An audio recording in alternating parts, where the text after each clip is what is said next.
Let us pray.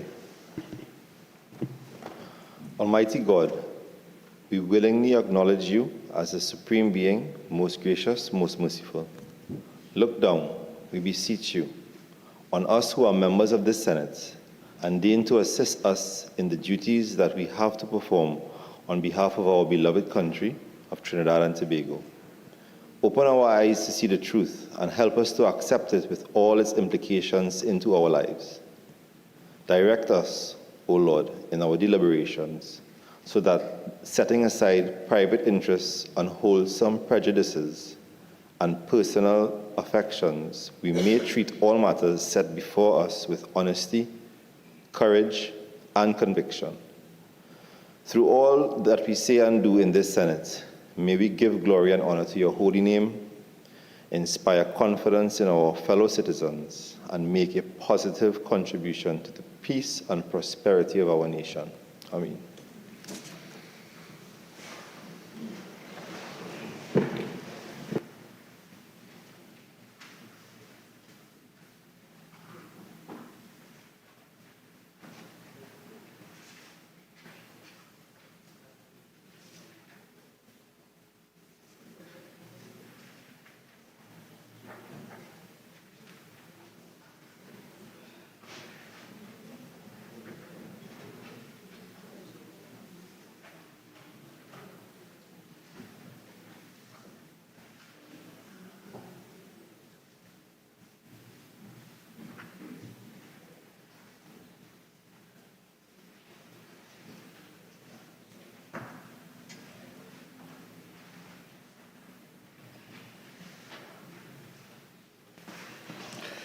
Urgent questions.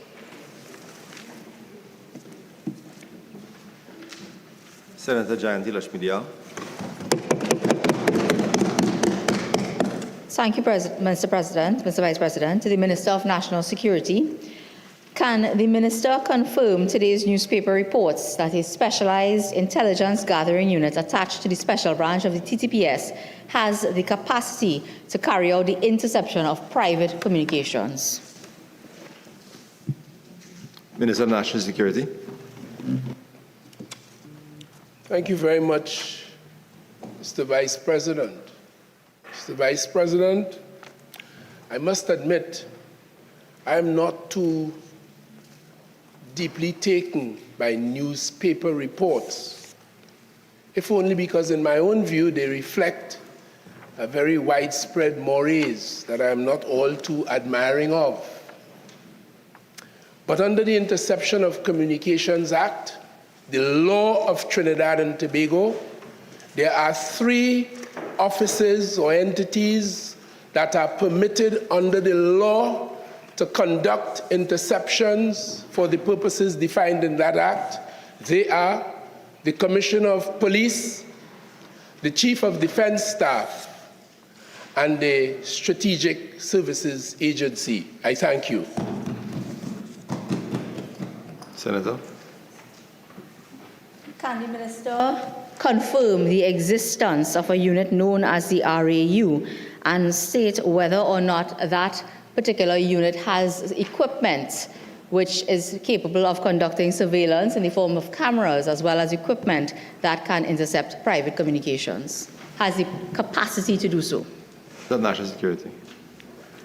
It appears, Mr. Vice President, that the Honourable Senator is unmindful of question 2 filed by Senator Wade Mark on the identical question she's asking. So I would like your opinion as to whether I should attempt an answer to her or should I wait for question 2, which closely resembles that supplemental as put by the member, the Honourable Senator. Just now. One moment. Senator Mark, are you willing to defer your question, seeing that it is already contained in this question? It's a different question. The Minister to answer, Minister of please, National Mr. Vice Security. President. Might I be reminded what precisely was the question, Mr. Vice President? You need to wake up.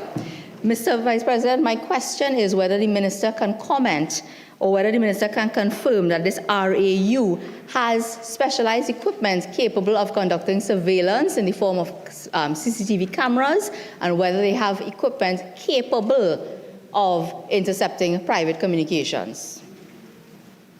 Minister of National Security. I am not aware of that. Senator. Can the minister comment on whether or not the personal property belonging to any government minister has been compromised by a former agent of the SSA in terms of intercepting private surveillance conducted at the homes of government and cabinet ministers? Senator, based on the question, your initial question, that question doesn't arise. Question number 2, Senator Mark. Yes, thank you, Mr. President. To the Minister of National Security, can the minister provide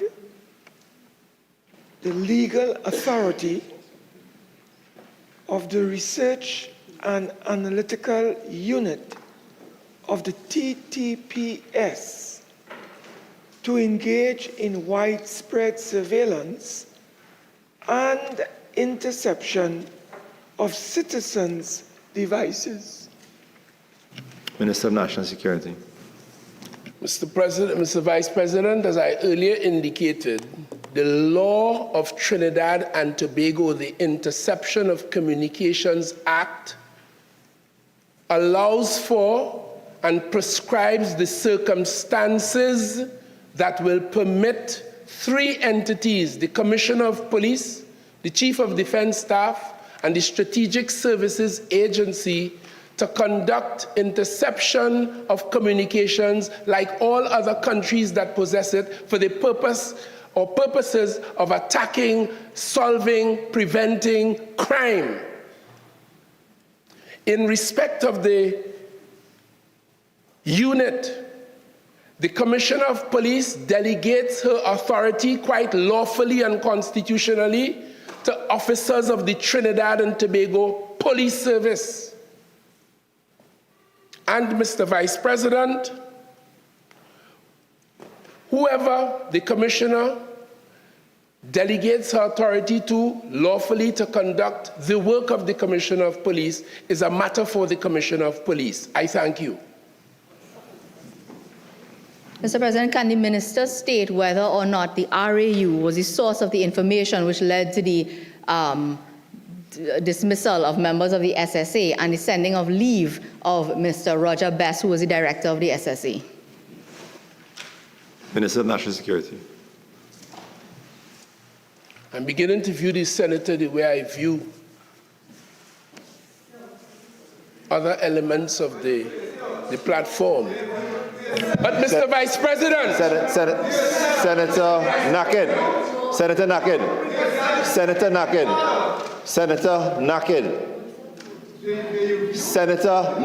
Senator Naked. It is way too early in the proceedings to be behaving this way. I appreciate if you give me some. I am asking you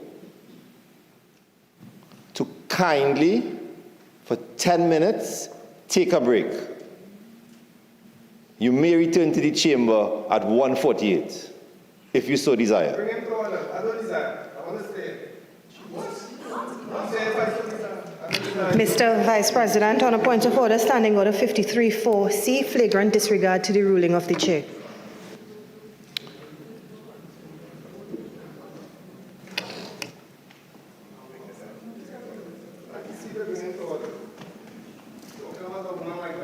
On the way out, you are to maintain your silence.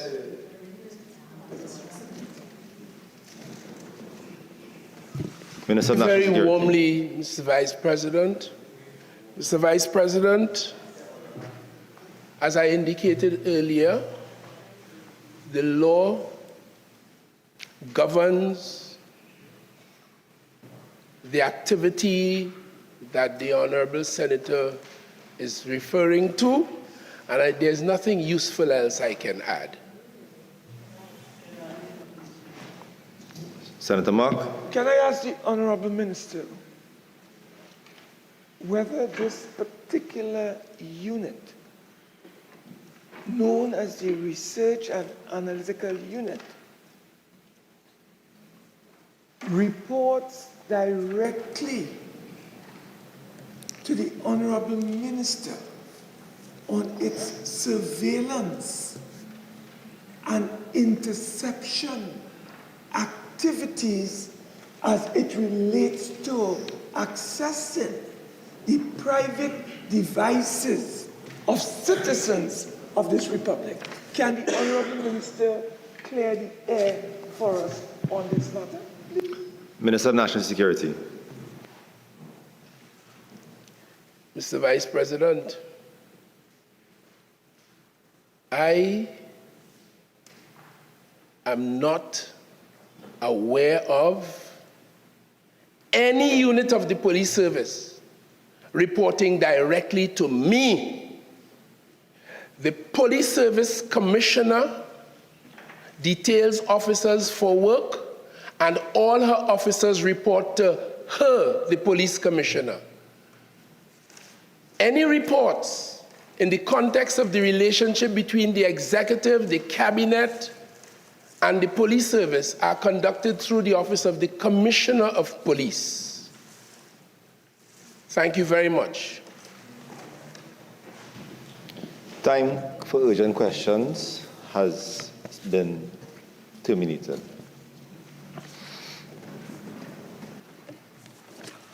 Questions on notice, questions for oral answer. Leader of Government Business. Thank you, Mr. President.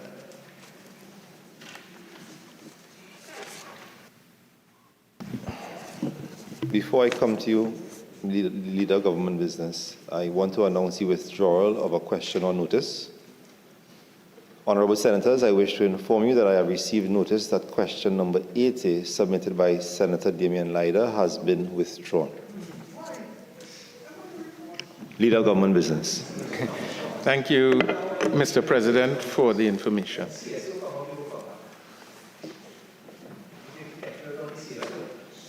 Leiter, we're going through a procedure right now. Yeah. Thank you, Mr. President. Mr. President, the government is in a position to answer questions number 25, question number 26, and question number 79. On the order paper for today, we request a deferral of 2 weeks for one question, which is question number 27. Thank you, Mr. President. Honourable Senators, question number 27 has been deferred for 2 weeks.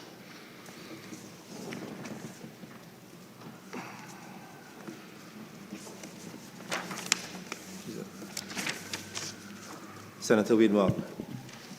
Mr. President. Question number 25 to the Honourable Minister of Rural Development and Local Government. Minister of Digital Transformation.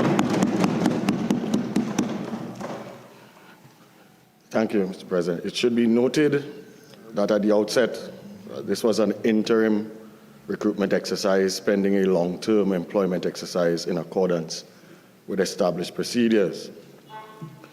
The process utilized by the Ministry of Rural Development and Local Government to recruit change agents to accelerate the government's reform agenda involved the strategic alignment of 10 key change management positions in each municipal corporation, and they are as follows: local economic development officers, local economic development assistants, network assistants, ICT security assistants, web application specialist assistants, procurement assistants, legal assistants, IRIS support assistants, policy and planning assistants, and project assistants. Job descriptions were developed in accordance with HR best practices, and short-term positions were subsequently advertised on October 13th, 2022 on the ministry's website, Facebook, Twitter, and Instagram, and of course the Ministry of Labour's website, with a closing date of the 21st October 2022. The applications received were reviewed by the ministry and a shortlist generated to ensure that candidates met the qualifications and experience required by the job descriptions. Individual interviews were initially utilized for the position of policy and planning assistants and project assistants. However, it was determined that this process would not facilitate completion of all 10 categories within the limited time frame. Consequently, group interviews were utilized with specific assessment criteria developed to evaluate and assess the competency of each group of candidates.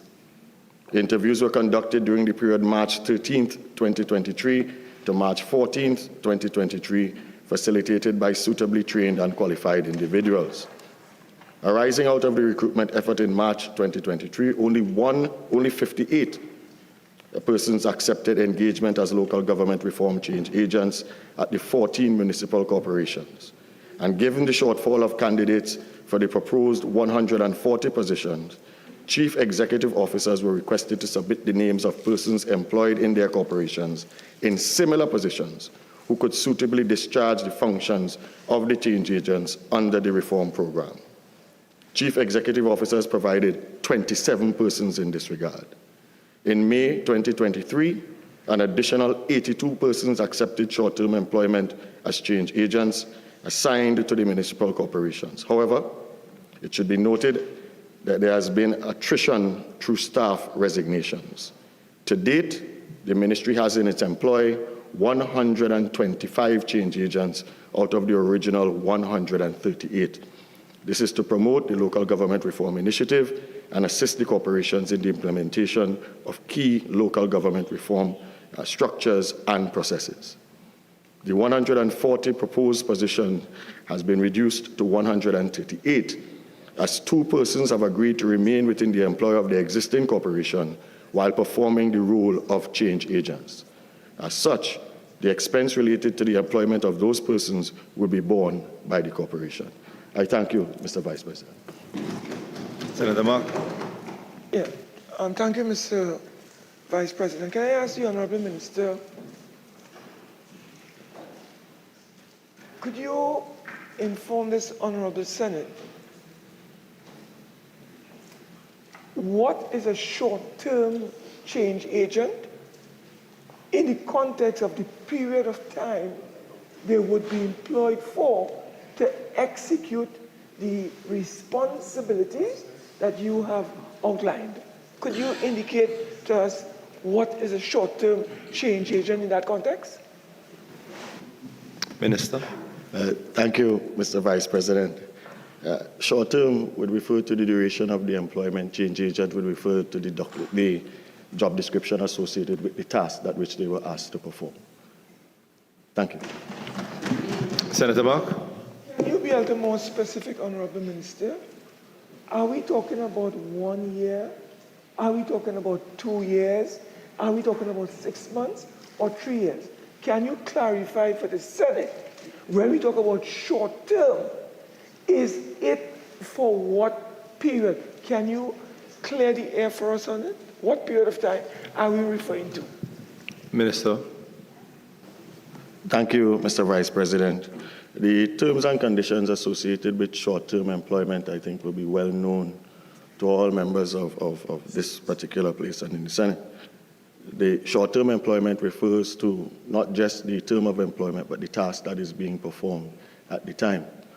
And of course, that can extend or be limited by the duration of time for which that is required to be performed, once it does not exceed a particular period of time.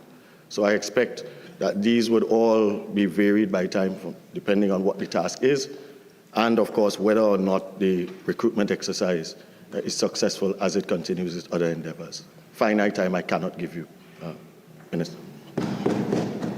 Senator Mark. Can I ask the Honourable Minister,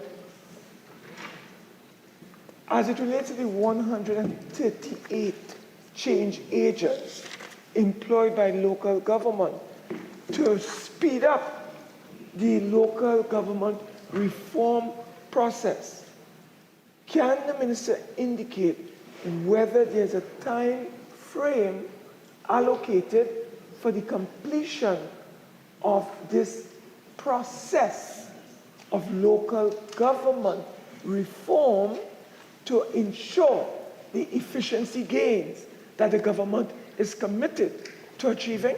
Can you clear the air for us on that? Minister.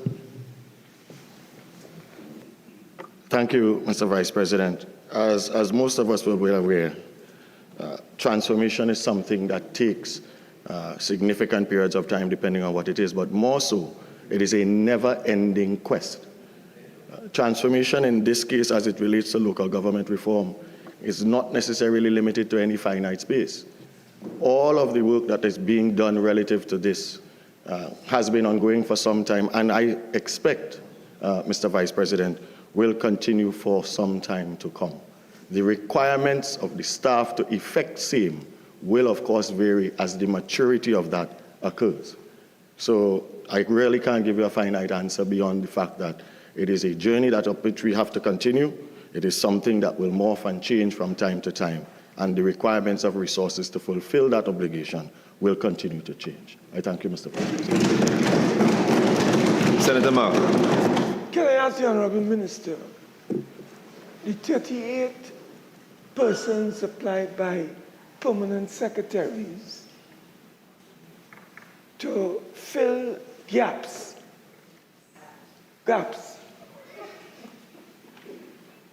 can you tell this Honourable Senate what criteria was used by the permanent secretaries to recruit those individuals to fill those positions as short-term change agents? Mr. Minister, through you, Mr. President. Senator Mark, I won't allow that question. Boy, That's it for that. Well, that's your fourth. You can move on to question 26. No? Okay, question number 26 to the Minister of National Security. Minister of National Security. I thank you very much, Mr. Vice President. Mr. Vice President, the Chief of Defense Staff advises that in keeping with the provisions set out in the Defense Act, Chapter 1401, a board of inquiry was convened and an investigation was launched into the said incident, which occurred around April of 2023. That investigation has been completed. The findings of the investigation revealed that a soldier apparently did not follow the standard operating procedure for the use, management, and care of his service firearm. This led to what the Defense Force refers to as a negligent discharge. The issues surrounding the contravention of these procedures have been treated with in accordance with military law and discipline. I thank you. Senator Mark.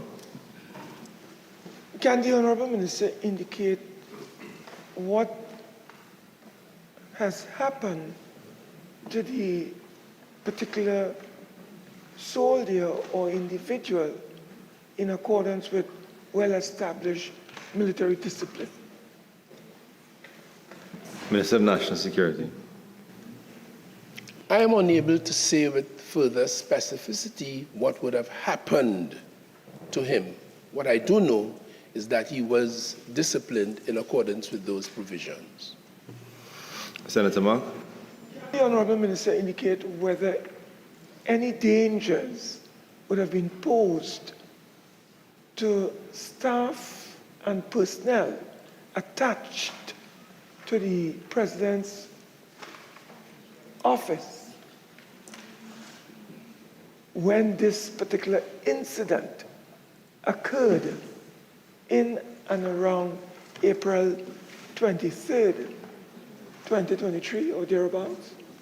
Can you elaborate and clear for the Senate whether any threats were posed to the safety, health, and security of personnel attached to the office of the President? Mr. President. Minister of National Security. Mr. Vice President, the question spoke to the question of a presidential vehicle being shot up. And I have indicated that it was a negligent discharge. When that happens, obviously there would be risks because it was unplanned, a negligent discharge. But the fact is, no one was injured, and we are quite happy for that. I thank you. Senator Mark. Can I ask the Honourable Minister,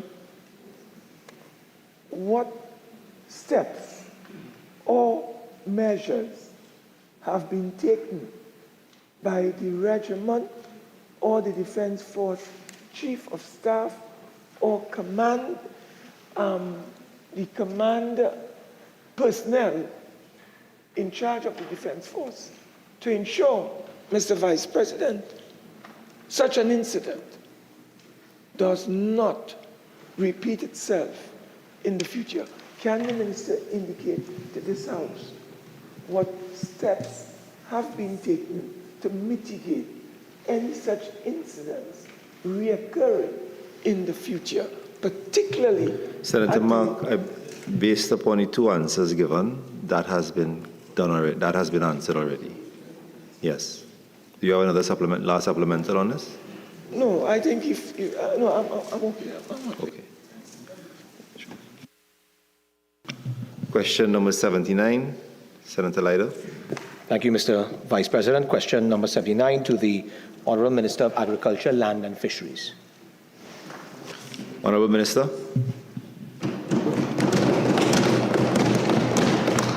Thank you very much, Mr. Vice President, and I want to thank the Honourable Senator for the question. Mr. Vice President, the officers that were stationed at and operating from Carsonfield County Caroni office have been temporarily relocated to the Craignish office in Princestown County office. This relocation was to facilitate the continuity of the predial larceny officers, while refurbishment works are being done at the Carsonfield office. These works are expected to be completed by the end of April 2024, which is a couple of days to the end of the month. It should be noted that for the period January 2024 to February 2024, the Central Division of the Predial Larceny Unit has conducted a total of 254 patrols, visited 2,156 farmers. Additionally, for the said period, they have received 36 predial larceny reports, all of which have been actively investigated. Mr. Vice President, the Ministry of Agriculture, Land and Fisheries assures the members of the agricultural sector and by extension the public of the predial larceny officers of the Central Division will continue to protect and serve all the farmers of the Central area. Thank you. Senator Leiter. Thank you, Mr. President. I'm not sure if I heard it, but could the Minister just indicate the length of time that this office was closed for? I'm not sure if I heard that at the beginning. The length of time it was closed for. Minister of Agriculture. Mr. Vice President, the work started on January 8, 2024, and the proposed completion date was April 8, 2024. But it will finish by the end of this month. Sorry. Can the Honourable Minister indicate, given his response about the amount of patrols, how many persons have been arrested and now face the courts for predial larceny while this office has been closed, Mr. President, and they're operating from Princestown? Can the Minister indicate? Senate Minister. I will have to get that information from him. I have all the other information before me, which is the award of the contract, the time, date, the whole apparatus to finish, to complete the building, the amount of officers, patrols, and so on. But I will have to get that information concerning. Yeah. Thank you, Mr. Vice President, and through you, can the Minister indicate, given that the Princestown, which is quite some distance from Carsonfield, was chosen for the relocation, can the Minister indicate the length of time it would take for a predial larceny officer to respond to a report of an emergency in the Carsonfield area? Minister of Agriculture. Although they were located in Princestown, most of the operations were taking place in Central. We have the Ministry of Agriculture head office there. We have other offices around there which they usually operate from. So work continued, no operation has stopped, and as a matter of fact, on Thursday, we are having a graduation which I want to invite you and the members of the where work continues at the Ministry of Agriculture. We are hiring at least 40-something new officers. So while predial larceny has been taken, a little licking from the public, we have been doing what we're supposed to do at the ministry. At least I am ensuring that what's supposed to be done has to be done. Senator Leiter. Thank you, Mr. Vice President. Through you, and given the Minister's response that they are indeed taking a licking from the public, I would like to simply ask the Minister if he acknowledges and agrees that a significant amount of farmers in the Carson Field area have indeed complained about a lack of attention, a lack of response, and a feeling of unsafety in the central area in farming, having had poor responses from the predial larceny unit. Does the Minister acknowledge that this is a serious complaint coming from the farmers of Central at this point in time? Mr. Vice President. Minister of Agriculture. That's a good question. Huh? And while we're seeing all of this, and if all of this is taking place, nobody seems to want to admit the fact that why we attacking the predial larceny officers, why we do attack the people who stealing from them and give them a warning that they should not be stealing from these people. They are outlaws. They are law unto themselves. Nobody in the media, no forces nowhere attacking these people. All they are saying is the predial larceny are doing this. The predial larceny is working. They are working. Some of them. I wanted to get the opportunity. I'll talk more about it on Thursday in the graduation. But we are working. The predial larceny officers are successful in what they're doing. It's not. We can't put a predial larceny officer by every farmer house. Exactly. We can't do that. But we will try to do our best. And they are doing. They have reports, and I will give you the report how much they do. Okay. So I hope to see you at the graduation on Tuesday. Senator Leiter, do you have your final question, or you're satisfied? Crime has taken over this country in all areas, so I'm satisfied. It's just a question. It's just a question. Okay.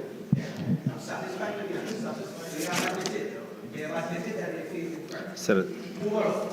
Public business, private members' business, motions. Senator Anthony Vieira, SC.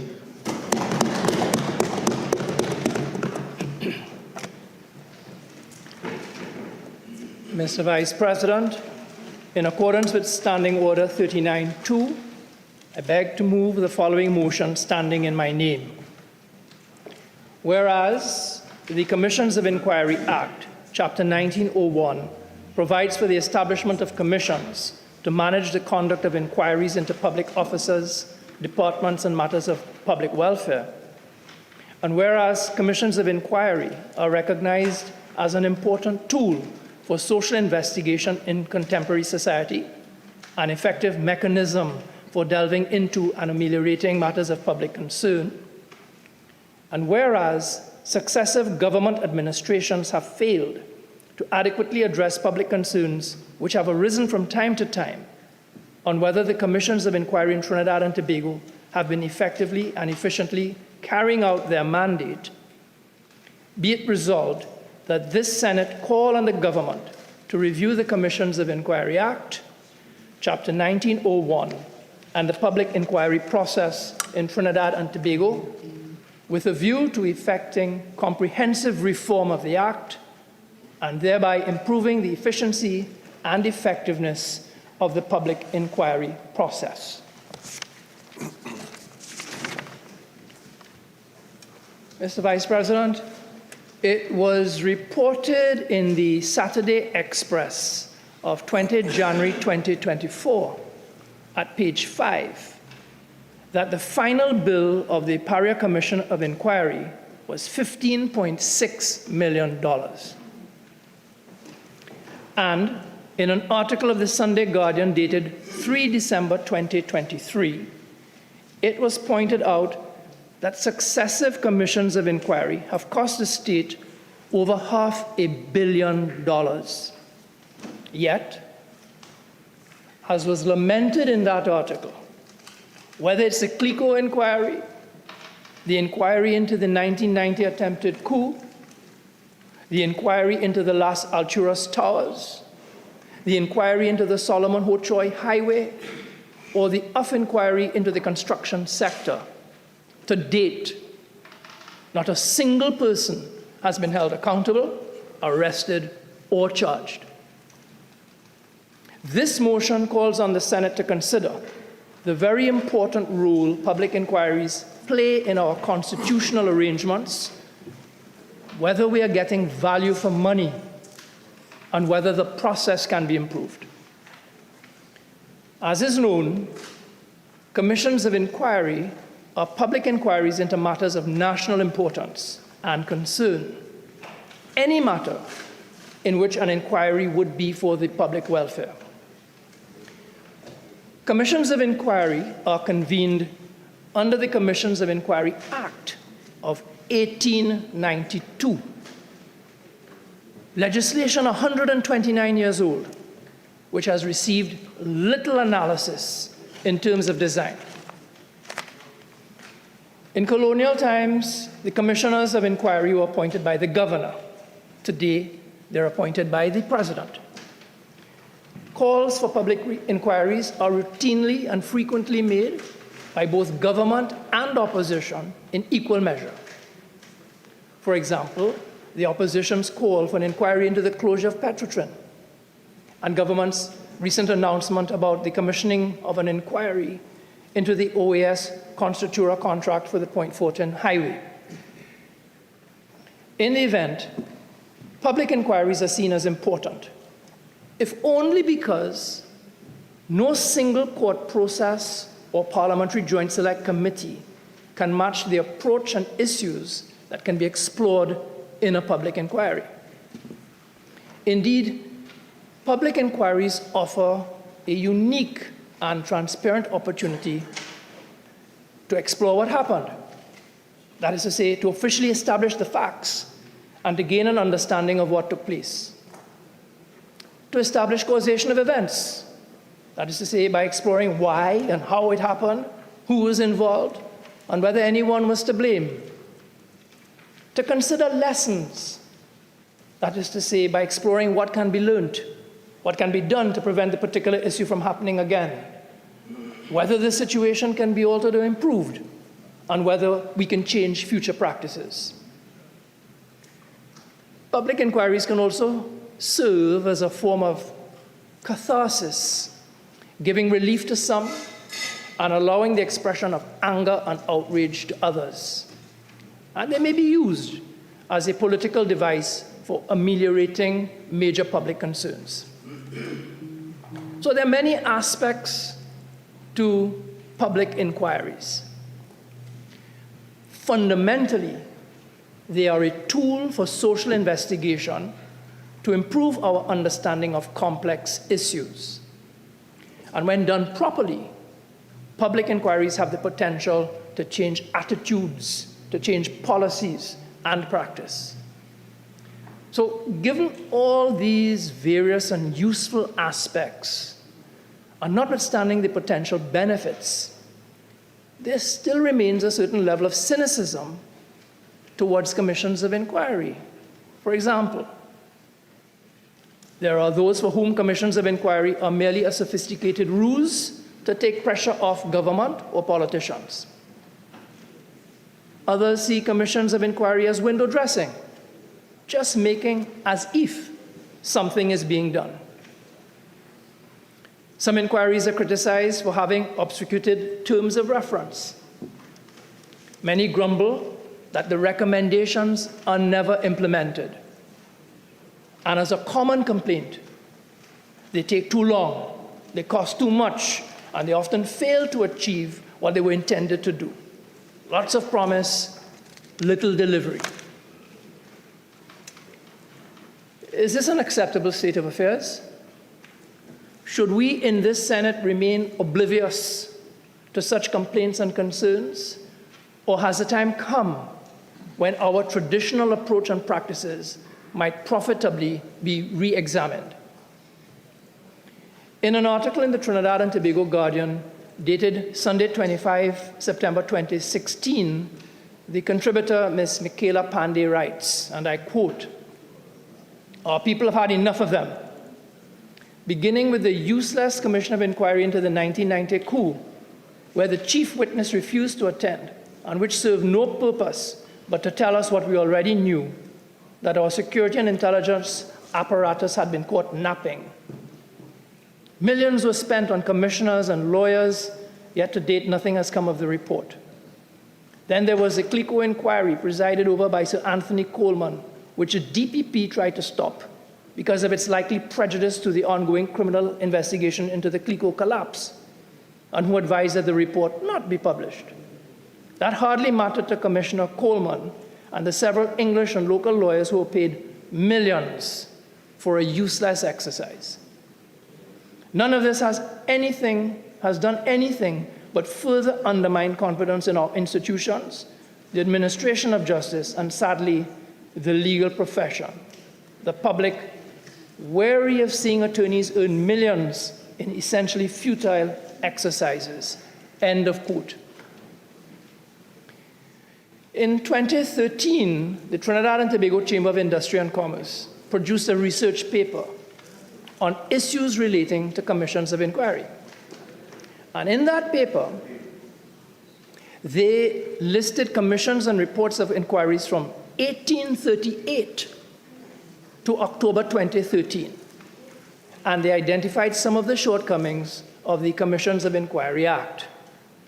Among other things, the Chamber's research paper noted that commissions of inquiry are usually conducted by an expert or group of experts with quasi-judicial powers to investigate matters of national concern, that 5 amendments were made to the legislation between 1932 and 1976, and that an attempt was made to revise some of the provisions of the legislation in 2004, but the bill lapsed. In identifying major shortcomings in the legislation, the Chamber's research paper found that the provisions compelling persons to attend and give evidence are inadequate. The maximum fine of $2,000 seldom, if ever, having been instituted, as has been said, less than a slap on the wrist for wealthy business executives. In the CL Financial and HCU inquiries, only 33 out of 50 persons who were summoned as witnesses responded. In the inquiry into the 1990 attempted coup, Yassin Abu Bakr refused to attend, saying that if the state wanted to get the truth behind the insurrection, he had to be paid a multi-million-dollar fee equivalent to that of the commission chairman, Sir David Simmons. In the event, Sir David urged the government of the day to give serious consideration to reform of the Commission of Enquiry Act. He suggested we should look at the Canadian model and how that country treats with commissions of inquiry.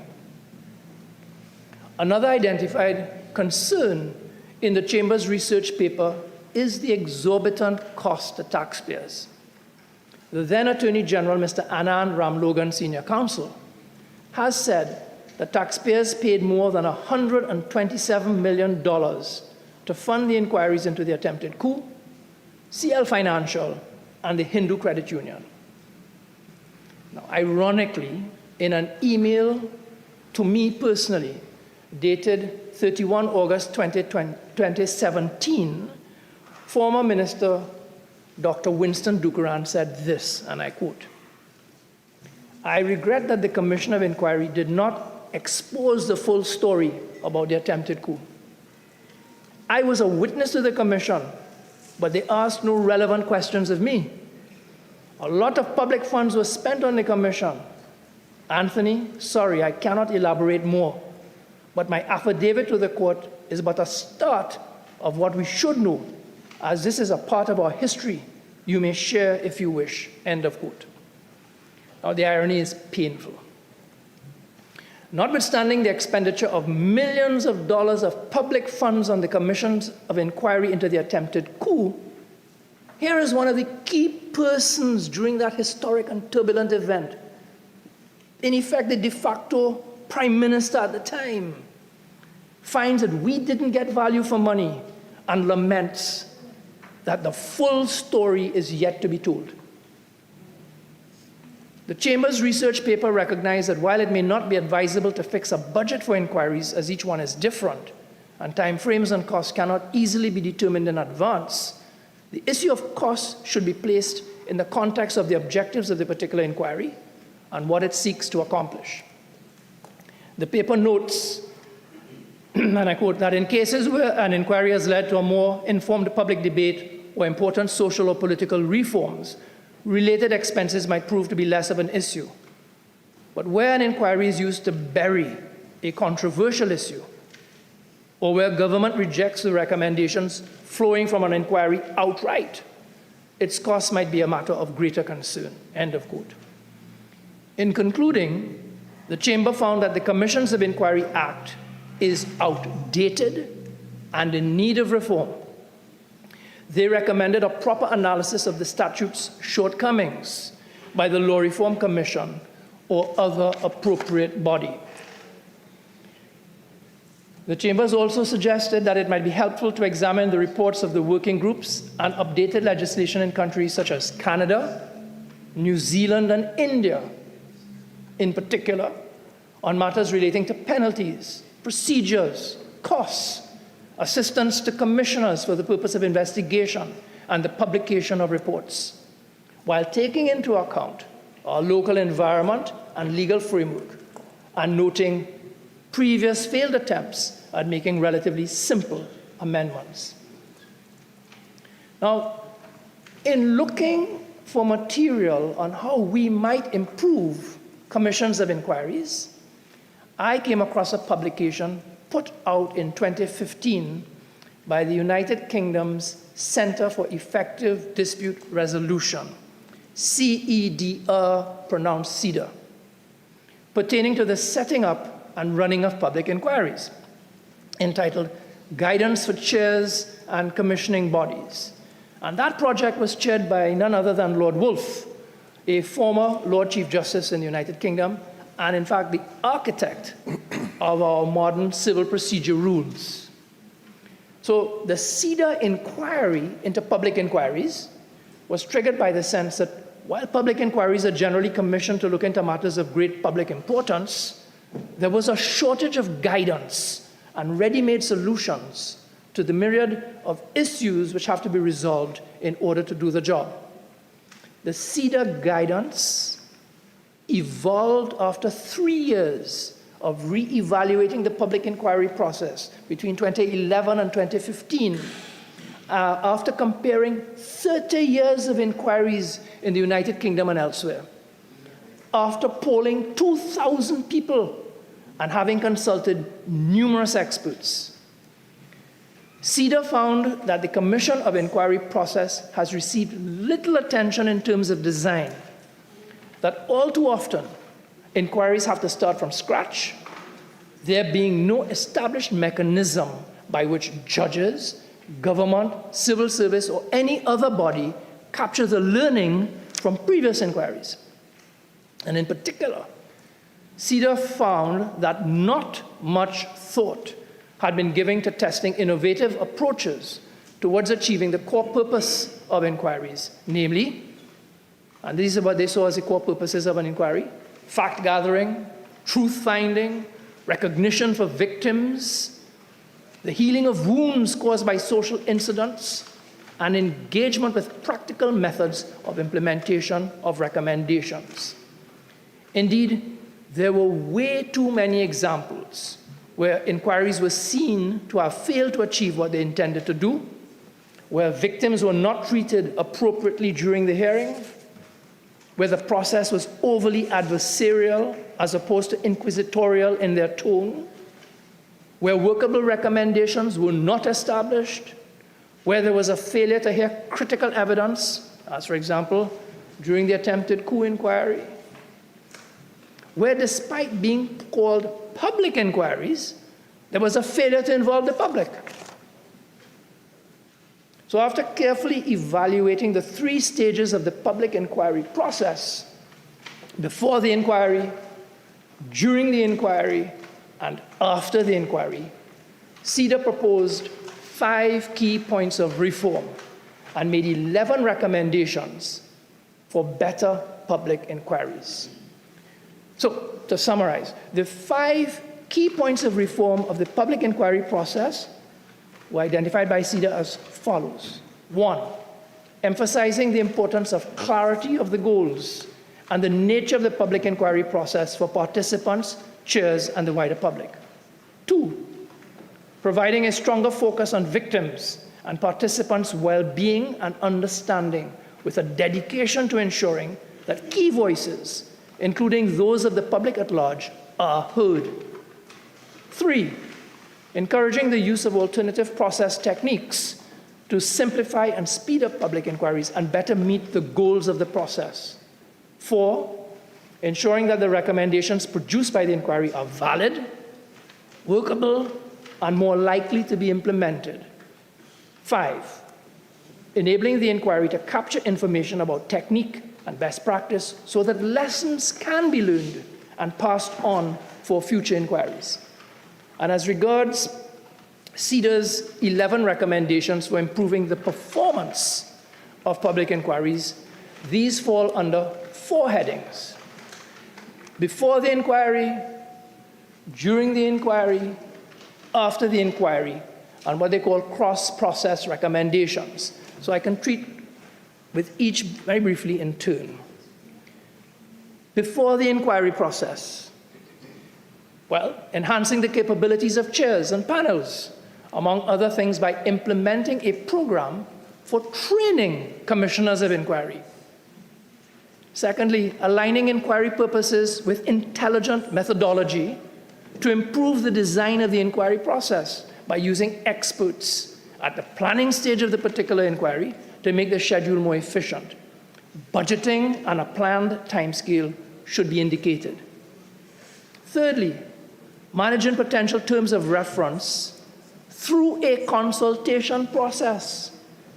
In particular, the introduction of a 1-month draft terms of reference to allow interested parties to debate what the terms of reference should be before they are implemented and finalized. The terms of reference are critical as they define the inquiry's purpose and parameters and give authority to probe areas and lines of inquiry. One problem in fixing terms too early in the process is the need to deal with emergent issues. Terms of reference should be clear.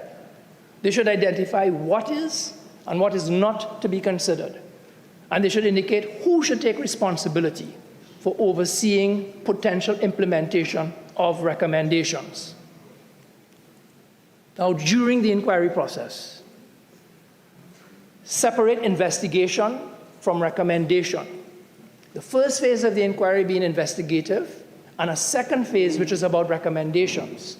Recommendations should be in clear and simple language. They should be reasoned, comprehensive, succinct, and practical. They should not have to be filtered through lawyers in order to be understood. Designing optimal conditions for an inquisitorial process, utilizing potential alternative process models as opposed to the adversarial process and traditional courtroom-style model, which is so frequently adopted by default. Where possible, alternative dispute resolution processes should be incorporated as methodologies in the inquiry. Again, increasing the recognition and number of track processes so that inquiries can run in non-sequential format, including options for parallel track processes. I like this recommendation too. Bringing the public into the public inquiry system and creating active engagement through the creation of citizens panels, advisory panels, focus groups using social media and polling. And then last, during the inquiry process, setting parameters by introducing a first-pass model whereby there would be a presentation of facts after 20% of the time has elapsed. Let's look after the inquiry process. The introduction of an implementation action plan where relevant parties would have to feedback how they had implemented the points made by the public inquiry within 12 months. Cross-process recommendations, building on know-how through the establishment of an independent inquiries office to focus on public inquiries, building knowledge, and public involvement. Enhancing public awareness of the inquiry process by increasing public knowledge, awareness, and understanding of the public inquiry process through increased academic and educational reference to public inquiries. And then at the conclusion of the inquiry, given that this motion comes in the wake of the ParlView inquiry, whose 380-page report was laid in Parliament on Friday, 10 January 2024, this seems an opportune time to consider the value of public inquiries and whether they can be improved. The ParlView inquiry has produced 52 recommendations. Whether any of them will be implemented or whether, as with inquiries past, those recommendations will fall on deaf ears, time will tell. Lord Bingham's observation at page 200 in his book, The Business of Judging, may be insightful. He said, and I quote, "It was sometimes provided that a ministerial decision should be preceded by a public inquiry and report, but that provision is no real safeguard because the person who has the power of deciding is in no way bound by the report or the recommendations of the person who holds the inquiry and may entirely ignore the evidence which the inquiry has brought to light. He can, and in practice sometimes does, give a decision wholly inconsistent with the report, the recommendations, and the evidence, which are not published or disclosed to interested parties." The salient point, Mr. Vice President, is that recommendations arising from a public inquiry do not have the binding power of a court judgment. Public inquiries do not make decisions as to what action should be taken in the light of their findings of fact. Instead, they make recommendations for such action. So as was stated from the outset, I accept that public inquiries play an important role in our constitutional arrangements as they allow for a degree of scrutiny that no other legal process provides. But I also recognize that if they are not seen to be working, then the public can lose trust. This motion asks whether we can improve the process by which public inquiries meet their goals. If you agree with me that we are not getting value for money, the way to avoid this is by creating the right set of rules, in particular, by making the process more transparent, inclusive, and accountable. I believe small changes can yield big results. If you agree with the Chamber's research paper on issues relating to commissions of inquiry, and that there is a need to close loopholes in the Commission of Enquiry Act, then it falls to us as legislators to design and implement legal processes and systems that properly serve us.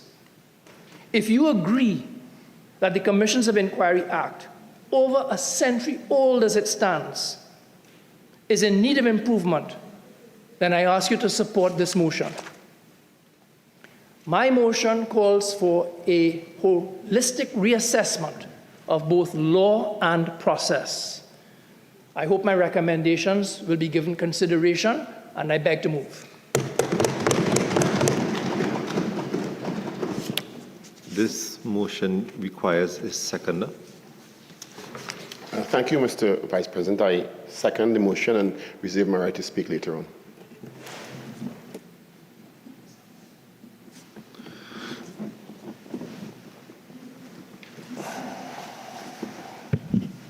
The motion has been seconded by Senator Dr. Paul Richards. Honorable Senators, I shall now propose the question for debate. The question is, whereas the Commission of Enquiry Act, Chapter 1901, provides for the establishment of commissions to manage the conduct of inquiries into public officers, departments, and matters of public welfare, and whereas commissions of inquiry are recognized as an important tool for social investigation in contemporary society, an effective mechanism for delivering into and ameliorating matters of public concern, and whereas successive government administrations have failed to adequately address public concerns which have arisen from time to time on whether the commissions of inquiry in Trinidad and Tobago have been efficiently carrying out their mandate, be it resolved that this Senate call on the government to review the Commissions of Enquiry Act, Chapter 1901, and the public inquiry process in Trinidad and Tobago with a view to effecting comprehensive reform of the Act and thereby improving the efficiency and effectiveness of the public inquiry process.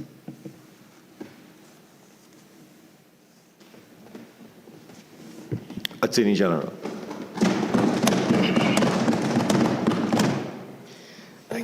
Thank you very much, Mr. Deputy President, Mr. Vice President, and forgive my voice. I take great pleasure in responding on behalf of the government to this important motion brought by my learned friend, Senator Vieira.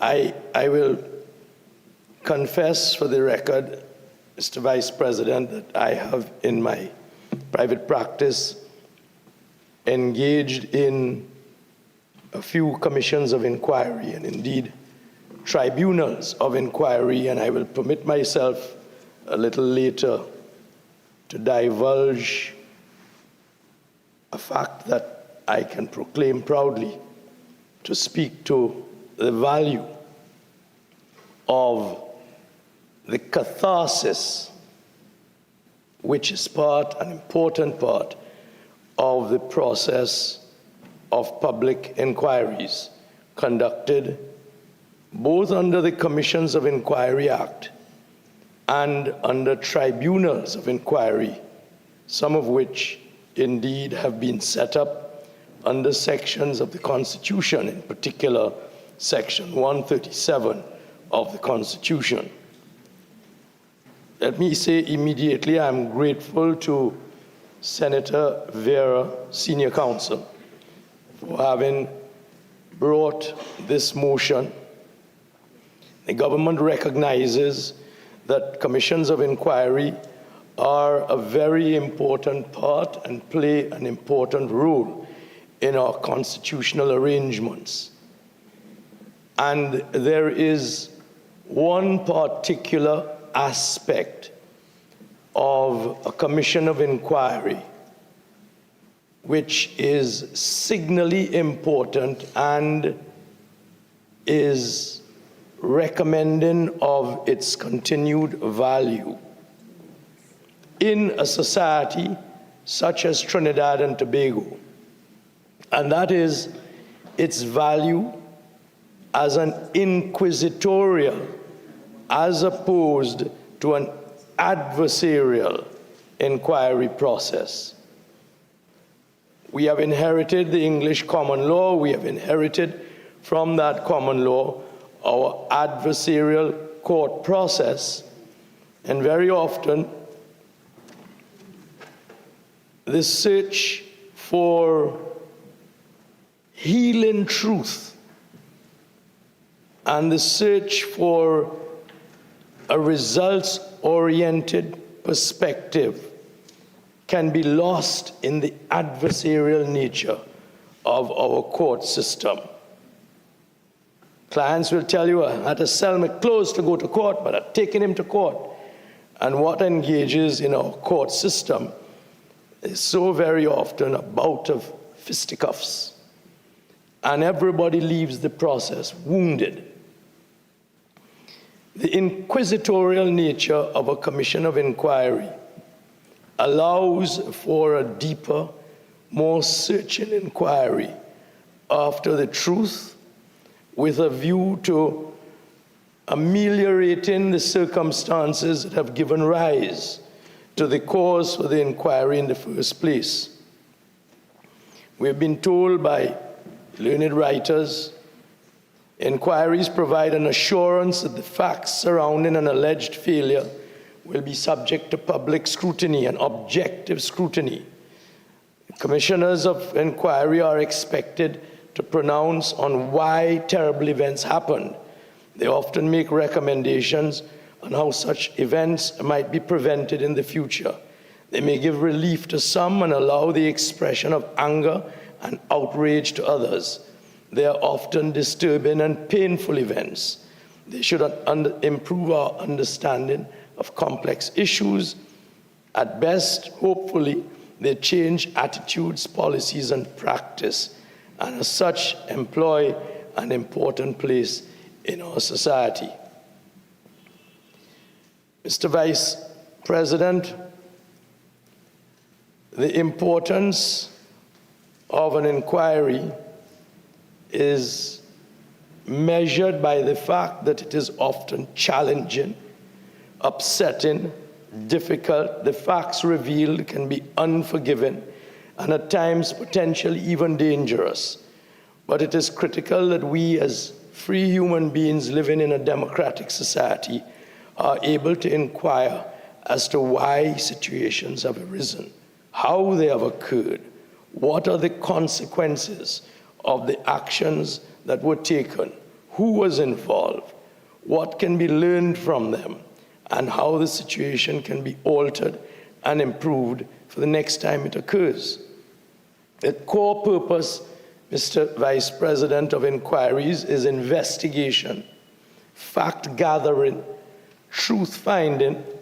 Senator Vieira makes the point, recognition of victims, healing of wounds caused by social incidents, and engagement with practical methods of implementation of recommendations.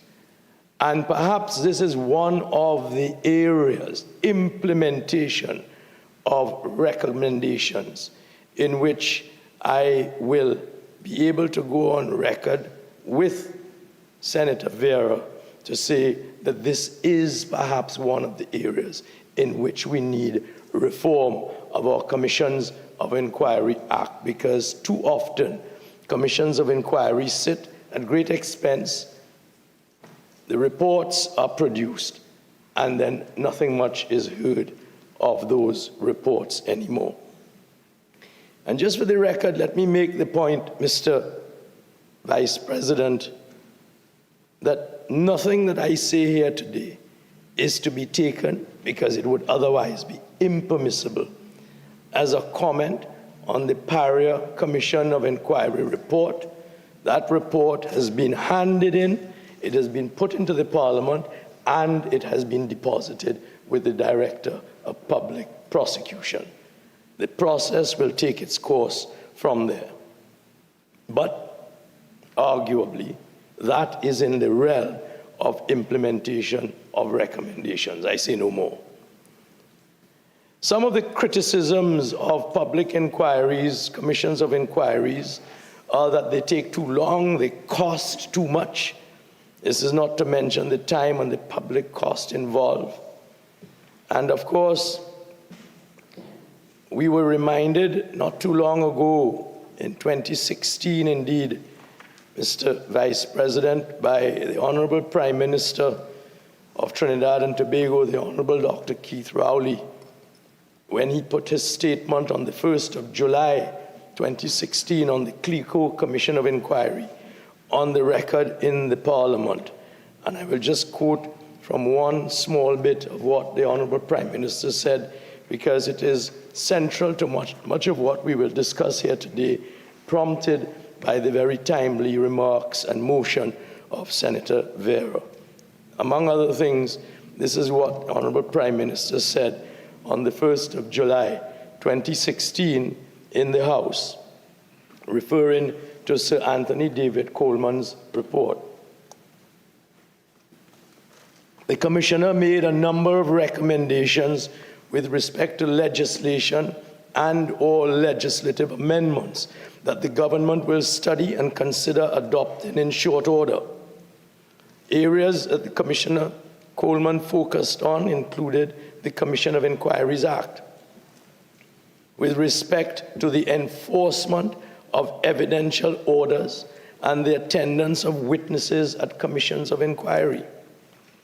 I have instructed, this was in 2016, Mr. Chairman, Mr. Vice President, I have instructed the Ministry of the Attorney General and Legal Affairs to study these recommendations and to advise the Cabinet on an appropriate way forward, and in particular to consider how legislation may assist in ensuring the attendance of witnesses and the provision of documents in a more pragmatic and effective manner than currently exists. And he said this, which is a phrase that is so often found as being central to a commission of inquiry.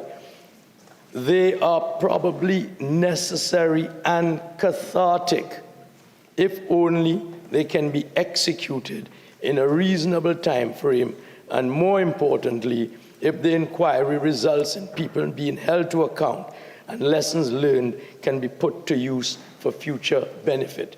Very much along the lines of what my good friend, my good and learned friend, Senator Vieira, just spoke to. Those were the remarks of the Honorable Prime Minister. I beg your pardon. That's my phone ringing through. I beg your pardon, sir.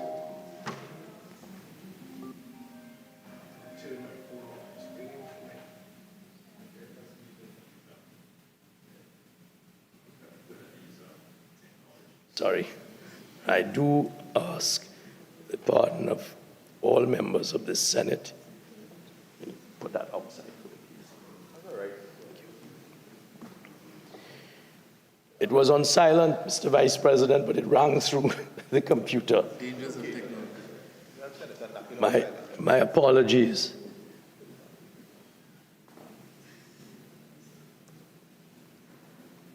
Right, I've turned the volume off. Thank you. So, returning to where I was last, Mr.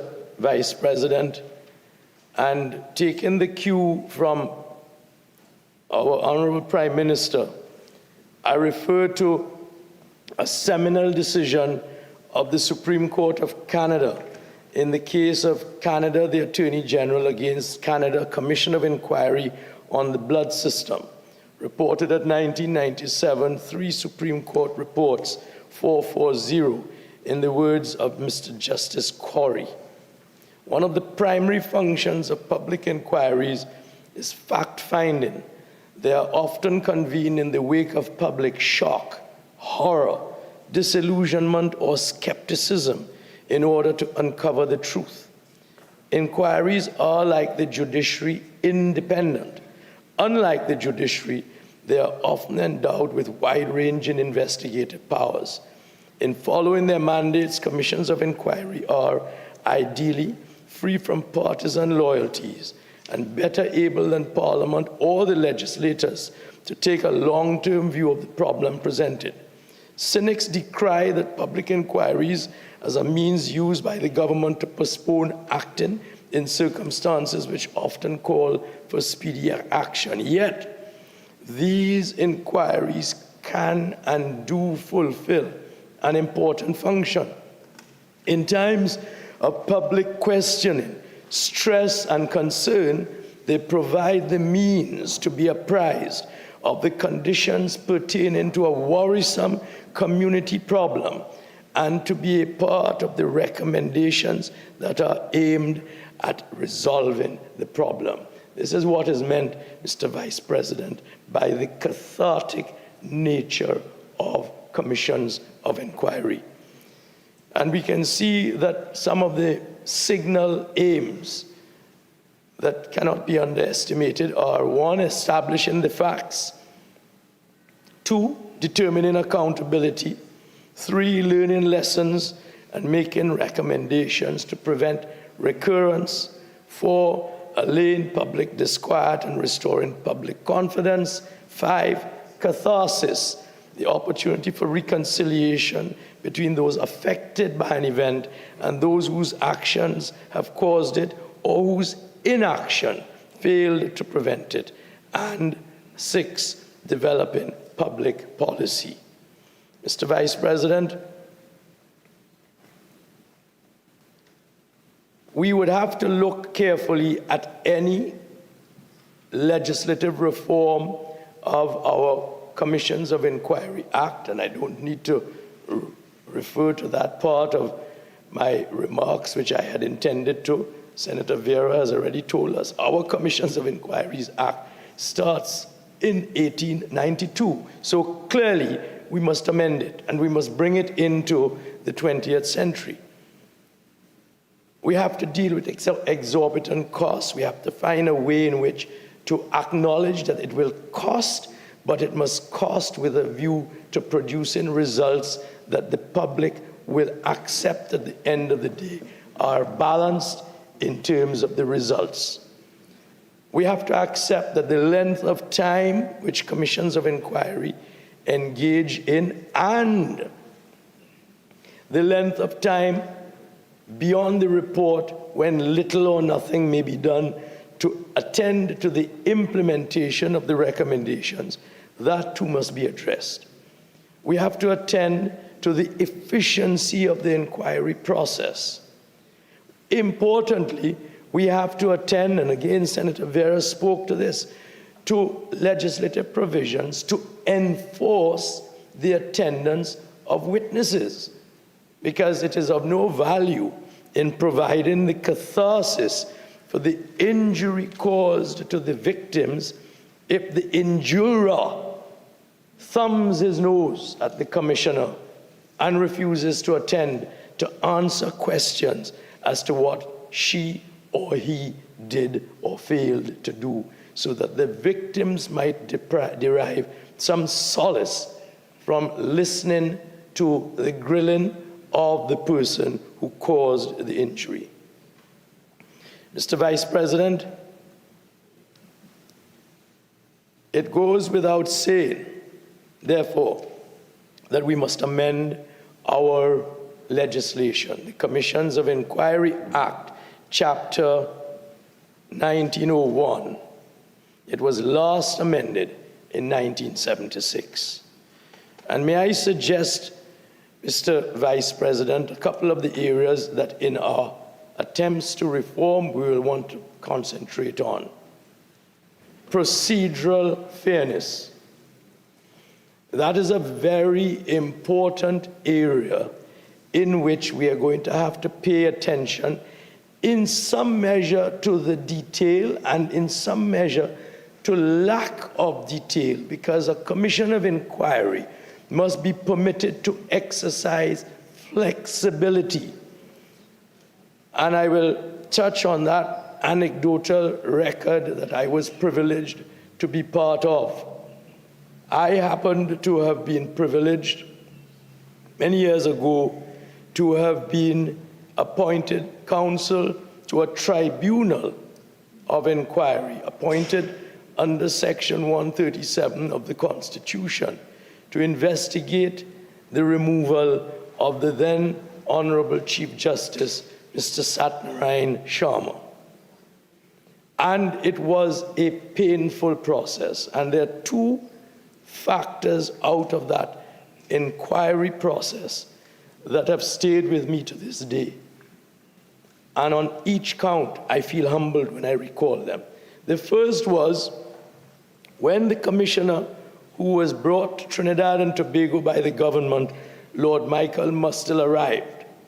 In my first meeting with him, I, as counsel to the commission, said to him, Lord Michael, I will have to give you a draft of the procedural rules by which we will guide this inquiry. And I've never forgotten to this day, Lord Michael must still looked at me and he said, Mr. Armour, touchstone, our touchstone shall be fairness. We will make it up as we go along.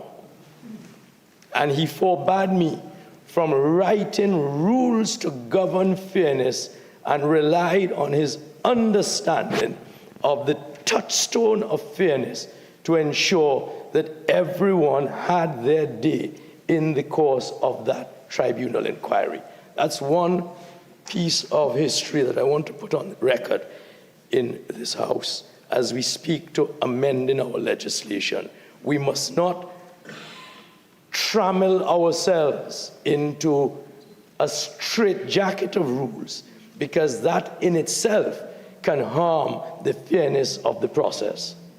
The second most significant truth that humbles me when I reflect on that tribunal of inquiry is years later, I was walking around the savannah exercising as I liked to do at the time, and I fell in step with none other than Chief Justice Satnarayan Sharma, who also walked the savannah regularly.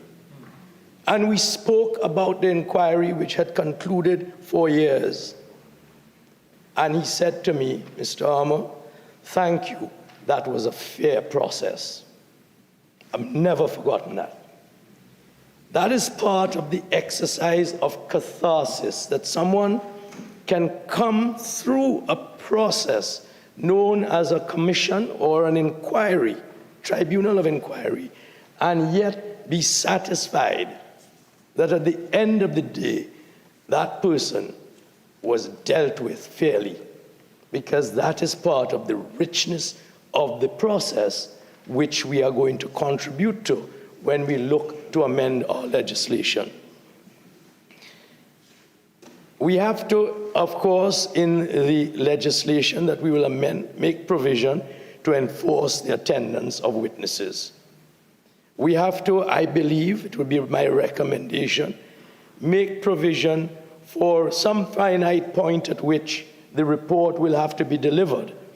But we must not circumscribe it that will cause the commissioners to do less than their mandate requires. And therefore, we will have to put flexibility into providing for deadlines in order that the truth and the process of catharsis is engaged in and located.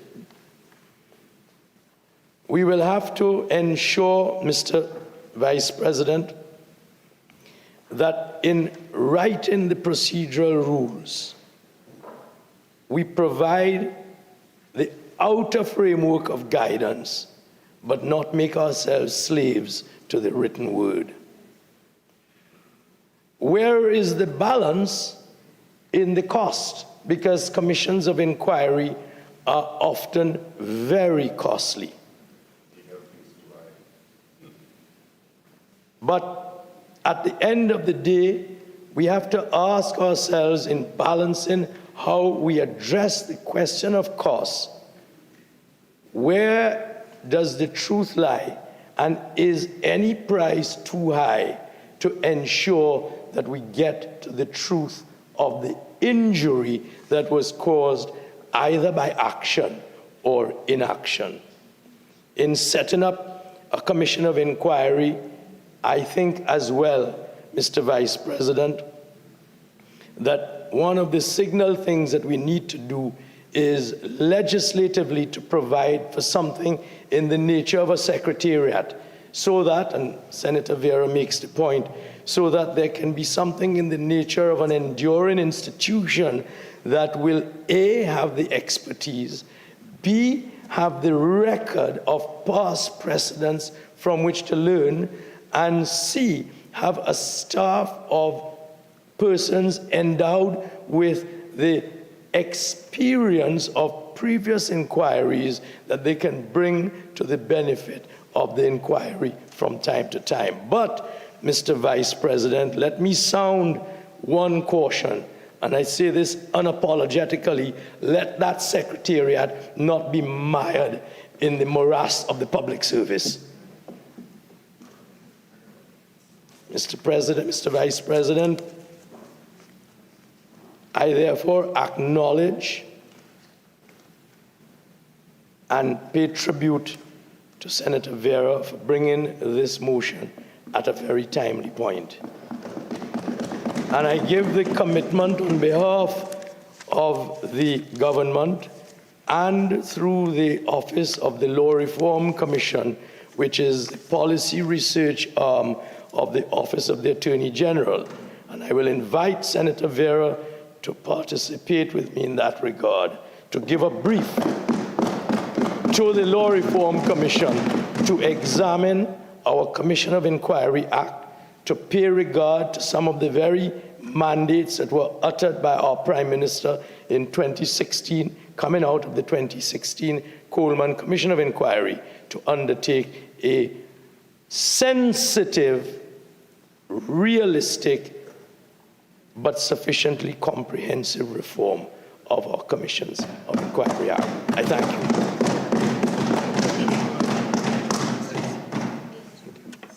Senator Mark.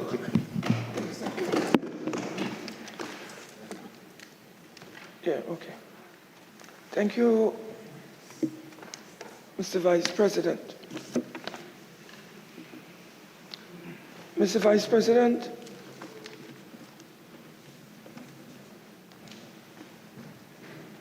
we have before us today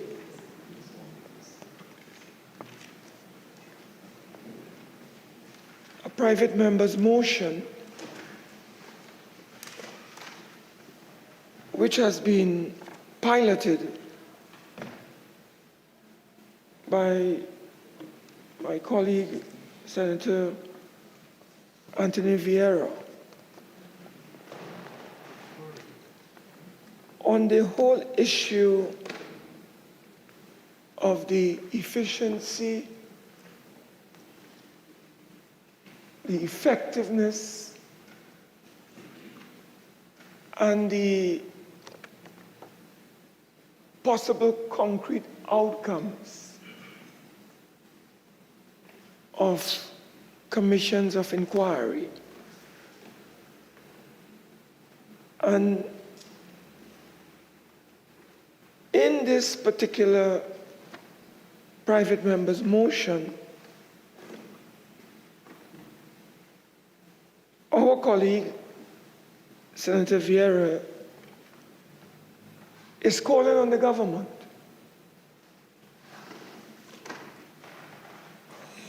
to review this 1892 Act, which, as the Attorney General said, was only amended once, or the last time it was amended, I should say, was sometime in 1976.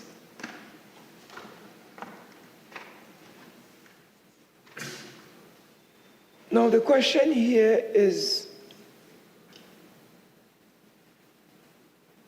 an attempt is being made to call on the government through the resolution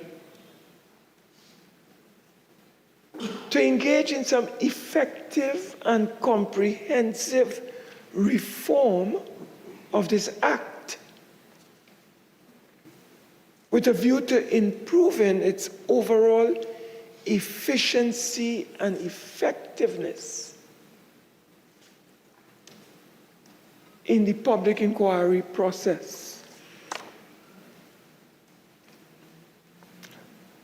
Now, Mr. Vice President, we know commissions of inquiry have been held for decades, coming back from the British experience with royal commissions of inquiry, and also tribunals that were established during that period. I remembered the Moyne Commission of Inquiry, arising out of the riots of the 30s, when the British colonialists oppressed the masses and led by Jubal Uriah Buzz Butler, Rienzi Adrian Kohler Rienzi, one of his key advisors at the time, fighting for improved terms and conditions, not only of employment, but fighting for self-rule, self-government, self-governance. So we have had a number of commissions of inquiry into the experiences over the years.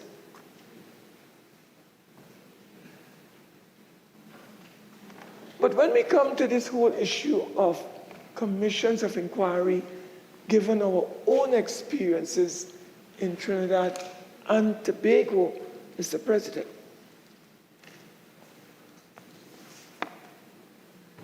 our Commission of Inquiry Act attempt to circumscribe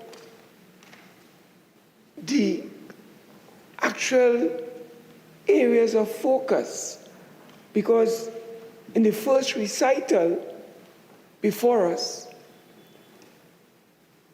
we are told that this Commission of Enquiry Act, Chapter 1901, provides for the establishment of commissions of inquiry to manage the conduct of inquiries into public officers, departments, and matters of public welfare.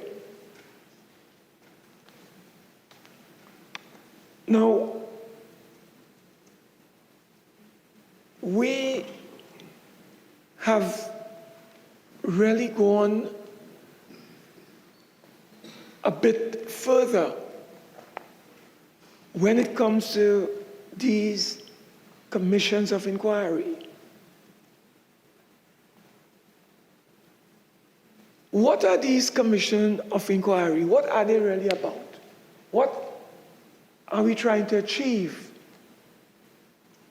Given our experience, Mr. Vice President, over the decades,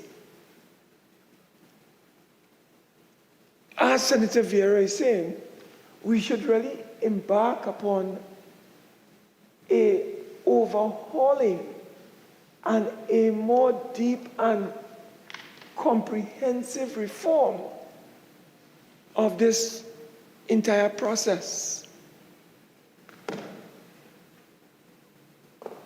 So in the literature, we are being told about vehicles of accountability. And can we therefore look at commissions of inquiry as vehicles of accountability?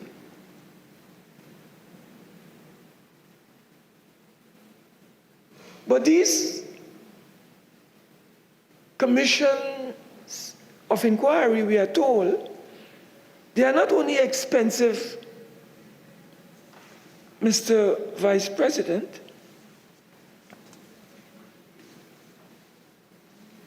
but they go almost, as the Attorney General indicated in this contribution, sometimes commission of inquiries are not given a time frame for reporting. Or sometimes they are given, And because of the effluxion of time and challenges and difficulties, they go beyond a particular timeline. And maybe that has to do, among other things, with the absence of a permanent professional secretariat, as was alluded to earlier. Because every time a commission of inquiry is established, we have to find new forces, new personnel to populate the secretariat. And maybe that is one of the lessons we ought to learn. Now, what about enforcement, Mr. President, Mr. Vice President?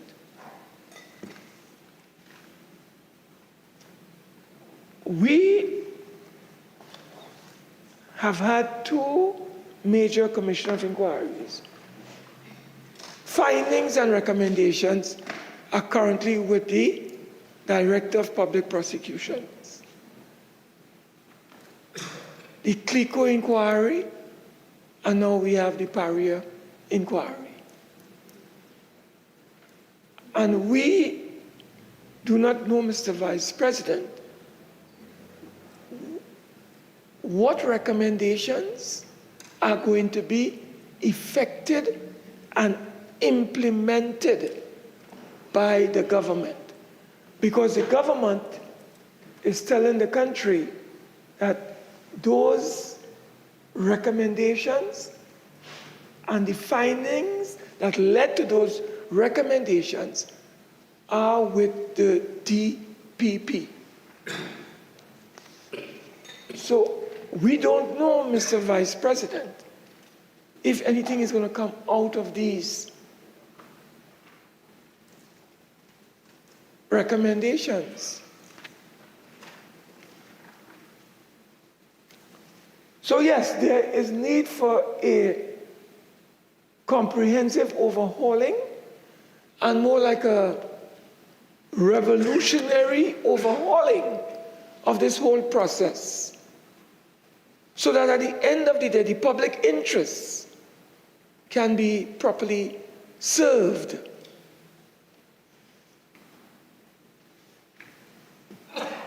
Otherwise, Mr. Vice President, it will just become another talk shop, another hype, but at the end of the day, no action, no concrete implementation, no enforcement. No one is held accountable, culpable, or responsible. So it sometimes gives the public the impression that these commissions of inquiry are really vehicles that offer opportunities for the key players who man them. But at the end of the process, when these key players submit their reports and their findings and recommendations, there are no enforcement of those recommendations. So what do? We are hoping through this private member's motion, piloted by Senator Vieira, that the government will take steps to bring about some reform of the Commission of Enquiry Act. Mr. Vice President.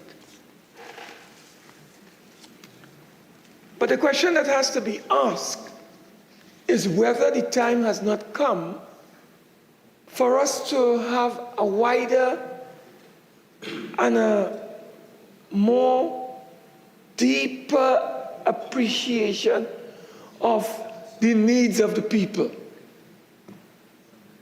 And therefore, the question of accountability is critically important.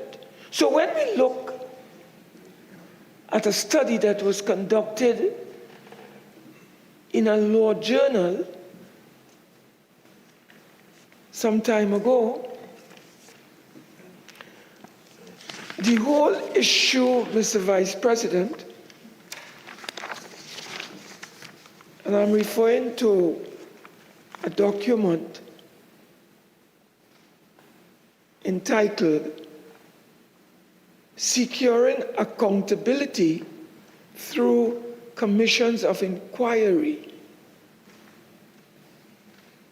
And they even went to talk about a role for the Law Commission of Canada in this article that was published in a law journal sometime in 2001. And this came out of Canada, Mr. Vice President.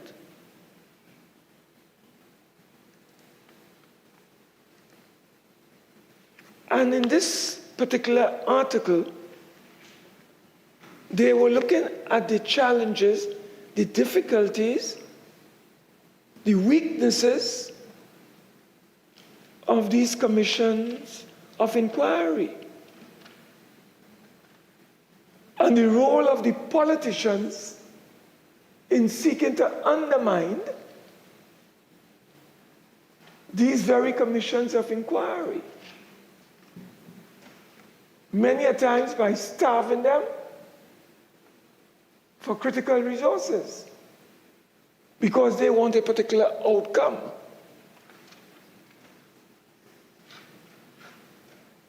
So the question here is whether these commissions of inquiry need to be looked at from not only a comprehensive reformation exercise, Mr. Vice President, whether there is need for alternative models so that when we are talking about accountability, when we are talking about transparency and holding public officials to account, whether this tool, this vehicle called commissions of inquiry is inadequate for the tasks that we would like them to achieve. So whether it is in Canada or the United States,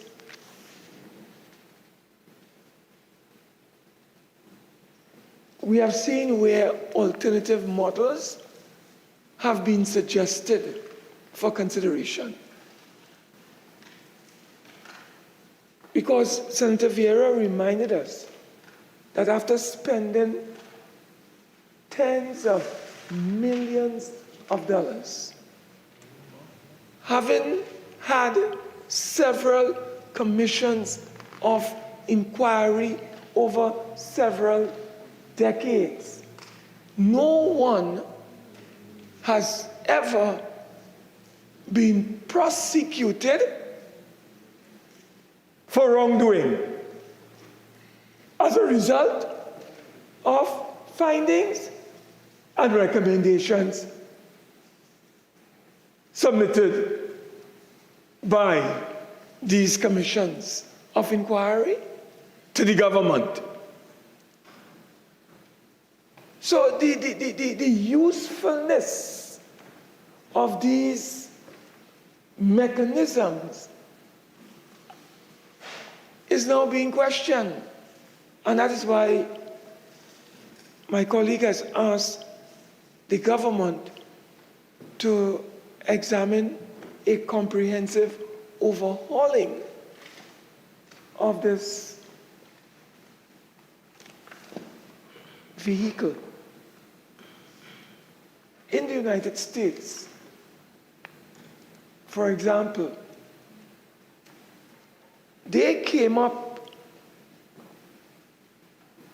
with the independent counsel model after the Watergate scandal. Having independent counsel with the power not only to investigate, but if it becomes necessary, to prosecute. So maybe we have to look at that. Maybe we have to look at coming up with a new mechanism in order to get justice and real accountability for wrongdoing in our nation. Some people call them special prosecutors. That is something that maybe when the government is reviewing and overhauling, they may want to bring out that and have some public views on that particular model.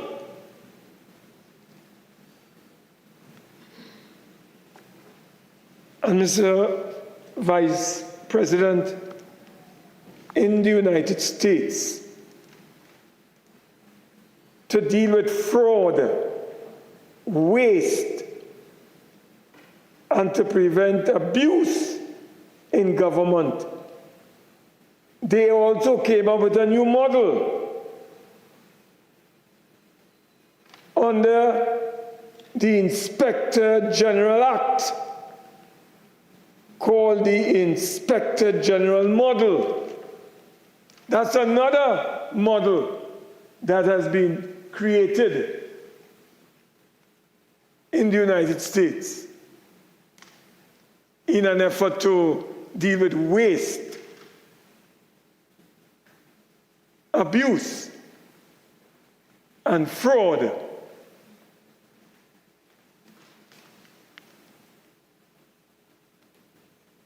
And then why not?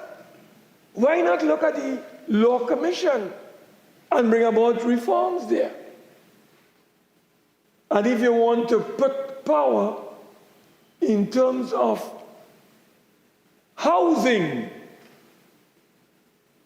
that authority to have commissions of inquiry, why not look at the law reform or the Law Commission as they have attempted to do in Canada? So, Mr. Vice President, if we are serious, we have to become revolutionary and far-reaching in what we do. And we cannot tinker with a rotten system. It has not worked. It has not delivered. Everybody knows about the eggnog scandal at the St. Anne's Hospital, where people died. Who was prosecuted? Who was held accountable? 23 babies died. Who was held accountable, Mr. Vice President? Nobody. Well.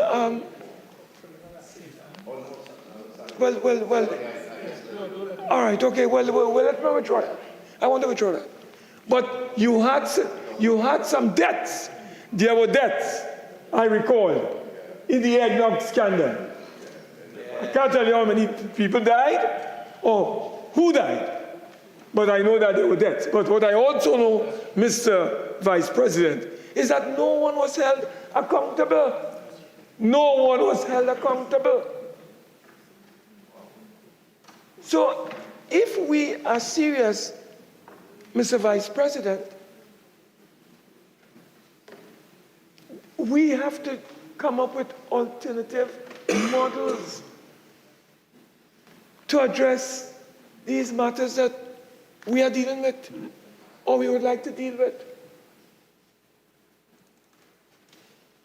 Who is going to be held accountable? We don't know.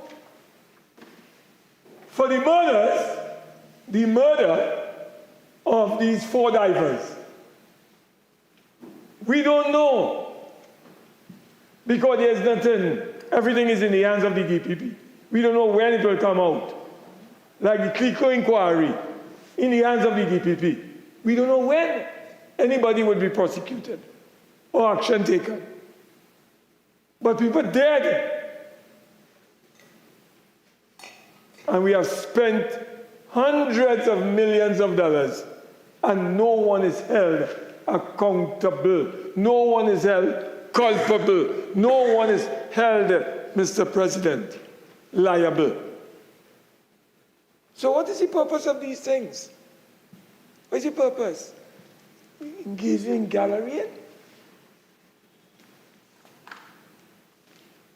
So, Mr. President, Mr. Vice President, I recalled, he has now passed on, the former Justice Deoroop, a judge, leading a commission of inquiry into the Elections and Boundaries Commission. I remember, and he made a lot of important recommendations to improve the operations, accountability, transparency of the Election and Boundaries Commission. And I do not believe these recommendations, how many recommendations were included? All I know is that there are people still around on the list. And there has been no proper survey by the Election and Boundaries Commission over the years to update the list of electors in any serious way, as recommended by Justice Deoroop. I remember that. So, Mr. Vice President, these commissions of inquiry, they do come up with some positive recommendations for improving, as Senator Vieira spoke to, efficiency levels, the efficacious nature of operations of these institutions, but there is no implementation, there is no enforcement of these recommendations. So we are running on the same spot, and we feel that we are going somewhere, but we are going nowhere, Mr. Vice President. Absolutely nowhere.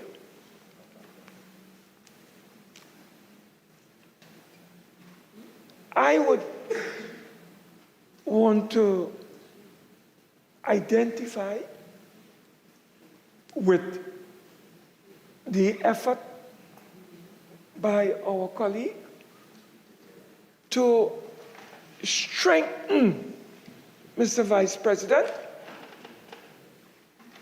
accountability. We will need to overhaul and get rid of the Commissions of Enquiry Act, because that has not worked. It has been a total failure. So rather than Senator Vieira talking about comprehensively reforming that act to bring about efficiency and efficacy in the operations of commissions of inquiry, from 1892 to 2024. What has happened, Mr. Vice President? What has happened? It has been an utter failure. Utter failure. And maybe the time has come to get rid of that act and put something in its place that is much more effective. I like this idea about a special counsel. Call them what you will. Special prosecutors, Mr. Vice President. So people who do things, people who witnesses not appearing, it's voluntary. You come, you don't want to come? No. The special counsel or the special prosecutor must have the power. You don't come? Well, that's contempt. You have to come. This is serious business. So, I believe, Mr. Vice President, that the time has come to overhaul this entire system that has proven to be, from what we have been told and the evidence that is before us, I don't think the system is working. The system of Commission of Enquiry, that system has not worked in the interest of the public. And I think it is a confession, it is an admission, and it is a recognition that that is the reality facing us in TNT. And I want to compliment my colleague for bringing this forward so that we can ventilate our views on this matter. And not only ventilate our views, but come up, Mr. Vice President, put on the table alternative models for consideration in Trinidad and Tobago. And we don't have to reinvent the wheel, Mr. Vice President. They have it in the United States. I would like the day to come when we have serious, revolutionary, constitutional reform in Trinidad and Tobago and make our parliament, like the United States Congress, totally independent and separate from the executive. That is the kind of system we want here. And when we are here as members of parliament representing different constituencies, we are not obligated to a prime minister. Yes. We are not obligated to any prime minister. We are obligated to our constituents.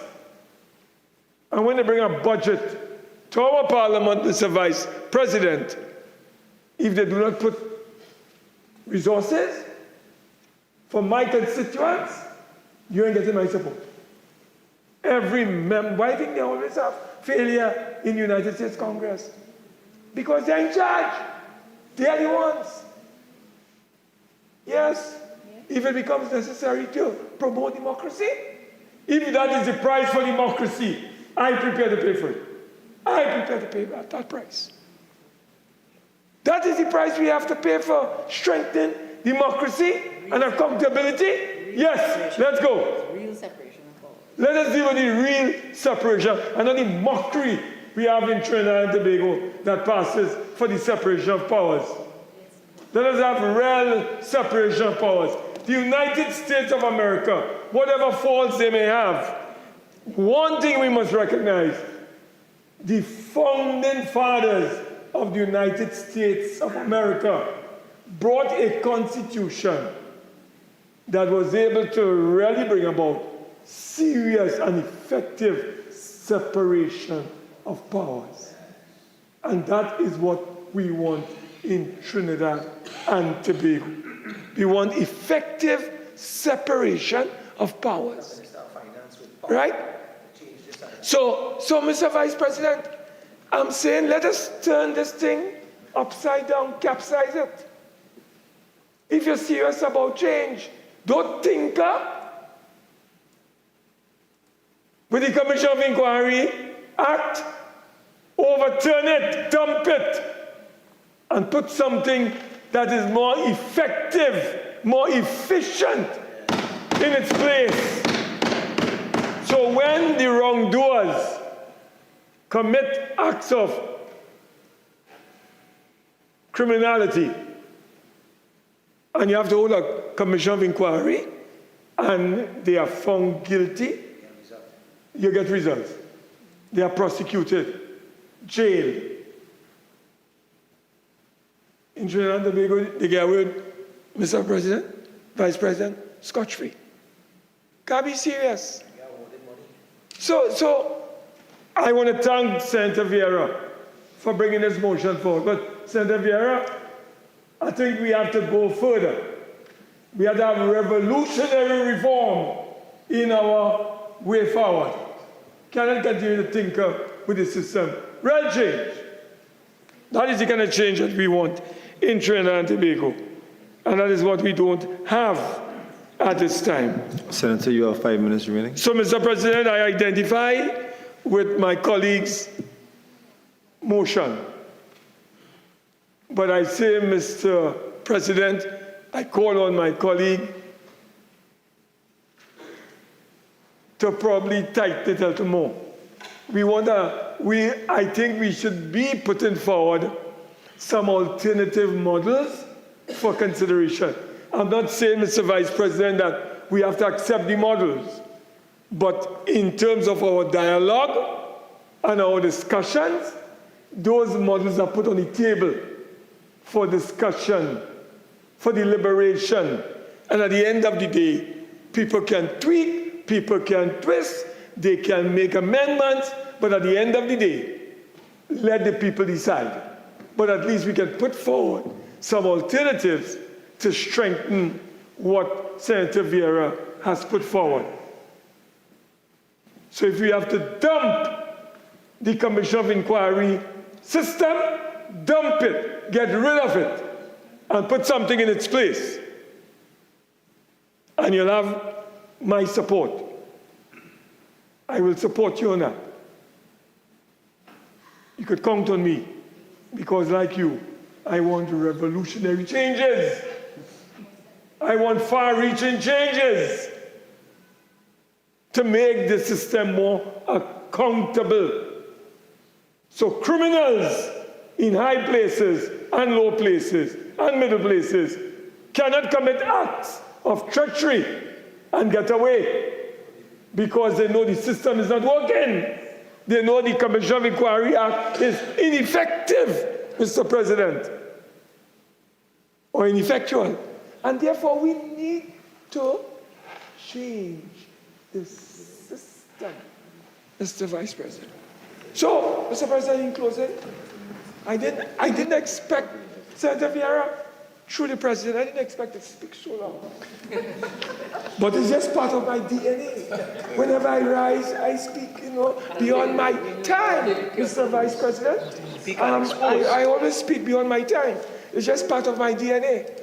So, Mr. Vice President, I just hope that, for instance, I have contributed. I wish to support my colleagues' effort. I am asking my colleague, however, if he could tighten his resolution to put forward what I call alternative models for consideration, so that when the government is examining that motion, that must be unanimously passed by all of us, because we are in support of it, we will be able to give the government some guidelines, Mr. President, in terms of the areas that they ought to pay attention to at the end of the day, because that is a very important effort, and I compliment you.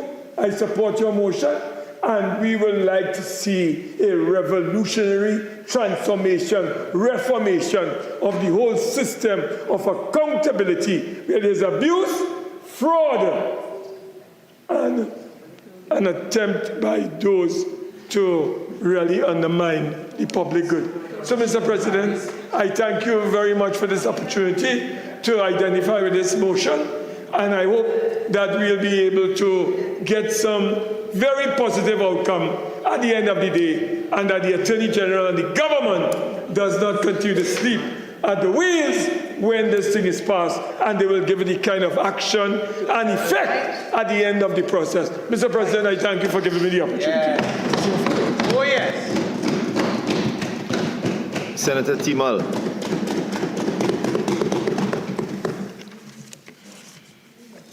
Mr. President, I do thank you for the opportunity to make a contribution on the debate of the motion that is before this Honorable House. And as I begin, let me begin on a bit of a light note, in that this motion has been piloted by esteemed colleague, Senator Vieira. And first of all, let me commend him for bringing this motion to us, because I think in the whole matrix of accountability, transparency, justice, and justice being done, being executed, this the whole instrument of Commission of Enquiries, despite its age, and despite the fact that we are discussing reform, to me it's still quite relevant to, accountability and transparency. But on a lighter note, I was thinking, after Senator Vieira piloted this motion, senior counsel, then we had our Honorable Attorney General, senior counsel. So I was wondering if, on the opposition side, that Senator Jayanti Lakshmi would be coming. And when that thought entered my mind, I must say some element of trepidation came in. Because I say two senior counsels and a prominent legal mind, prominent and successful legal mind, to follow would be quite an act to follow. Now, I am not casting any aspersions in any way whatsoever on the ability of Senator Mark, because I say it without any cheekiness or anything or whatever, as a form of respect to Senator Mark, that in terms of a legislative mind and in terms of his track record in this House and other places, Senator Mark has indeed acquired a degree of expertise when it comes to legislation. Mr. Vice President, I think that our speakers before would have gone into some depth about the advantages of Commission of Enquiries. But I think based on the exercise that is before us, I would opt to maybe focus on the disadvantages, because I believe that in looking at some of the disadvantages, that it offers us the avenue to probably get closer towards identifying a scope for reform and the necessity for reform, and also maybe identification of possible models of reform regarding Commission of Enquiries. And of course, I think from the public perception of commissions of inquiry, now it is called a public inquiry, but I think the way that it's conducted thus far, it means that it is conducted in the public, in the glare of the public, and not necessarily by meaningful engagement of the public. And Senator Vieira did address this in his piloting of the motion. But from the public's perspective, I think there are two, if we want to classify them as disadvantages, or two concerns, would be cost, the exceedingly high cost, or seemingly high cost of Commission of Enquiries, and two, the length of time it takes. It does consume a lot of time. And We would all know Senator Vieira did quote some figures at the beginning, but in an article by Joey Julian of the Trinidad Guardian in March 22nd, 2022, he informed in the article there that the last 4 commissions of inquiries which were held in this country have cost taxpayers in excess of $600 million. So it is exceedingly expensive. And I think at the time this article was written, it would not have included the commission inquiry into the Paria situation and the unfortunate death of those persons. So it's exceedingly expensive. And I think the first reaction would be that, is it worth it for a nation to be spending that sort of money? And I think the answer to that would always be, what are the benefits?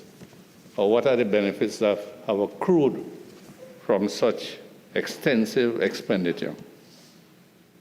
Now, I think we have to bear in mind, I think we have to be careful, actually, that in looking at reform, how we go about addressing this concern. Because I agree with the Honorable Attorney General, in that if we look at setting up a framework in which cost is addressed, and we saddle a commission of inquiry with a budget to work with, or some mechanism to rein in cost, whether or not we are working against the very purpose that a commission of inquiry is set up for. And the fact that it is set up on the principle of being independent, because that is the basic principle of the commission of inquiry, whether it's a single commissioner or whether it's 3 or 4 commissioners, is their absolute independence. Now, it's a bit of a conundrum, because we may say that the commissioner or the commissioners and the commission of inquiry has been set up by the president, effectively the cabinet of the country. And we could say, well, look, it's a political decision. And in such a case, where the commissioner is appointed by the president, how much independence can there be? And I know there is some skepticism in the public. The same way there is skepticism about independent senators and how we are appointed and how independent we really are. That same sort of skepticism enters the public debate. And we have to bear in mind that is always the choice of the commissioner or the commissioners. And I must say, looking at, not all, it's a lot of reports, but looking at particularly some of the recent commissions of inquiry, where the administration opted for experienced former judges, people who are familiar with the whole judicial system and processes of inquiry. It addresses some of the skepticism. So what I'm saying, that if we are looking to generate procedures and guidelines, those procedures and guidelines, it's a difficult task. But I think we have the legal minds and the legislative minds in our country to address it. But it is just that the balance that is necessary to ensure that the independence of the commissioners is not infringed upon by issue of policies and guidelines by whatever body may be most appropriate to develop such guidelines and procedures. We have to recognize that when we look at salaries of commissioners, we look at the legal teams, administrative staff, We have to bring in expert witnesses. Costs, expenses can escalate. How do you budget for a situation where you are entering into an investigative exercise and you may have to be calling on expanding your initial concept of your range of witnesses, because based on evidence that is presented during the inquiry, it means you have to go a step further. And then you have to go to another step based on what is being uncovered. So really and truly trying to pin down a budget under such circumstances, it's indeed challenging. And I think that despite the skepticism of the public, our citizens of Trinidad and Tobago would be comfortable, would be amenable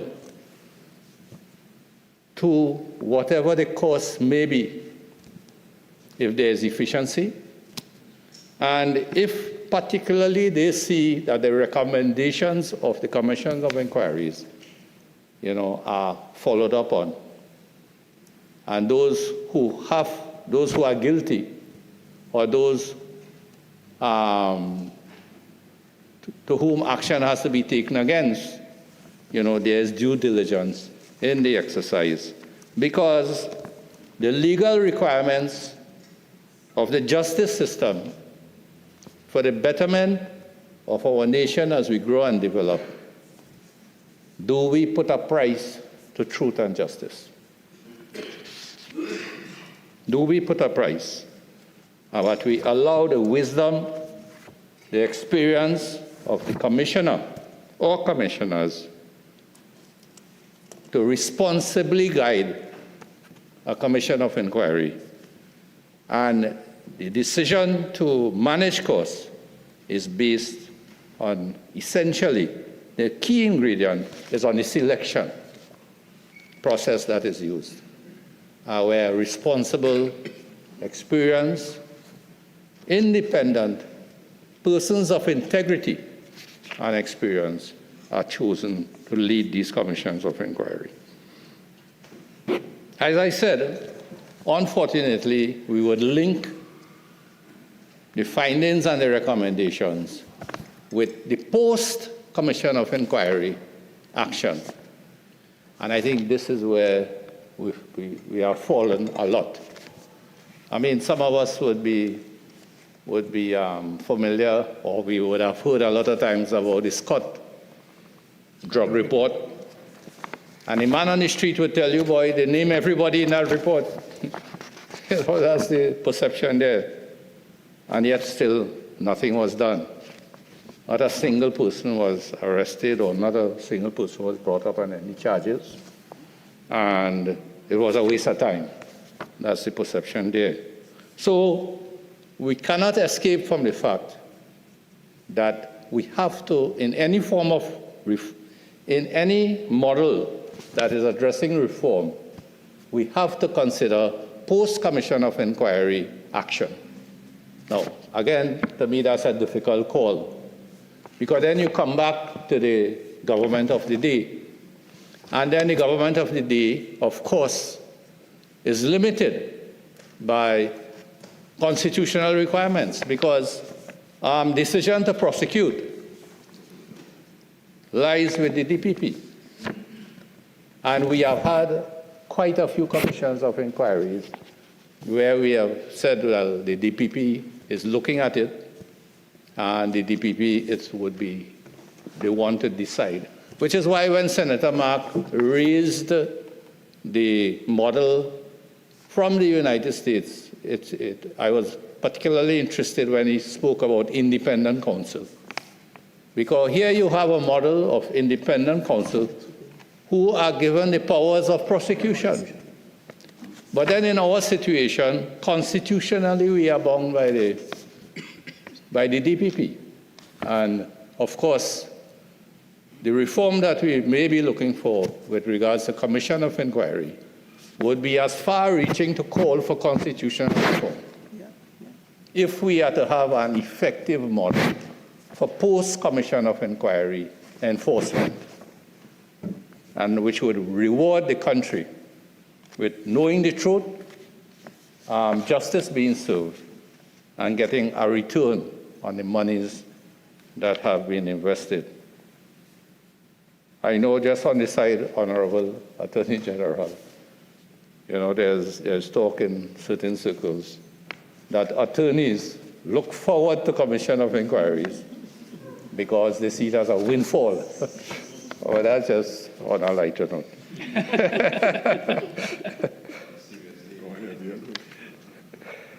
So we have to bear in mind also that other than constitutional restrictions, that where the DPP has to get involved, I think that the government of the day, even the one who did not commission the inquiry because due to the politics, you may have changes in government. It is still it's still to me the responsibility of whatever government is there to look at how recommendations can be implemented in policy making, and how they can be reflected, how it could be translated into the operations, not only of government ministries, government bodies, but state enterprises and other bodies. I mean, I think about the OFF report, or the one that was commissioned to look at the UDCOT. And from what I understand, there were almost 65 recommendations coming out of the OFF report, targeted primarily because one of the mandate of that Commission of Inquiry was about the construction industry. And about 65 recommendations targeted specifically for the construction industry. And I would ask how much of that has actually entered into policy by governments, and how much of it is actually having an effect. So it's two. It's not just the DPP, but it's to me the government. And whether or not we can frame legislation, to ensure the government of the day considers recommendations in their policy decision making. Now, I know what affects that is continuity. Because when governments change, a lot of things, I mean, it's a political thing, it's politics, but a lot of things just, get pushed out, they get lapses, and maybe it does not draw the attention of the government as it would have done the previous governments because of policy. But somehow or the other, we have to look at continuity, because spending $600 million in 4 inquiries is a tremendous investment. And if there is no continuity due to changes in governments, to me, we're just spinning top in mud, as we would say. Now, the cost is linked into time, because the longer inquiries go, the more it's going to cost. And I think from the public, they really, the understanding that why it is commissions of inquiry as it is so low. Now, how can we reform and frame legislation that impacts on time? And again, the Honorable Attorney General did address the possible dangers that you could have in limiting a commission of inquiry by imposing timelines. But yet still, I think we should be challenged in order to find some mechanism by which, there could be a more efficient use of time. But what we have to bear in mind when we create a commissioner of inquiry, it is nothing more than an order, an appointment by the president or cabinet. So after the appointment, all the commissioner has, or all that the group of commissioners have, is just the letter of appointment. That's all they have. They have nothing else to start with. They have no staff. They have no secretariat. They don't have an office. They don't have a place to operate from. And they have to go, that commissioner has to go, essentially setting up an entire administrative arm to undertake the Commission of Inquiry. Have to get resources, human resources. Have to get physical resources, office, furniture, equipment. And as we know, it takes time. So to actually set up, from a physical point of view and from a human resource point of view, it's a timely process and it's a costly process. And whether or not the Honorable Attorney General mentioned about a secretariat, that would be common to all commissions of inquiry. And I think that is a suggestion that's worthy of consideration, because I think it would reduce some of the time that is taken to set up. And so it is not that it is time consuming. It is, to me, the time is justifiable because of where the commissioner or commissioners have to start off from. They are literally at the beginning of the mandate. They have to start from scratch. The second thing is they also have to formulate rules of practice and procedure. And I was very interested in the example used by the Honorable Attorney General, Lord Muskill, I think he mentioned. Touchstone. Yeah, Touchstone. Fairness. And I can understand Lord Muskill's consternation that someone else would be drafting rules and procedures for an independent commissioner appointed to a commission of inquiry. And yeah, sure. Thank you, Mr. Vice President. Just to respond immediately to my colleague, Senator Teemal, it wasn't someone else who was drafting the rules. Counsel to the commission is appointed to be part of the commission and to advise the commission. And in fact, the most important role of counsel is to do all of the legwork, to examine the witnesses, and to ensure that the commissioners don't unnecessarily descend into the arena. So counsel drafts procedural rules for the commissioners and gives them advice to keep the process fair. So that's what I was asked to do. Okay, thank you very much for that clarification. And but still bearing in mind is a timely process. However we go about it, the practice and procedures. And so these are some of the reasons for the time. And I think any model that we are going forward with have to bear in mind, you know, the whole question of cost and time and how much we look to curtail that. Because I'm concerned about it infringing on the independence of the commissioners. Now, another, if we use the term disadvantage, or it could be construed as an advantage, depends where you are, is the question of it being used as a political tool. And, you know, governments across the board, I mean, not only Trinidad, but, let me phrase that a little more carefully. Sometimes commissions of inquiry could be used as a political tool. Well, either to delay action or to deflect attention from more pressing issues. And, I mean, it is felt that sometimes the scope could be manipulated, or the timing of the inquiry could also be manipulated for political ends. And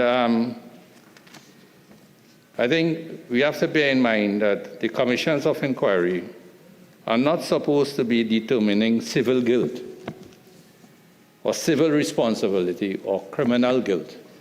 And I think this is a misconception that has to be addressed in whatever reform is there, and it's to be clearly spelled out for clarity, because they are supposed to be fact-finding investigations leading to recommendations.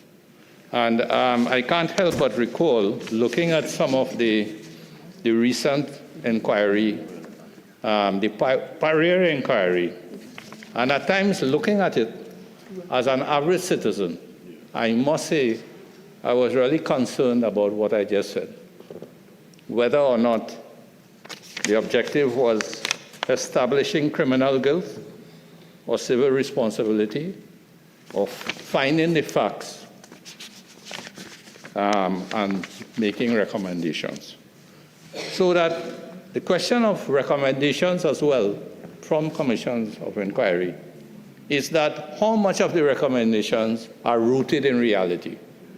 Now, I did mention about the DPP and the constitutional restrictions, and I mentioned about government's ability to put recommendations into policy.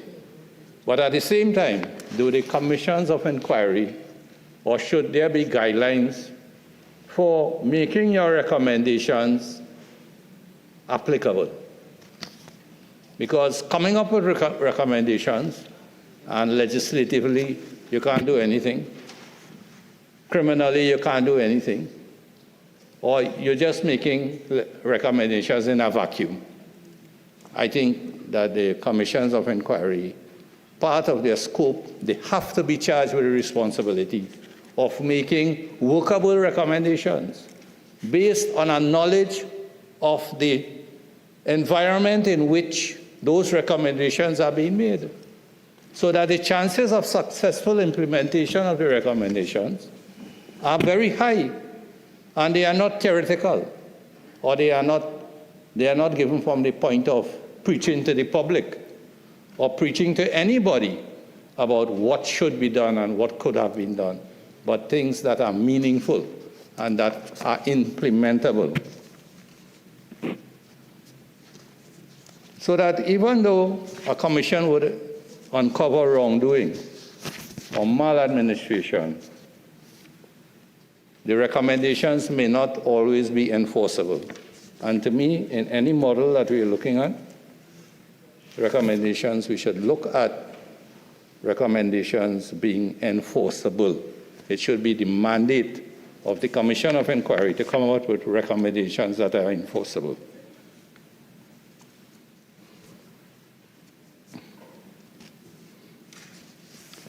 And one other fact I would like to deal with is the whole question of impact on individuals. Now, the reason I am highlighting impact on individuals is because whatever reform we are looking at, it must be consistent with the rights of individuals and the constitutional rights of individuals. Because individuals involved in commission proceedings, whether as witnesses or subjects of investigation, may face reputational damage, even if they are ultimately not found guilty of any wrongdoing. And I think this is a fact, because looking at the way some of the Commission of Inquiries have been conducted, and particularly when we take into account the media and the fact that the inquiry is conducted in the full glare of the public, I think persons' reputation and damage to persons' reputation is a fact. A lot would depend on the commissioner who is leading that, to make sure that he reins in witnesses and also legal persons so that the reputations are not damaged. And that I know there are critics of the Commission of Enquiry who find that commissions of inquiry are fundamentally unfair to persons who have been summoned to appear before a commission of inquiry. In fact, the society that we are in, just being summoned to appear or testify before a commission of inquiry could be damaging to the witness reputation by just being summoned, since some members of the public and some journalists, members of the media, take it for granted that if a witness has to be compelled to testify, doesn't come willingly, but has to be compelled, well, then they have something to hide. And it's an assumption that is really grossly unfair. So there's also a feeling that commissions of inquiry are bound by no rules of evidence and anything goes. So I don't know if in the reform that we are looking at, in terms of evidence gathering, whether or not the legal minds would be able to come up with rules and guidelines for the gathering of evidence by commissions of inquiry, because it is very clear in the judicial system about evidence, and all that is covered under the Evidence Act and all those things. So criminal trials prove beyond a reasonable doubt. Civil trials require proof on the balance of probabilities. But it is felt at times that commissions of inquiry don't seem to have any standard of proof. And to me, this criticism bears enough merit to warrant further consideration, since rules of evidence have been established by courts over many years to ensure fairness by excluding questionable evidence and unreliable sources of information, such as hearsay, speculation, or opinions of non-experts and experts who are not so expert. So our commissions of inquiry under the current Act, is there a potential for abuse politically? And is there avenues for establishment of commissions of inquiry with ulterior motives, such as targeting political appointments or stifling defense? And to me, I put forward that any exercise to reform, we need to address potential for abuse, particularly political abuse. And we stick to fact-finding investigations that leads to recommendations without political objectives in mind. Now, Mr. Vice President, I've focused a lot, as I said, on possible disadvantages, because I believe that the speakers before me have, especially Senator Vieira, who have piloted this bill, did explain in detail the many advantages and the benefits that it can bring in terms of transparency, accountability, and the service of justice. And I'm sure that in any effort to reform our Commission of Inquiries Act, that it is a step in the right direction. So I want to commend him again for bringing this motion. And reform, if we put at the top of it, to maximize the effectiveness of commissions of inquiry, we put that on the list as well, minimizing the perceived, and not only the perceived, but minimizing some of the negative aspects that I've highlighted. I think I am in support of this motion brought here by Senator Vieira. Mr. Vice President, I thank you. Leader of Government Business.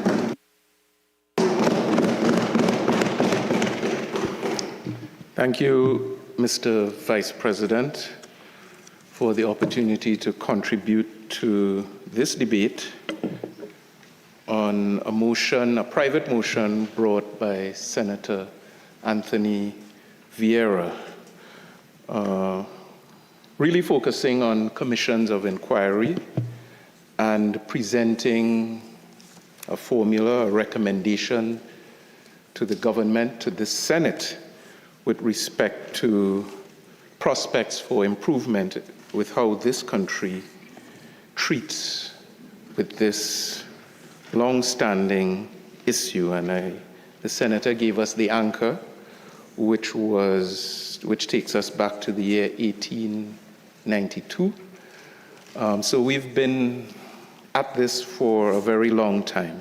Mr. Vice President, I will, in my brief contribution, share a few of my own thoughts on this matter, out of respect for the motion itself and the senator who brought it. I will attempt to add some international and regional perspective with how commissions of inquiry are treated with. But I really want to begin by pausing to recognize what has happened here already this afternoon. And it is in saluting the motion and the decision by Senator Vieira to bring the motion that for the first time for a considerable period, we've had significant blocks of agreement and concurrence so far on both sides of the aisle. And Mr. Vice President, I didn't want that to pass unrecognized or unnoticed, because it is something that citizens have called for. It is something that many stakeholders in this country, I'll put it that way, have been thirsting for. And it is something that in bicameral systems, maybe the Senate might be more familiar with than the House of Representatives. So this was an opportunity for that, and the way in which the motion was drafted and the way in which it was presented, I would say, Mr. Vice President, created a fertile environment for the type of engagement that we've had thus far. So that is my salutation and commendation to you, Senator Vieira, through you, Mr. Vice President. And I would go further in commending the fulsome, comprehensive, measured, sensitive response presented, an accurate response presented by the Honorable Attorney General,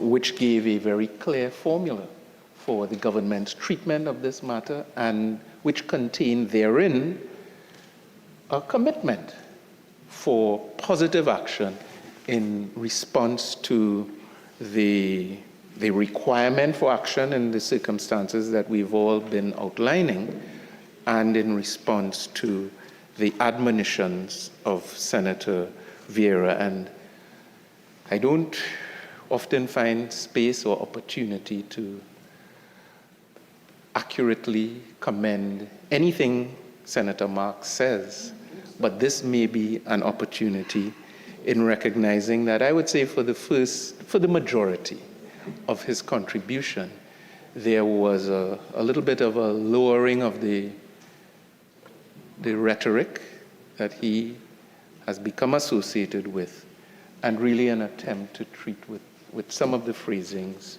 in a manner that began to resemble dispassionate. So that's a strong words from me, but I think in the circumstances of this debate would require placing on the record. So Senator Vieira's motion has given us an opportunity for a more cerebral type of engagement, and the debate thus far has been replete with suggestions, recommendations, and advice, all of which is being absorbed, certainly on this side of the aisle, and I will look at some of the determinations that the government has made in response to this particular motion.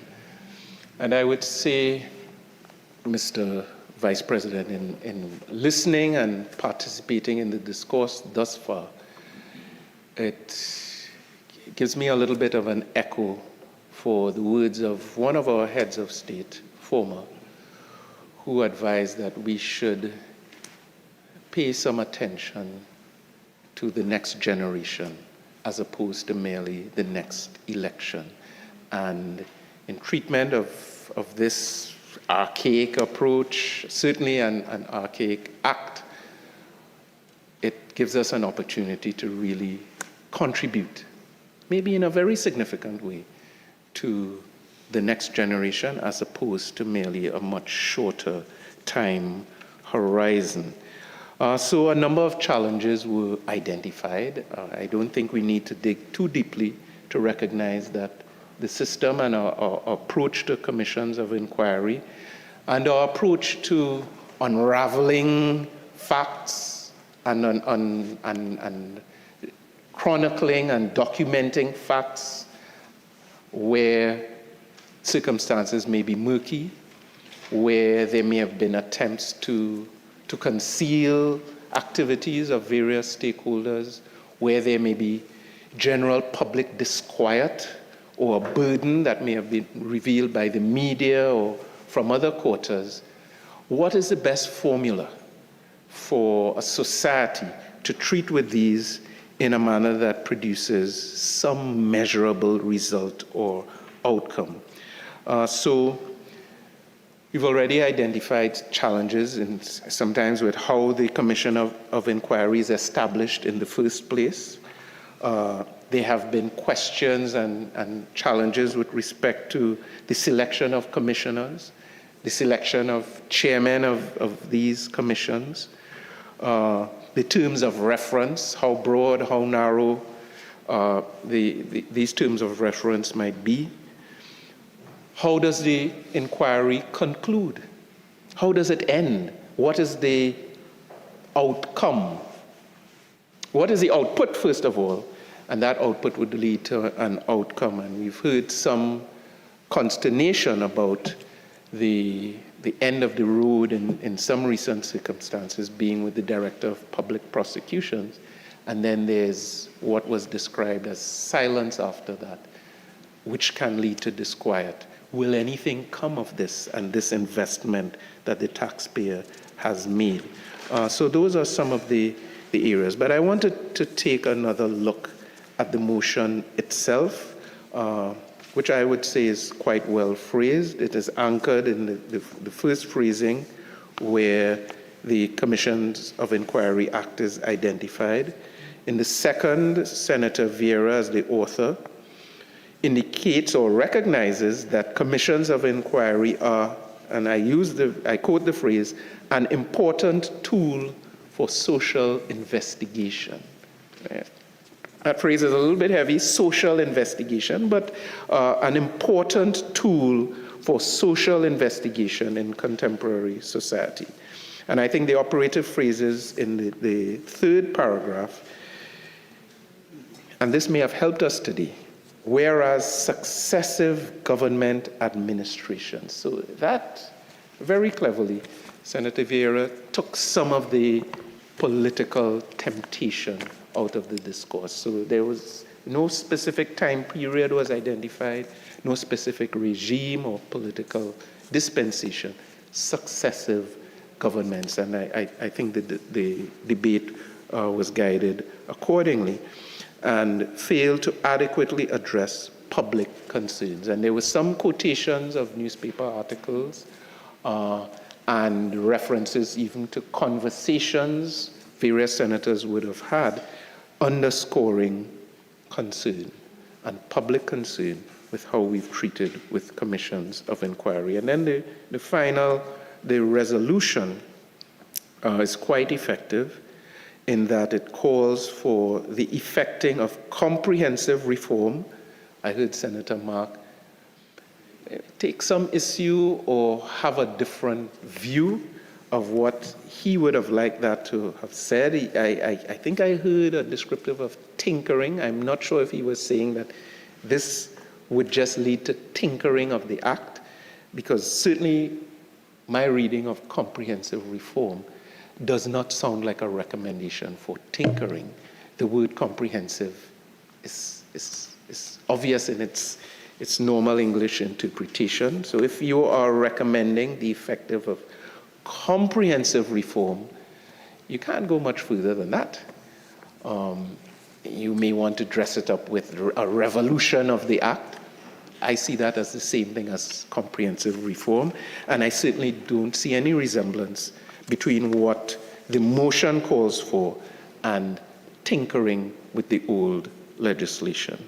And the objective is also stated to improve the efficiency and effectiveness of the public inquiry process and, I guess, the social investigation process. So, very effective, very well worded motion, which has guided us, and I suspect will guide us through this particular sitting, and maybe if the vote is not taken today, we will hear the views of some of the other senators in this chamber.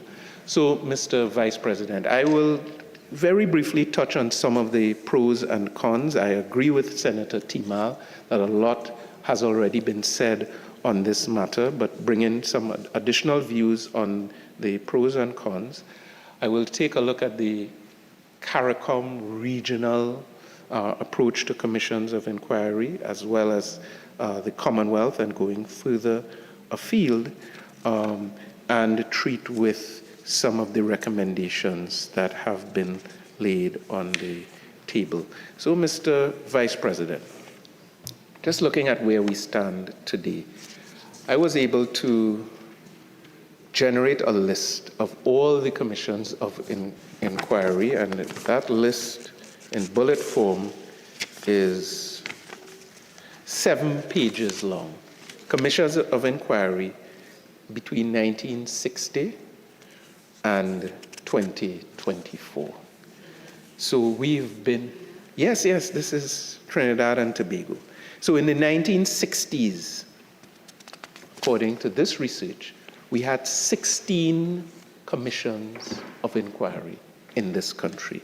And I would not regale the Senate with the entire list.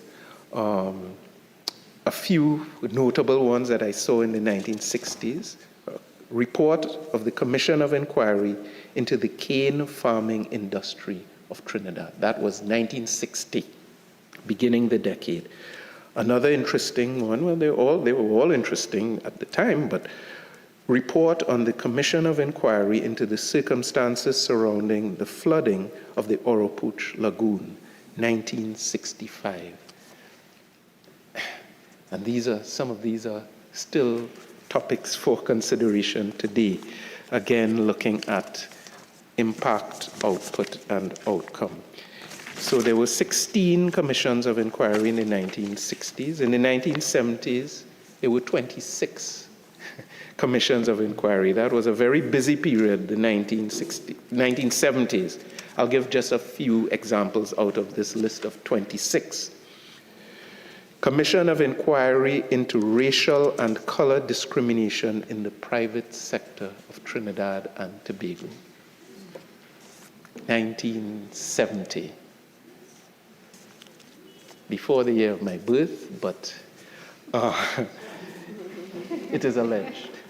But certainly a period very important to the history of Trinidad and Tobago, and we had a commission of inquiry where public funds were applied and human resources were channeled to inquire into racial and color discrimination in the private sector of this country.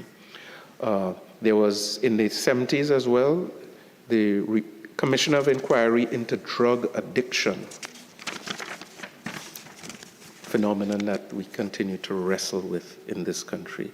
Commission of 1973, Commission of Enquiry into all aspects, Commission of Enquiry into all aspects of the operations of the Water and Sewerage Authority. Final report presented in 1973. Here we are in 2024, and finally we have a Minister of Public Utilities who has bitten the bullet and engaged in comprehensive reform of WASA. But the point I'm making is that we have been at this for a long time, and if you look at some of the issues that have, and I use the term advisably, been the beneficiary of these commissions of inquiry, the question would be, how much progress was made? Did we get value for our money? There were commissions of inquiry, 1977, Commission of Inquiry into, listen to this one, all the circumstances, including the negotiations surrounding and leading to the acquisition of the MV Santa Margarita, known as the MV Tobago, by the government of Trinidad and Tobago. 1978, last one in that decade, investigation into the baking industry in Trinidad and Tobago. That was a commission of inquiry into the baking industry. Commission of inquiry into the operation of the licensing department, 1978. And here we are today with, again, a Minister of Works and Transport really treating frontally with the challenges in the licensing department. But so all of these are issues. The 1980s, Mr. Vice President, 11 commissions of inquiry. 11 of them.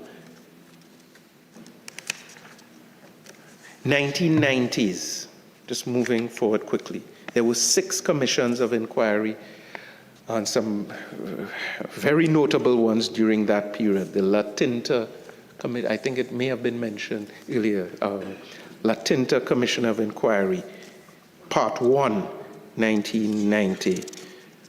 This one was interesting.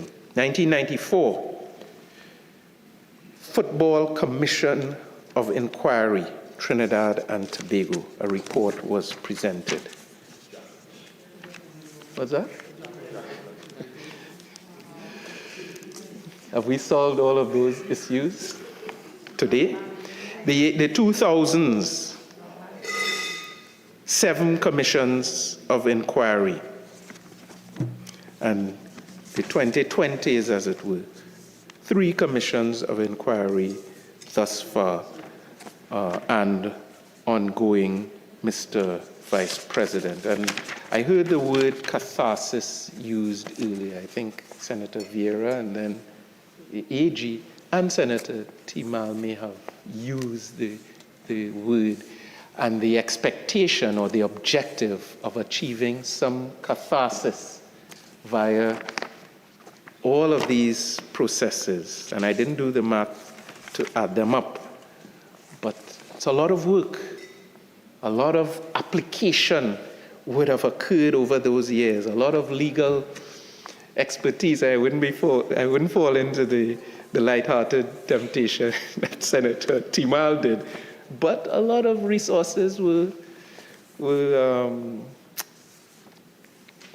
I don't want to use the word channeled either, were devoted to all of these processes over those decades. And in pursuit of that catharsis, the question remains on the table: did the candle cost more than the funeral? And was it worth it in the end? Has society been getting value for our money of the citizens of the country, from this approach, how we have undertaken this process of social investigation and public inquiry? Mr. Vice President, I wanted to give a little bit of some examples. And one of in my own review, there was a letter to the editor written, and we have some really insightful citizens who spend time penning these letters to the editor, some of them. Some are just have a different agenda, obviously. But there was one in the year 2022 that caught my attention, a letter to the editor written to the Daily Express. And the editor ascribed a caption to it, "Needed a commission of inquiry to probe all commissions of inquiry." And so maybe that would be the grand finale, according to this this author, Mr. Philbert Gervais. Last commission of inquiry would be a commission of inquiry to probe all of the commissions of inquiry. So I'll keep this list handy should that ever be convened. But in giving his insights, the author built a case, and I would just want to quote very briefly, Mr. President, from this letter to the editor, November 28th, 2022, a letter to the Daily Express. And I quote, "There have been several commissions of inquiry over the years formed to probe and gather facts and truth in cases of alleged improprieties, misconduct, and serious criminal behavior. All the commissions of inquiry saw commissioners appointed by the President of the Republic, certainly during our Republican period, on the advice from the Cabinet pursuant to the powers under Section 2 of the Commissions of Enquiry Act." And then the author went on to place a rhetorical question, which I would want to share. Has anyone paused and asked the status of recourse taken after the findings of these commissions of inquiry? Have the taxpayers gotten value for money? What has happened after all these commissions of inquiry? And then, of course, he ended, "We may need a commission of inquiry to investigate the outcomes of every commission of inquiry that has been formed." And Mr. Vice President, I think it was Albert Einstein. In fact, I'm sure it was Albert Einstein who said that the definition of madness is doing the same thing over and over and expecting a different result. And I thought this particular letter to the editor can add some context to Senator Vieira's motion. And then very briefly, I want to refer to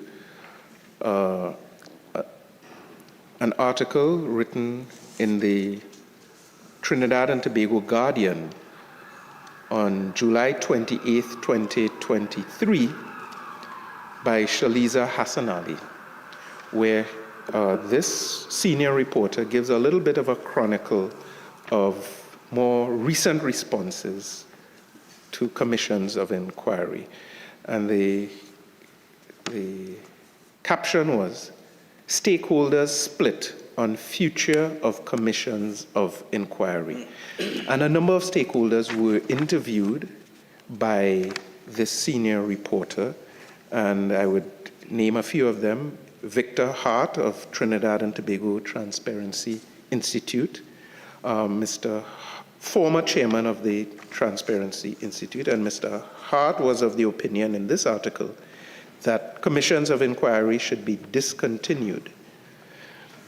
Senior counsel Avery Sinanan said that commissions of inquiry, the act needs to be amended to bring witnesses that have critical information before a commission. So that appeared to a recommendation that there needs to be more teeth behind these commissions to compel witnesses to appear. Another very interesting senior stakeholder was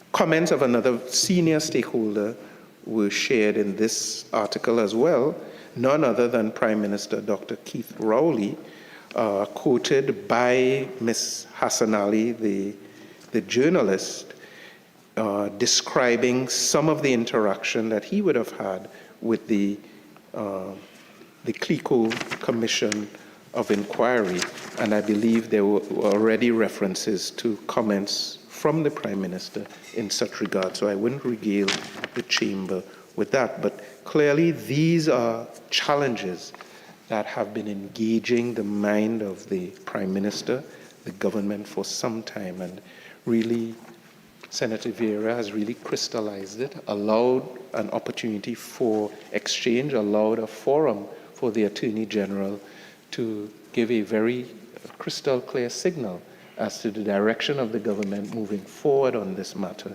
and really affording a signal of hope to the population that we will not continue merely doing the same thing over and over, but a process is being engaged that will lead to a better approach, reform of the Act, clear recommendations that could form the basis of a policy recommendation that can be placed before the Cabinet for determination and eventually can make its way back to the legislature for treatment. So really that's a signal of hope. So Mr.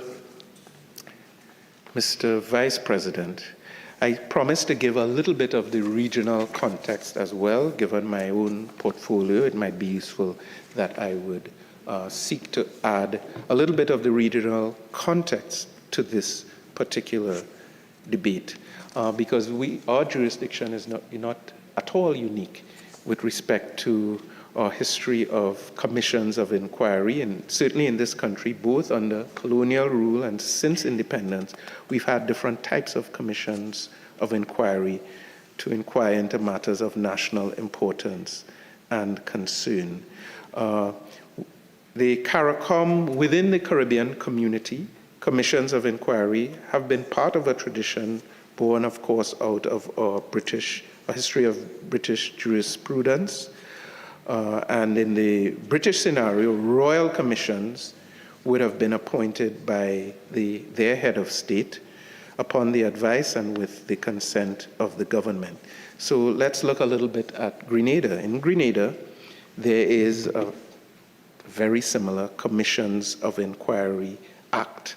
They not being a republic, it outlines that it shall be lawful for the Governor General, wherever he or she deems it advisable, to issue a commission appointing one or more commissions and authorizing the commissioners or any quorum of them therein mentioned to inquire into the conduct or management of any department of the public service or of any public or local institution, or the conduct of any public or local officers of any parish or district of Grenada, or into any matter in which an inquiry would, in the opinion of the Governor General, be for the public welfare. And there's some particulars there in the Grenada situation. Each such commission shall specify the subject of inquiry and may, in the discretion of the Governor General, if there is more than one commissioner, direct which commissioner shall be chairman, etc., etc., etc. And Grenada states that various commissions of inquiry are set up over time to investigate acts of corruption by public officials, and the public has the opportunity to actually participate in these commissions. In Dominica, there was, I was able to find two key examples: a commission of inquiry into the Dominica Defense Force, which was conducted by Colonel Martindale, and there was a commission of inquiry into a riot outside of government headquarters in Roseau when a panel was convened. And after the ascent of the Freedom Party to power in Dominica, there was another commission of inquiry embodied to investigate whether there was fraud or other wrongdoing in the manner in which a particular personality was elected as president of the National Youth Council in Dominica. In St. Kitts and Nevis, there were several examples of commissions of inquiry. There was one launched in particular under Prime Minister Dr. Denzel Douglas, in his administration, into the failure of a range of police officers to report for duty during a particular 6-week period of contention in St. Kitts and Nevis. And that may sound a little bit familiar to some keen stakeholders in Trinidad and Tobago. For them, it was a 6-week period. And that particular inquiry was not conducted in public because the inquiry, and I quote from the Commission, the inquiry touched and concerned issues of confidentiality and national security.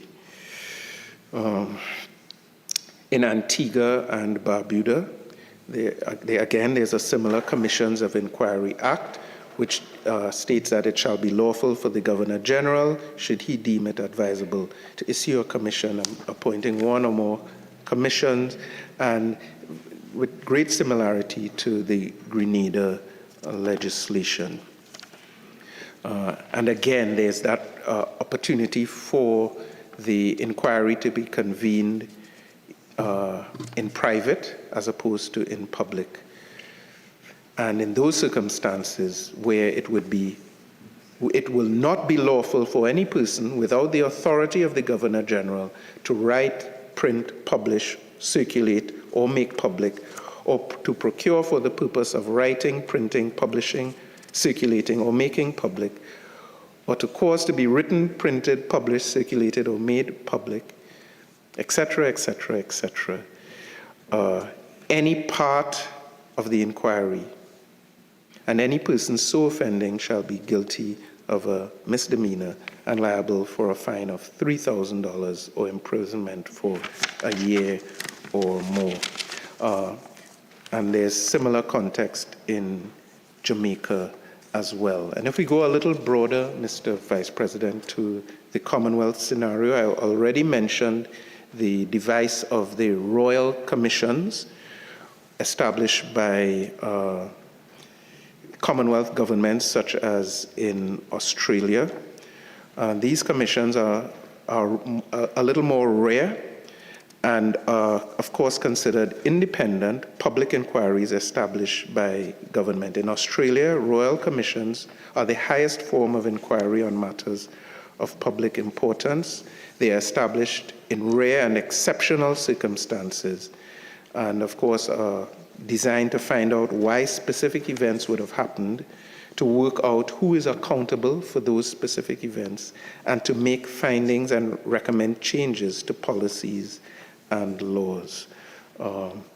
And there's a lot of information available on how those commissions are established. There are letters patent that are issued, how they would collect information and evidence, the engagement of private sessions where individuals are afforded the opportunity to have confidential meetings with the commissioner or commissioners, and then with respect to a final report, outcomes, and even action plans where this is deemed necessary and useful.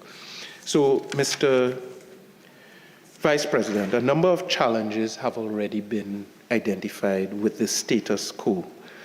Why have we been encountering these challenges, and why have we been, across successive administrations, been basically doing the same thing over and over with mobilizing these commissions of inquiry?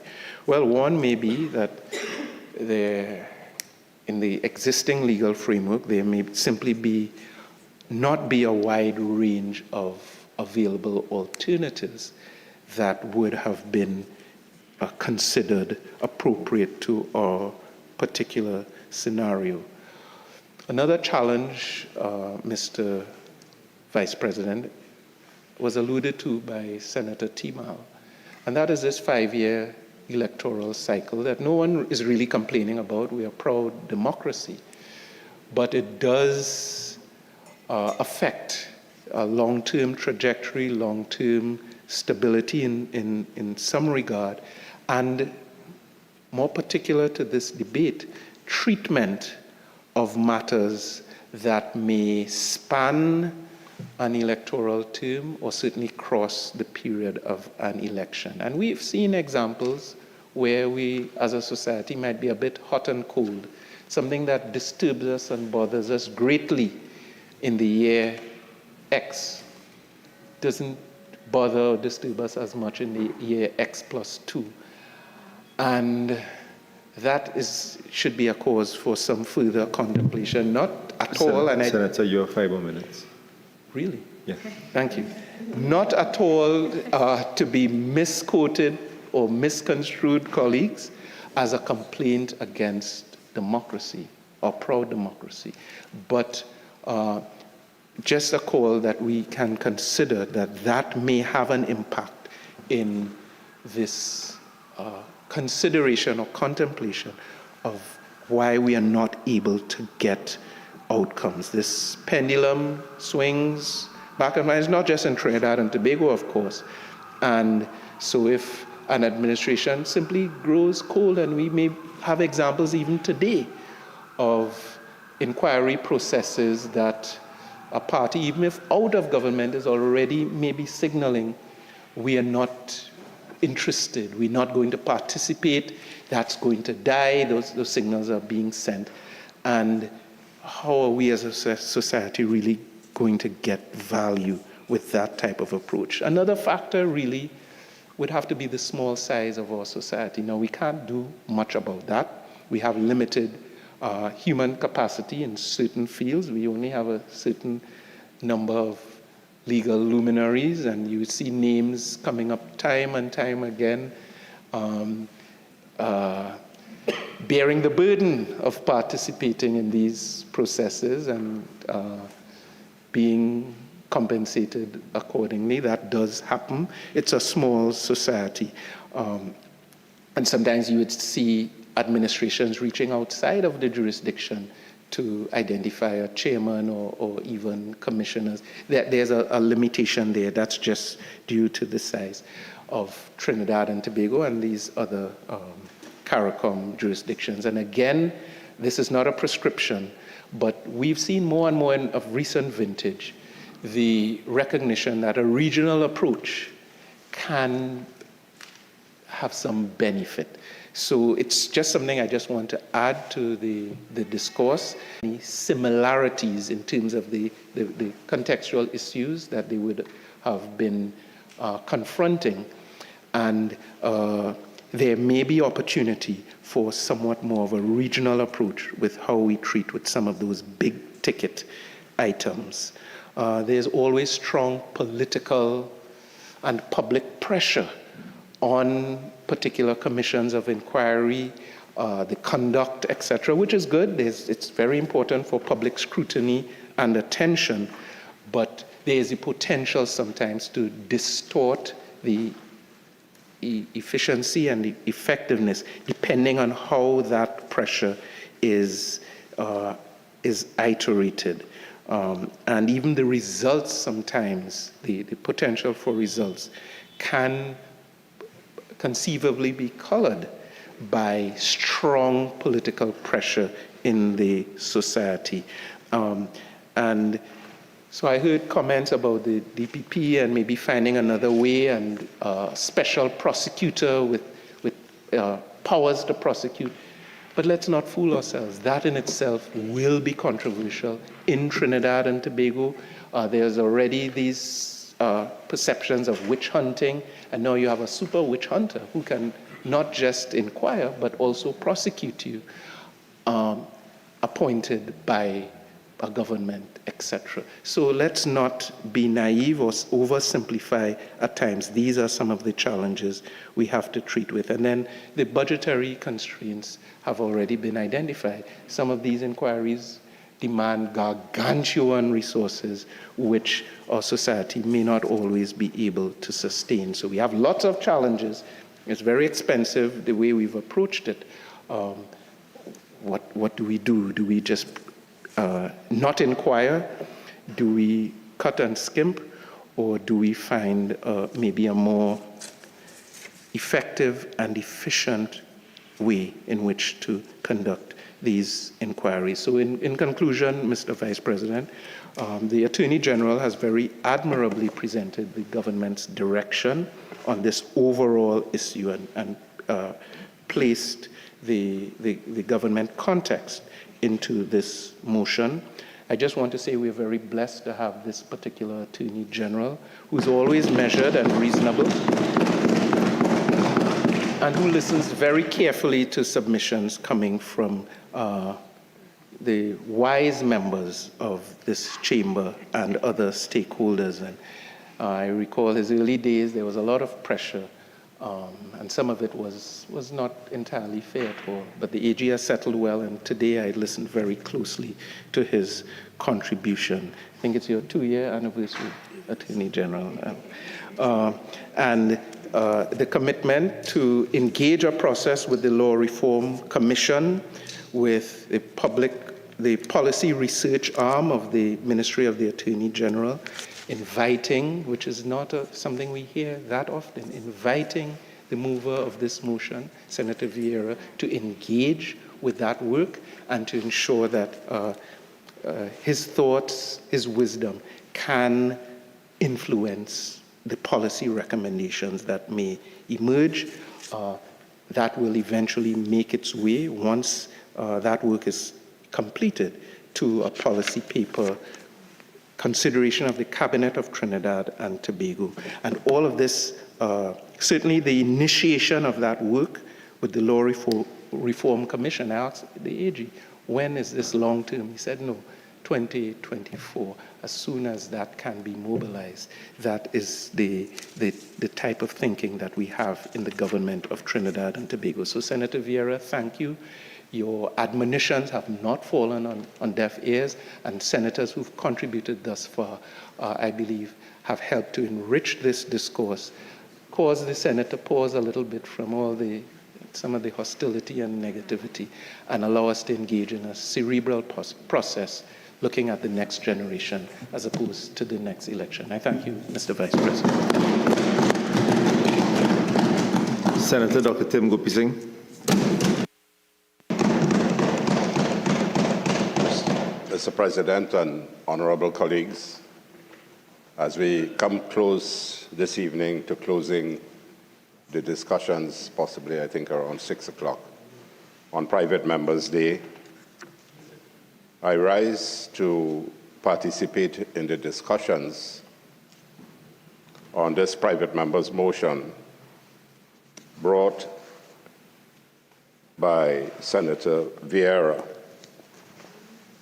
And basically, it's on the whole rationale of the commissions of inquiry and the relevance and pertinence and the way that we should move into the future with respect to these issues. We heard a response from the Attorney General and the Minister of Foreign Affairs, and they were sobering responses.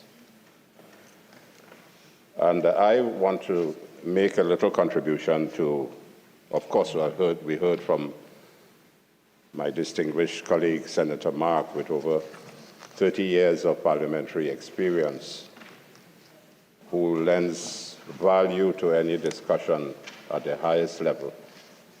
And congratulations, Senator Mark, my colleague, for your distinguished analysis of issues in this Senate over a period of time. The motion has 4 arms, and I want to touch on the 4th one first. And it states, be it resolved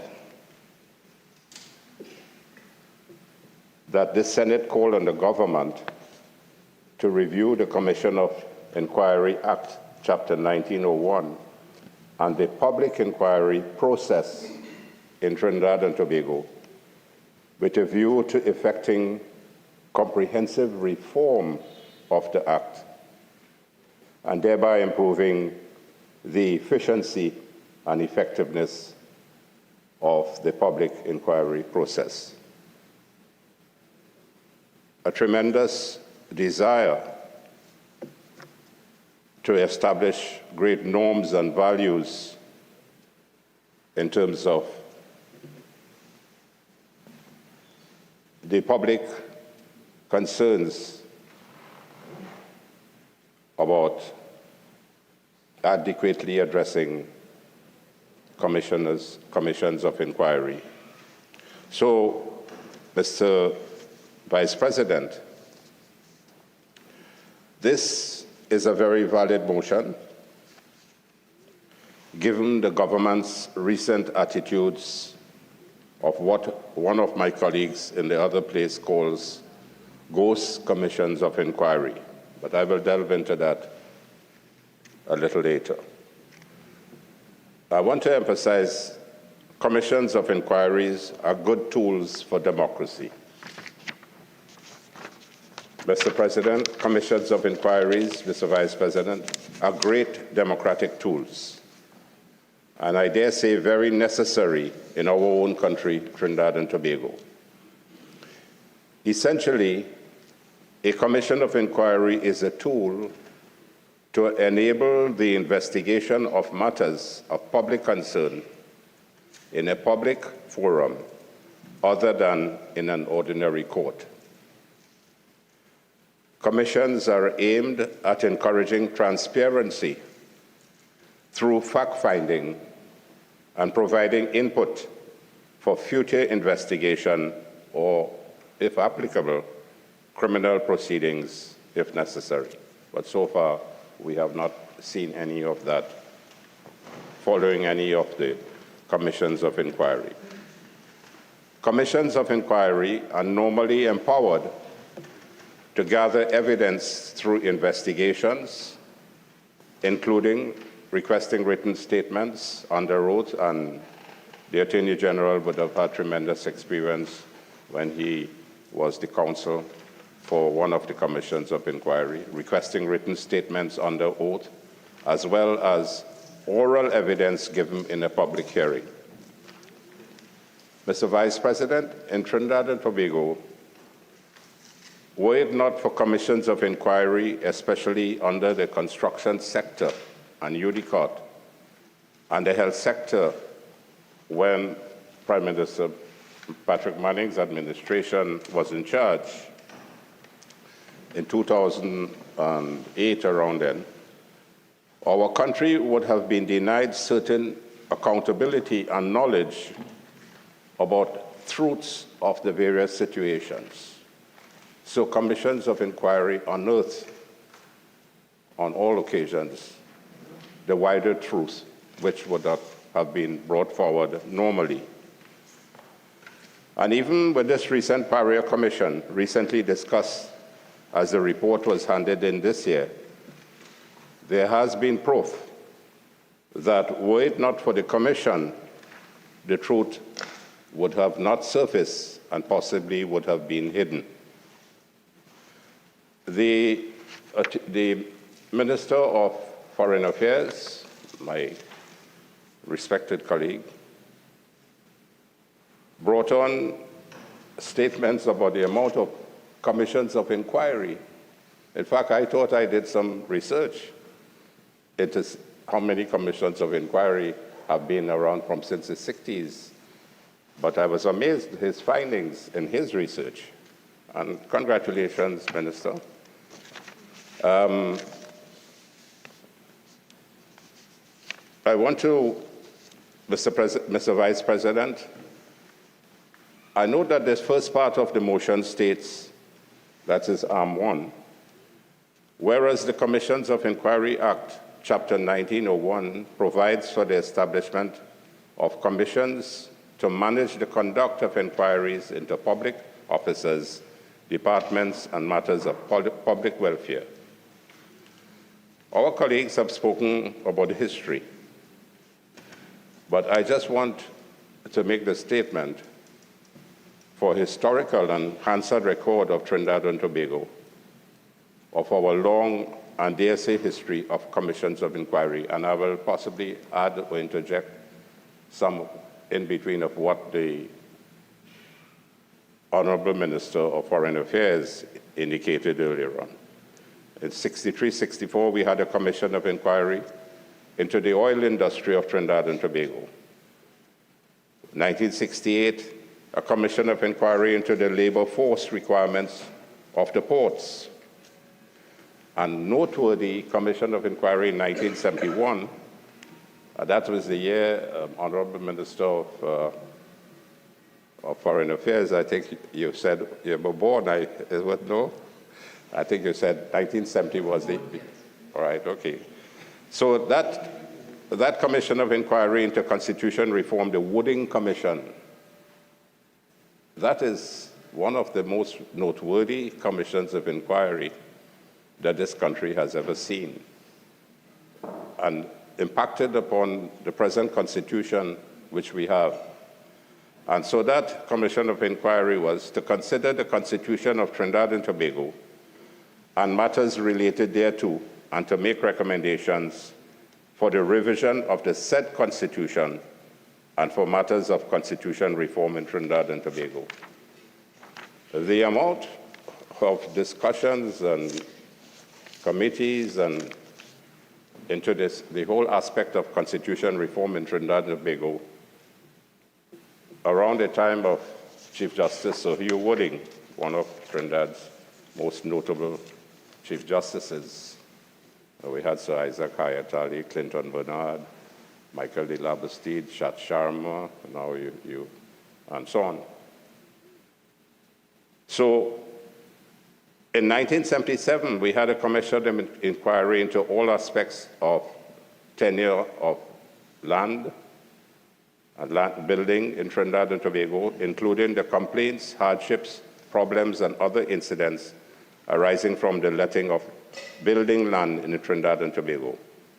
And 87, commission of inquiry into the extent of the problem of drug abuse in Trinidad and Tobago, otherwise known as the Scott Drug Report. Major findings and little follow-up to any of the findings. And that held the attention of the country for 2-3 years, and even for years after comments were made on the Scott Drug Report, and even today, comments continue to be heard on the Scott Drug Report. And in 2002, as my colleague Senator Mark alluded to, a commission of inquiry into the functioning of the Elections and Boundaries Commission of Trinidad and Tobago. 203, commission of inquiry into the construction of the Piarco Airport led by former Chief Justice Clinton Bernard. 204, commission of inquiry into the operation and delivery of public health care services in Trinidad and Tobago, chaired by Justice Gladys Kapoor. And I became associated with that because when we went into government in 2010, 2015, under the People's Partnership Government, under the stewardship of Prime Minister Mrs. Bisesa, a lot of those recommendations in that Gladys Kapoor report, Commission of Inquiry, we began to implement. It is sad that the successive government after 2015 did not continue the implementation of one of the major recommendations in that report, because they were very noteworthy, and what we were able to do carried Trinidad and Tobago to a different level of healthcare between 2010 and 2015. So that was a very fruitful commission of inquiry. I think it took 2 years, and it made some major recommendations. And still, for your government, there are recommendations that are there still, which need to be implemented, and sadly are not being implemented. In 2008, I think it was mentioned, the Commission of Inquiry into the construction sector, chaired by Professor John Off. It ended in 2009. And that cost $46.2 million, Mr. Vice President, according to former Housing Minister Dr. Rudal Mulilal in 2011. Among its findings, the final report stated that it is accepted that corruption is a problem of serious proportions in Trinidad and Tobago, to which the construction industry is particularly prone. That's 2008. UDCOT's application of its own rules discloses a worrying lack of transparency as well as inconsistency. That's part of the findings of the Journal of Commission of Enquiry. And the final 512-page report, which contained 91 recommendations, was made public. So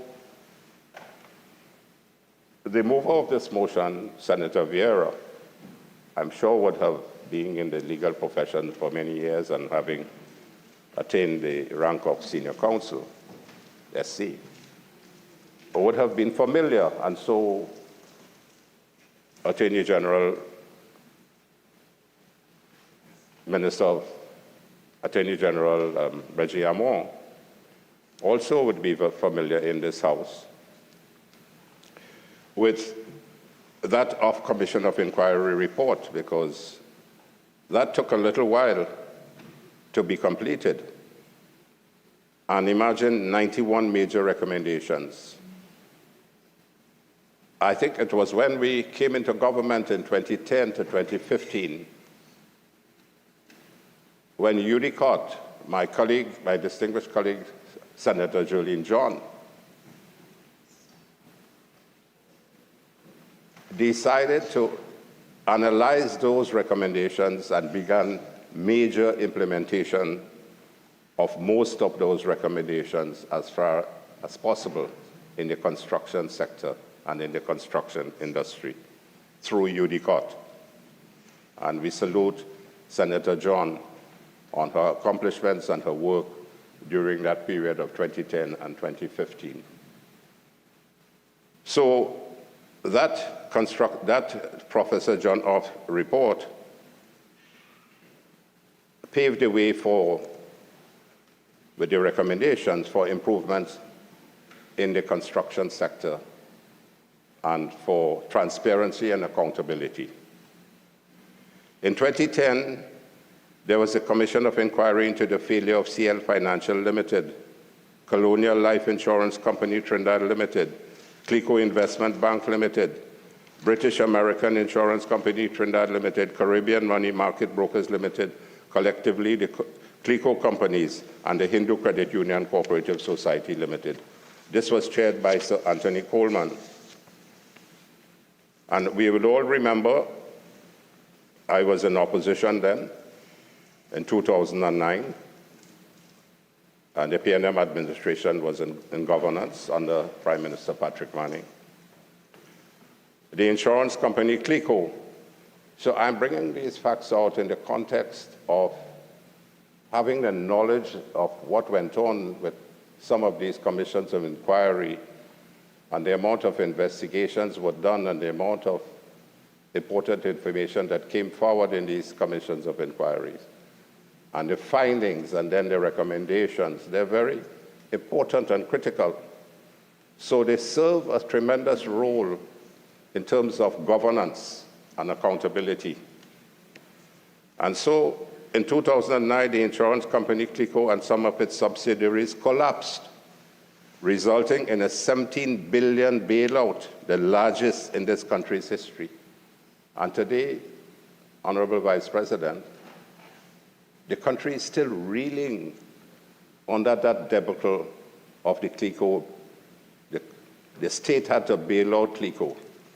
Well, I wouldn't go into that. There's much more to be said about the lack of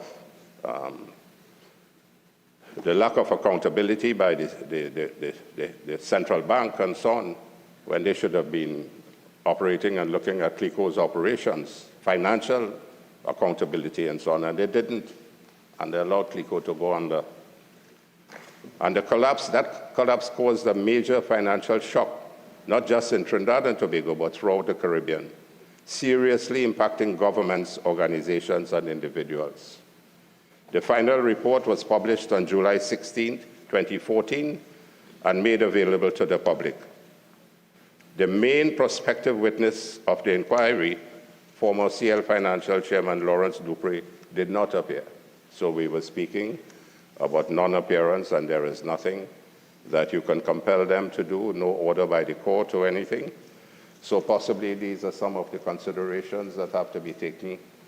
When I heard the Honorable Attorney General invited you to go to the law reform meetings and where you could present your case, but Senator Vieira, I think we would have appreciated if in your motion, which is a very noteworthy motion, if you could have brought some recommendations for consideration in the motion. I think that's where I might put a little blame on you in terms of some of the recommendations that you could have possibly made, so that it will guide the discussions at a national level between the executive and the legislature and so on.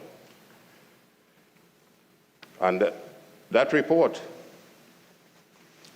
so CL Financial Chairman Lawrence Dupree did not appear.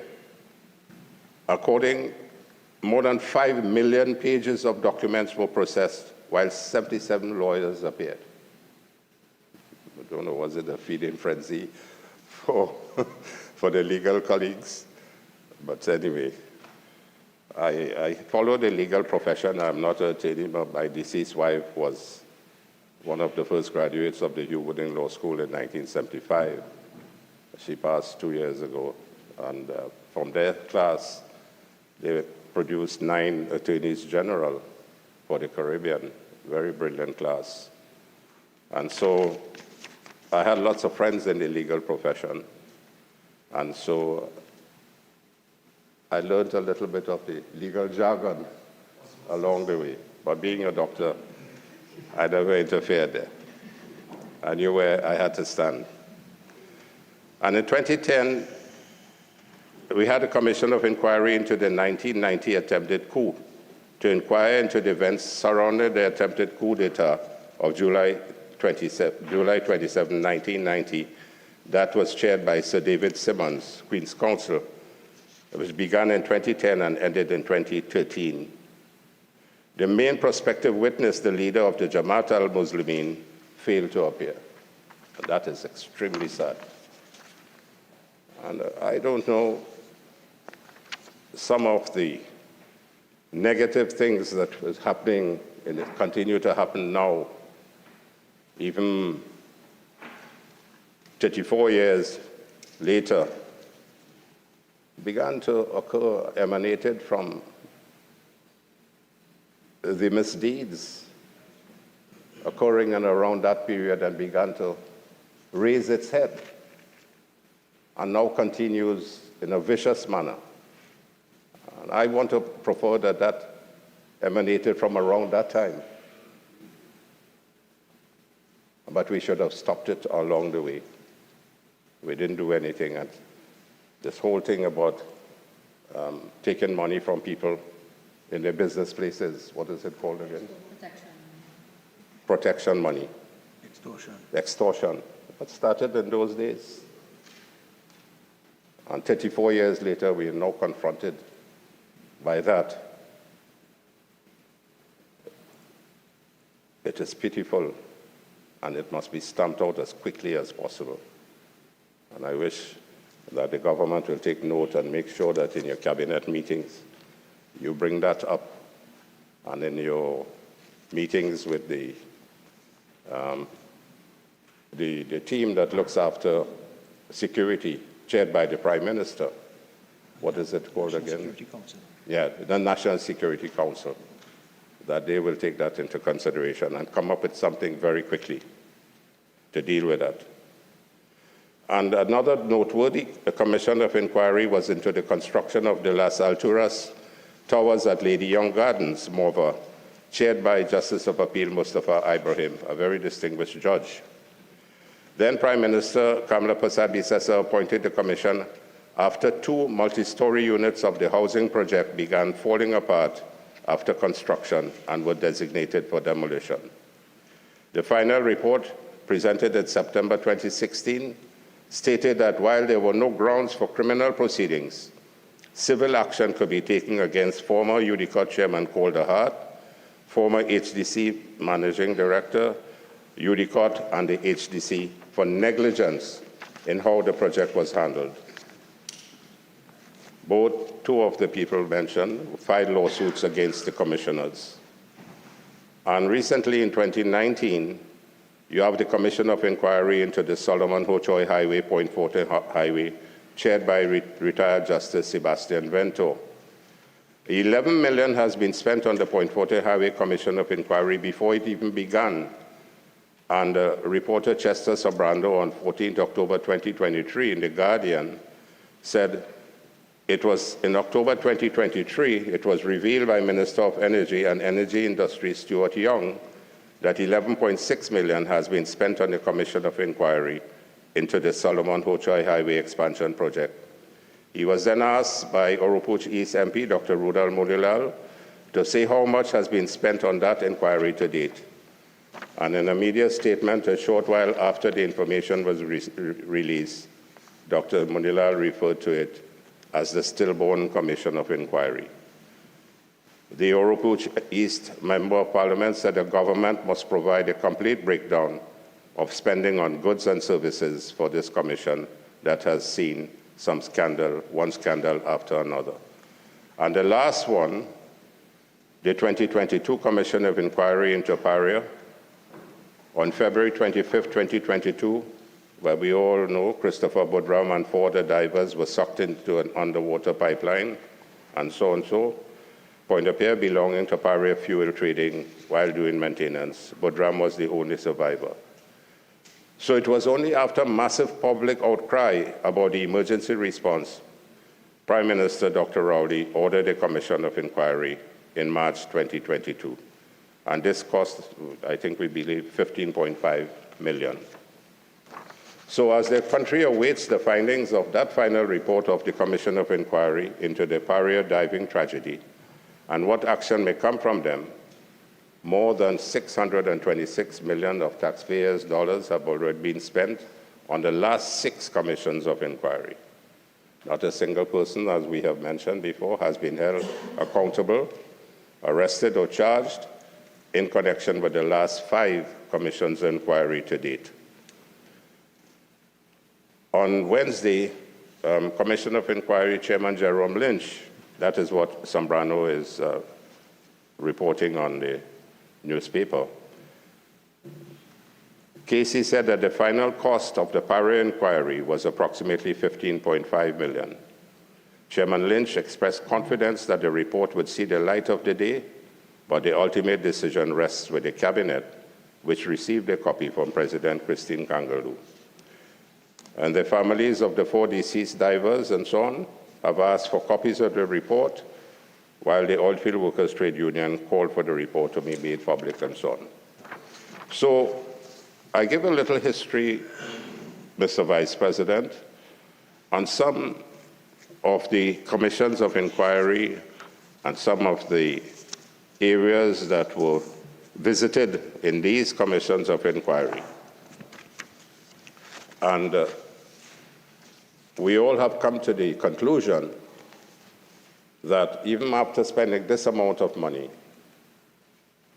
we have to find a way to strengthen the implementation of the recommendations and the findings for the benefit of the citizens of Trinidad and Tobago.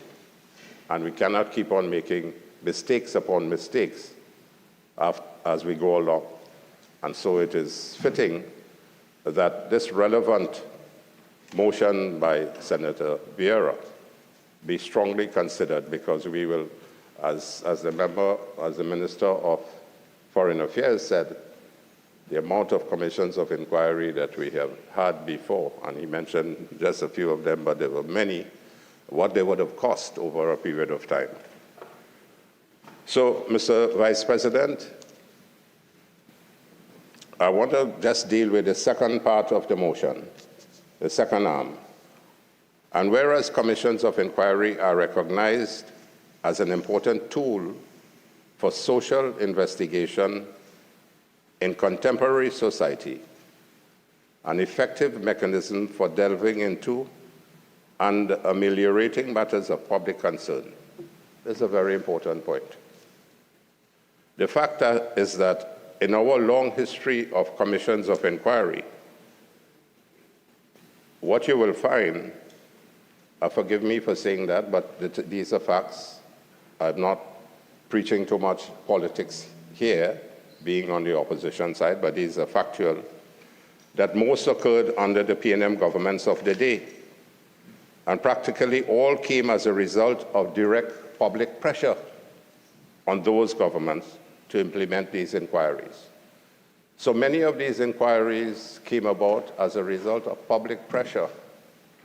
And it is really incumbent upon leaders and leadership to know when certain things are going wrong, to try to prevent them, so that the public must not have an outcry to ask for things to come reach a stage that you must have a commission of inquiry.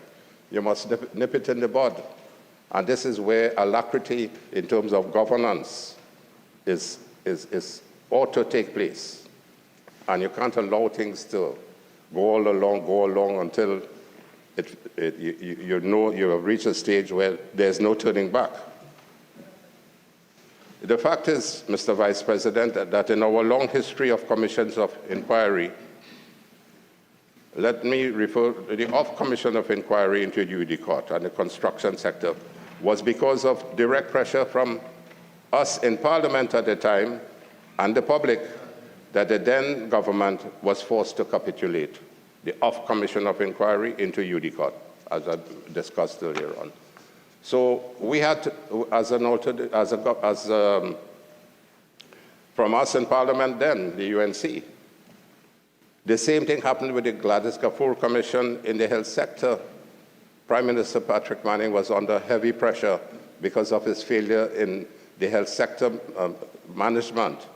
And the people were crying out loud, as they're crying out now. And so the Gladys Gafoor Commission of Inquiry took 2 years.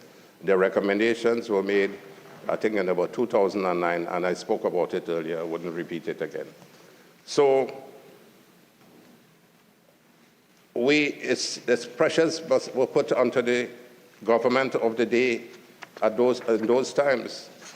And the ones that came under the NAR and UNC and People's Partnership Government were all due to promises made on the platform that when we get into government, we would institute the commissions of inquiry into those matters to ventilate the truth.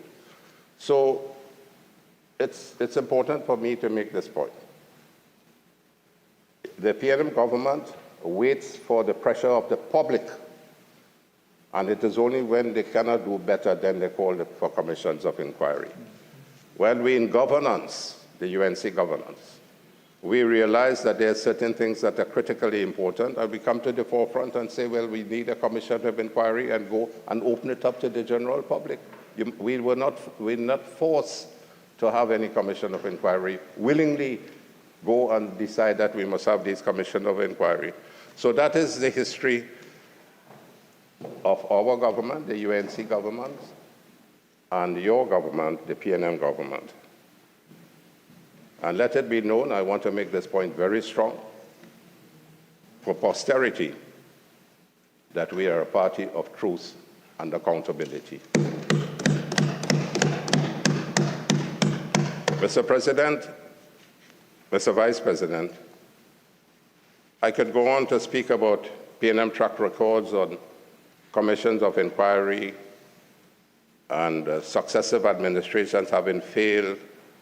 The motion says, and whereas successive government, that's the third arm, administrations have failed to adequately address public concerns which have arisen from time to time on whether the commissions of inquiry in Trinidad and Tobago have been effectively and efficiently carrying out their mandate. So I had to deal with that because the third arm of the motion brings about the fact that whereas successive government administrations have failed to adequately address public concerns, we have not failed. I want to say strongly that the United National Congress never failed to adequately address public concerns. When we realized that the citizenry were being concerned about things, we called the commissions of inquiry. So I take umbrage to that point that third part of your arm, the third arm of your motion, whereas successive governments, we are not guilty of that. Our administrator did not fail to adequately address public concerns. And I'm speaking on behalf of my party, and I was part of the government in 2010 to 2015. So, a little, sorry I didn't get you there, Minister. All right, okay. So, there's a Guardian report by a reporter, Joshua Simangal, published on December 3, 2023. I think it's important to read this, and I quote, "As the country awaits the findings of the final report of the Commission of Enquiry into the Paria diving tragedy and what action may come from them, we know we have spent over $600 million on it in the last 5 or 6 commissions of inquiry."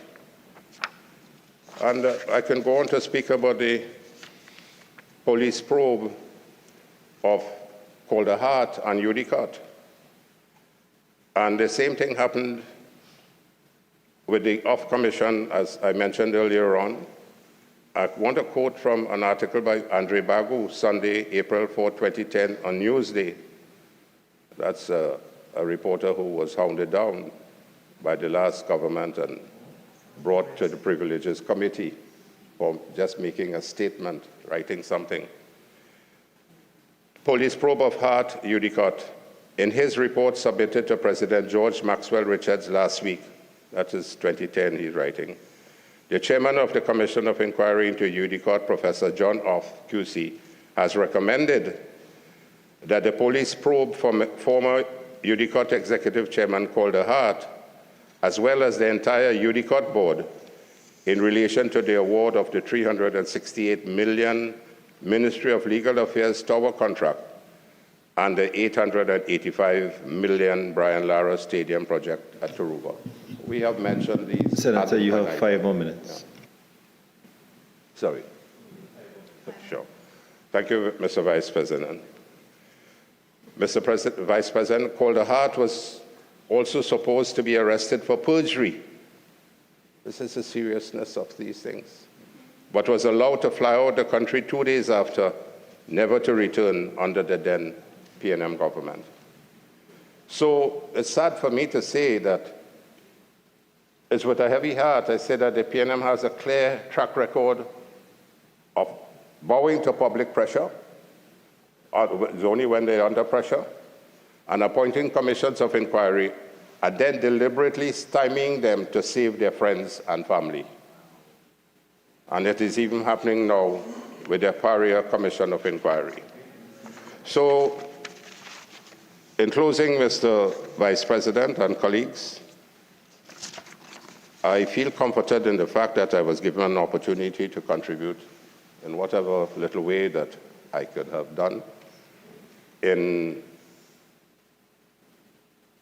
contributing to the various arms of the motion brought by Senator Vieira, listening attentively to the response of the Attorney General, the Minister, and the Minister of Foreign Affairs, and of course, my distinguished colleague and leader of opposition business in our Senate, Senator Mark, calling for, if it is necessary, a revolutionary investigation and approach into these issues that confront a society and confront a country in terms of its management and what is happening negatively around at the time. And how do you go about dealing with these, whether it's a commission of inquiry, whether it is administrative capacity to look into different areas of negligence and fraud and corruption and so on. But there is a mechanism. I think it's a very worthwhile motion which needs to be further dealt with, investigated, analyzed, and as my colleague Senator Mark said, whether we deal with it constitutionally, because what is working here in Trinidad and Tobago, the separation of powers is not working. We know that. The executive and the legislature are arm in arm with each other.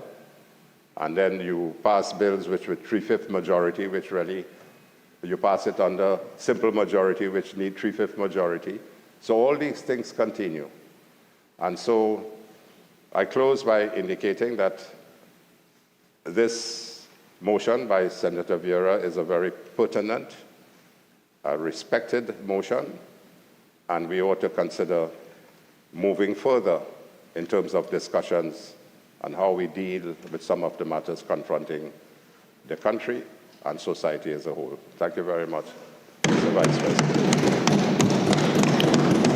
Senator Dr. Paul Richards. Thank you, Mr. Vice President, for recognizing me and allowing me to join this very important debate on the motion brought by our colleague, Senator Anthony Vieira, Senior Counsel, focusing on commissions of inquiry in Trinidad and Tobago. I know we all spent quite a late night here last evening, and my day started at 4 this morning.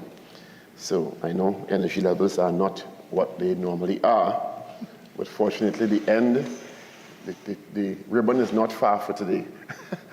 So I'm very happy. I want to commend Senator Vieira for bringing this motion. I think it's timely. I think it's very relevant. I think it speaks to someone who clearly sat and thought about an instrument in Trinidad and Tobago that has been in existence and being utilized for decades and decades, has been articulated by several speakers before. And certainly some level of contemplation and introspection has gone into whether or not it is working as intended, or if it is fulfilling or fit for purpose in today's contemporary time, as opposed to decades ago when it may have been fulfilling the purpose. But certainly, based on the musings of members before me, there are several issues that need to be addressed.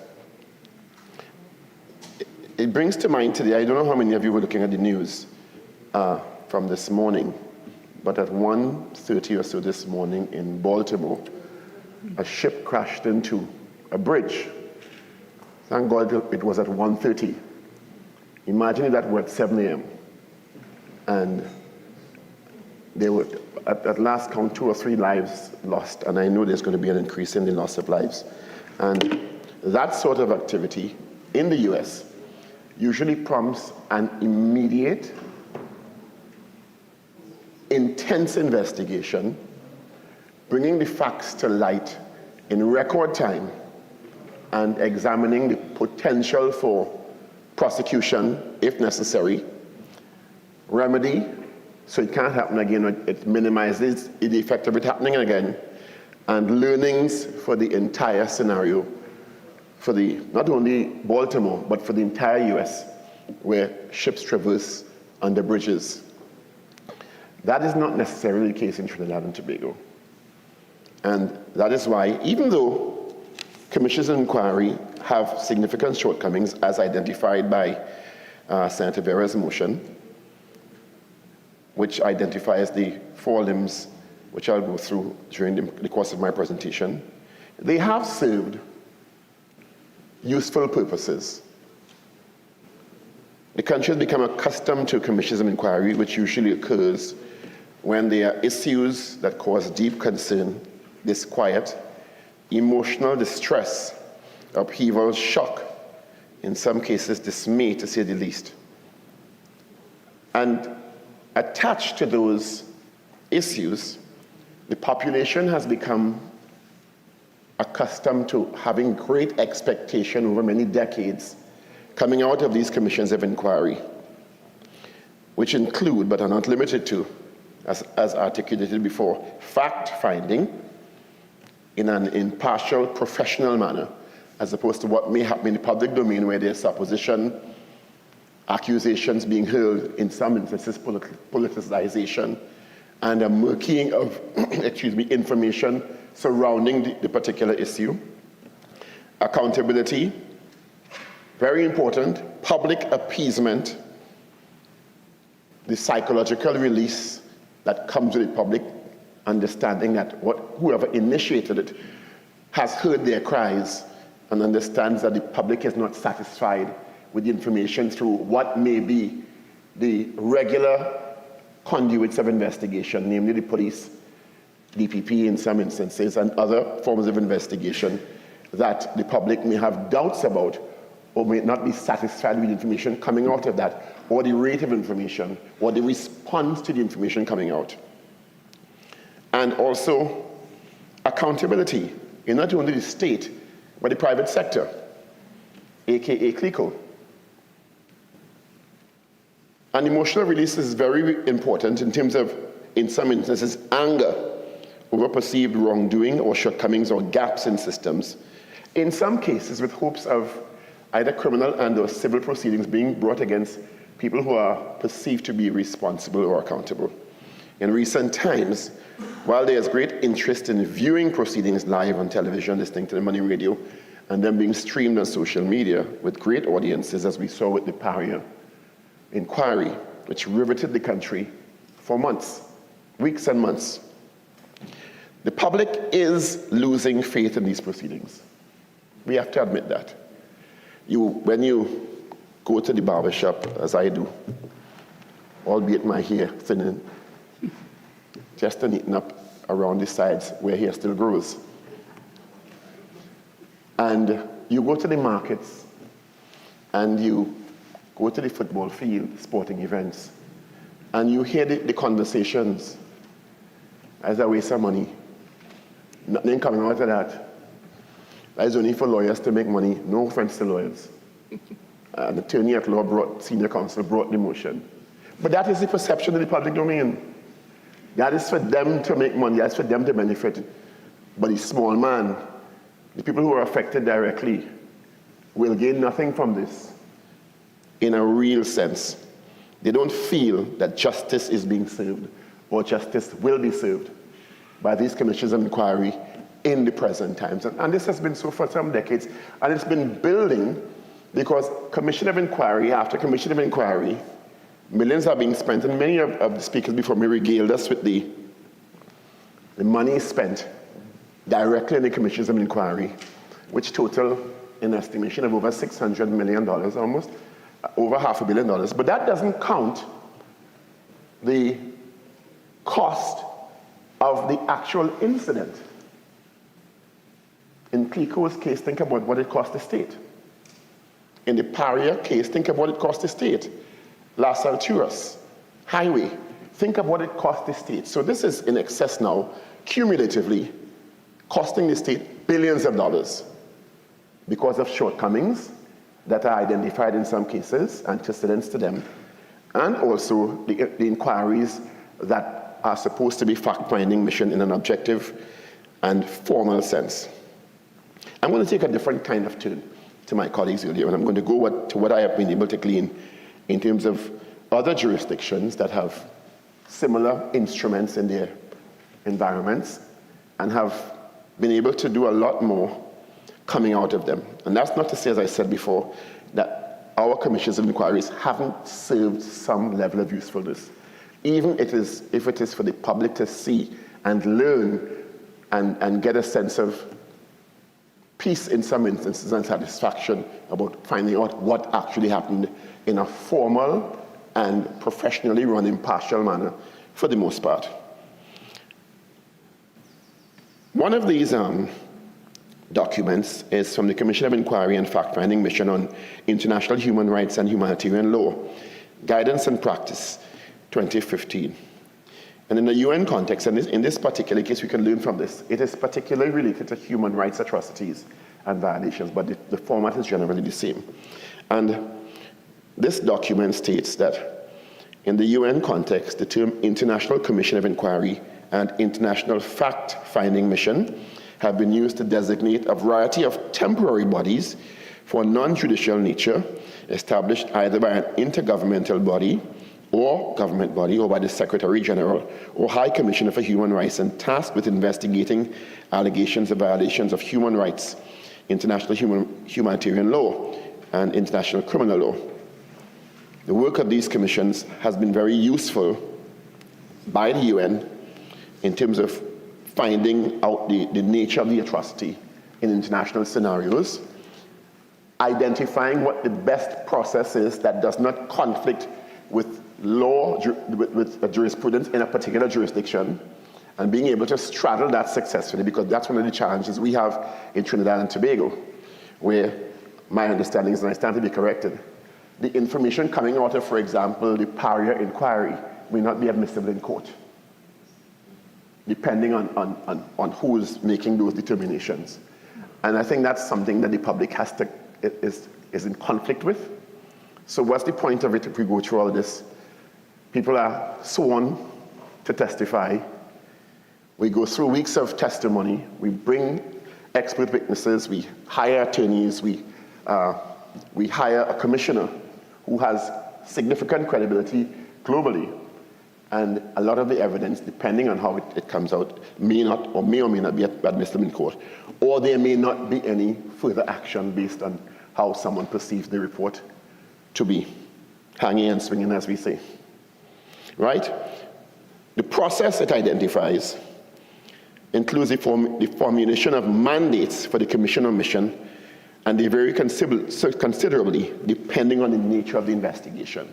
So it's not a one-size-fits-all for different kinds of investigations, something we can learn from in terms of evolving our legislative framework. And that's something that Senator Mark actually drew reference to in terms of maybe we need to just scrap it and look at a different approach with more wide berth and more gravity based on what we've experienced over the last couple of decades. 2, the process and practice for the selection of members of commissions varies, and decisions on their composition may be affected by a variety of factors. Right? The decision in this case normally rests with the mandating authority, whoever initiated it, and what the outcomes are expected to be. A list of highly qualified persons may be considered as members for investigative bodies seeking to ensure the necessary range of expertise, skills, integrity. Very important, the person must have a track record for integrity and other requirements, independence, impartiality. Members should in all cases have a track record of independence and impartiality. There is a tendency to veer away from political agents for obvious reasons, because it may tarnish people's perception of the outcomes. Recognized competence and proven substantial knowledge and experience in the particular areas, including criminal and civil law in some cases, depending on how we want to curtail the proceedings themselves, so it doesn't negatively impact potential proceedings later on, which I think in many cases we do adhere to in Trinidad and Tobago. A very important factor is the evaluation and analysis of information, and starting first with pieces of information collected from investigations, asking for information to be submitted so it can be thoroughly vetted, because one of the things that this document says Commission should guard against is just accepting not only documentation, but testimony that cannot be verified. So there was a lot of conversation about the Scott drug report and its eventual impact on, I think, a magistrate.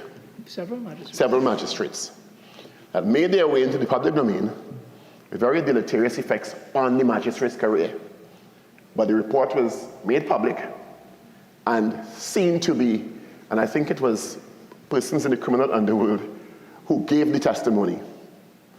And that became gospel in Trinidad and Tobago for many people. And there's nothing they could do after that to restore their reputations. That must be guarded against jealously. And people coming to these commissions of inquiry have to be held to that standard. Standard of proof in this case, I don't know if that would apply in Trinidad and Tobago. Another document I'd like to cite, which I thought very, very impressive, is titled The Pros and Cons of Commissions of Inquiry. This is in a Canadian context by Justice John H. Gomery, Gomery. It's a lecture. In this lecture, Justice Gomery explains the function of commissions of inquiry: to investigate, to educate, and inform the Canadian society. And Mr. Justice Peter Gorey in Canada's Supreme Court identified one of the primary functions of public inquiry is fact-finding. They are often convened in a wake of public shock, horror, disillusionment, or skepticism in order to uncover the truth. Inquiries like the judiciary, independent, unlike the judiciary, they are often endowed with wide-ranging investigative powers following their mandates, ideally free from partisan loyalties and better able than Parliament or legislatures to take a long-term view of a particular issue. Additionally, Mr. Justice Decarie speaking is quoted in the Supreme Court decision. He says, quote, open quotations, a public inquiry into a tragedy, for instance, would be quite pointless if it did not lead to the identification of causes and players for fear of harming reputations because of the danger of certain findings or fact may have been invoked in civil or criminal proceedings. It is almost inevitable that somewhere along the way of a final report, such an inquiry will tarnish reputations or raise questions in the public minds concerning the responsibility borne by persons or entities in the conduct of the inquiry. So those considerations are given a lot of gravity in the case of Canada, because they understand that, and in their cases, these inquiries are also broadcast and streamed. So once someone says something, it can't be taken back. And of course, they're heavily covered by media. There are several articles that have been published in the local media for decades regarding commissions of inquiry. Our colleagues have identified quite a few.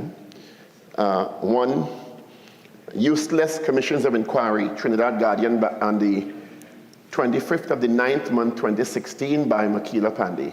We all know Makila, Ms. Pandey. Several commissions, and I quote, several commissions of inquiry set up under the People's Partnership with enriched as select few, this is what she's saying, brings to mind the famed Stoic French critic journalistic novel Jean-Baptiste Alphonse Carr. The more things change, the more they stay the same. She mentioned the CARICOM inquiry presided over by Sir Anthony Coleman, which the Prime Minister promptly sent to the DPP, guidance as to which to release its findings. She also referenced the report of the inquiry into the failed HDC LaSalle Tourist. She noted quite a number of the Simmons inquiry into CONCACAF and several others, which she said, in the end, really amounted to nothing in terms of real justice being served. So she describes them as an absolute waste of time and useless. The title is Useless Commission of Inquiry.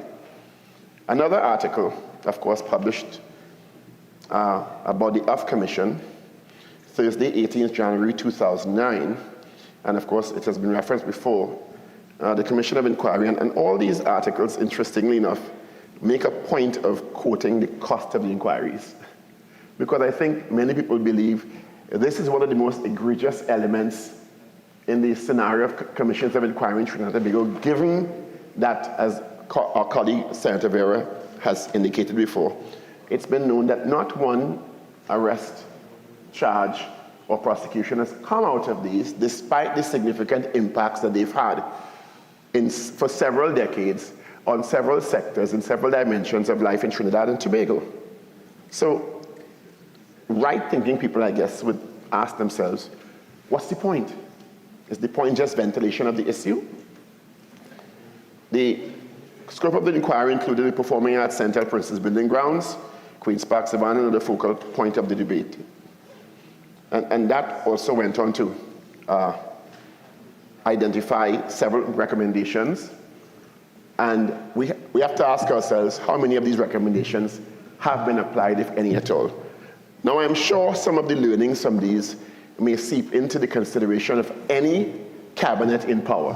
When you think about it, it may not be in a formal sense, but certainly the information that the cabinet has been exposed to, would have been exposed to in different administrations, may craft policy and or law by the offices of the Attorney General and Legal Affairs moving forward. But we don't have a formal mechanism for integrating them or mandating that the recommendations that have been paid for by taxpayers coming out of the inquiries find themselves into policy and or law to prevent the issue from recurring in Trinidad and Tobago. There are many who would have quoted, and I think Joshua Simangal needs to be given a raise in the Trinidad Guardian, because the number of people who have quoted Joshua Simangal December 3rd, 2023, because it's such a good article, such a well-researched written article that I think everyone has quoted it so far, and he identified $626 million taxpayers' dollars already spent on just 6 commissions of inquiry. And of course, we know about so many more that we could add to that list going back decades. I'm sure it's cost $1 billion already if you do a cursory examination. He mentioned CLECO, he mentioned construction sector, 2009, $46.2 million. He mentioned the 1990 attempted coup, which I agree with Senator Dr. Gopeesingh in saying that because of the state's real inaction in that attempted coup, we're seeing a lot of the crime. If you look at all the crime data and you graph the crime data, you see the rise start after 1990, exponentially. Attempted coup, chaired by Sir David Simmons, and in that case, the principal actor, now deceased, Yasna Mabaka, famously refused to appear. And what could the state do? What could the state do? Nothing. The state was powerless to compel him, the principal actor, to appear for accountability to a country that was significantly distressed, shut down. Police, Red House attacked, Prime Minister shot, police headquarters bombed, looting everywhere, setting back the country some estimate 10 years. And what has come out of that? And what we gain from it? Probably more crime. That's what we probably gain from it. Commission of Enquiry into Solomon Houshaw Highway, $11.6 million.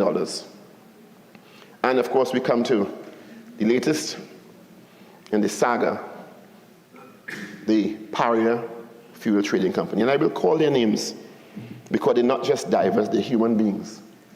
They had families. Faisal Kurban, Rishi Nagasar, Yusuf Henry, and Kazim Ali Jr. 4 or 5 divers. I had the honor and privilege to interview Christopher Boudram about 2 months ago. It was a Saturday afternoon. The interview lasted 3 hours. The content lasted 2.5 hours. And the reason why there's a half-hour differential is because I had to take a break. I had to take a break because of what was coming at me. He detailed from the Friday afternoon all through when they took up the job, when the differential and pressure started, when they were sucked into the pipe, not knowing where they were, damaged. Him and his 4 colleagues talking to each other. Only 1 out of the 4's voice he didn't hear. And when you hear him tell this story, you realize this is not a fabrication, in my opinion. This is someone broke down. This is someone's experience, life-changing, life-threatening experience. In a 30-inch pipe filled with hydrocarbon slush, water most of it. By the grace of God, they ended up in a pocket with some air, talking to each other, except one voice. He heard all but one voice, and started their escape, not knowing if they were going in the right direction, because of course it's 2 sides, berth 5 and berth 6. And by the grace of God, he actually, at a point, and I'm telling this story because it's important, because we should not forget. There was a point in that pipeline that Christopher Boudram had to make a decision, because, of course, they're running out of air. The air is toxic, and they're injured. And he was the most able, and fortunately, on the outer end of the direction they chose to go, and had to make a decision to leave his colleagues and friends. And he said it was the most difficult decision he's ever had to make in his life. And started to crawl his way through. His colleague, who was right behind him, begged him not to leave. He had to trick his colleague to release his foot, because his colleague was holding onto his foot, begging him not to leave. I don't think we have any idea what Christopher Boudram went through in that pipeline, or those divers.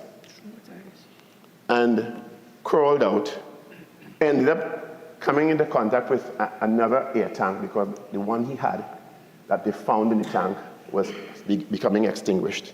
And I have to say, when you hear this story, by the grace of God, God wanted him alive. Somebody had to tell that story. And crawled out of that pipe, left his friends with all intention to go back for them, and reached the bend and was so exhausted, was now afraid to go up because he didn't know if he was going to meet a closed cap.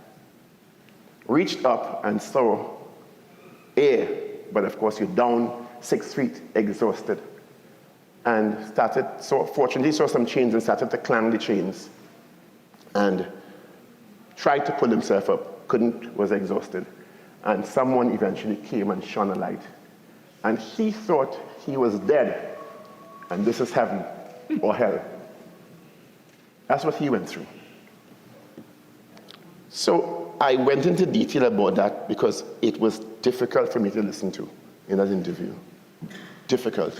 So you can imagine what he's going through on a daily basis. He still hasn't recovered. He's unable to work because he's totally traumatized. He's received one bout of counseling and has to live with the guilt in his mind. The guilt, leaving his colleagues and friends behind, who he described as wonderful people with families and children. So I went into detail with that and called in because it's important for us to understand that we spent quite a bit of money on that Commission of Inquiry.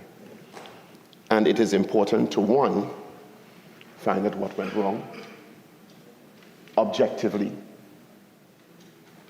impartially,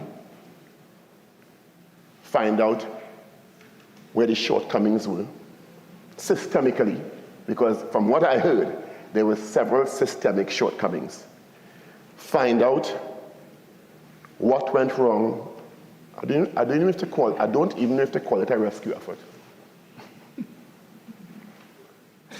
Because it seemed to me that it changed to a recovery effort way prematurely. Because Christopher Boudram came out and said, if I could come out, my colleagues are still in there. I think the autopsies subsequently showed that the men could have lived from the Friday until either late Saturday or Sunday, or some of them, and one or two of them. What went wrong in terms of systems that should have been in place in a high-risk environment, like the petrochemical environment, that there was seemingly no expertise. I mean, I'm not going to pretend that it's not a highly exigent circumstance. No one expects men to be sucked into a pipeline. Let's not pretend. However, I have seen in other jurisdictions rescue efforts mounted in caves where rescuers have said, we know going in there is a risk to our life, but there are human beings in there. So the question is, what was in place for a potential rescue? Was a rescue mounted? If not, why not? Coming out of this, what is different in operations at Paria? What's different? Is there anything different? Have personnel been trained in that sort of response? Has there been a debriefing by the entire team? All the third-party service providers? Because I forget, LMSC, I think it is, were a third-party service provider. Are all the OSH requirements in place presently? Or have we gone back to business as usual? Because in the petrochemical industry, of which Trinidad and Tobago has over 100 years' experience. We failed that day. We failed as a country miserably. And we have to admit that. And the only good thing that can come out of that is if that report makes us better, makes us more ready. Thank you, Mr. President. Mr. Vice President, I beg to move that the Senate do now adjourn to a date to be fixed. Honorable Senators, before I put the question on the adjournment, leave has been granted for 2 matters to be raised on the motion for the adjournment of the Senate.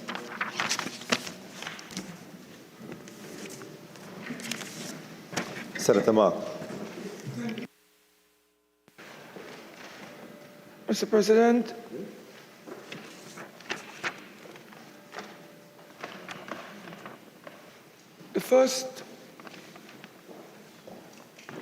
this matter calls on the government to provide an update on any proposed amendments to the Industrial Relations Act, Maternity Act, and other labor legislation to reflect international labor organization standards. Now, Mr. Vice President,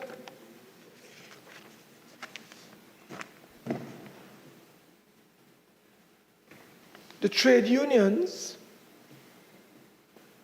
participated in a series of national tripartite stakeholder consultations on the review and reform of the Industrial Relations Act. Now, these consultations, which included business as well as government, were held back in 2016, 2017, 2018.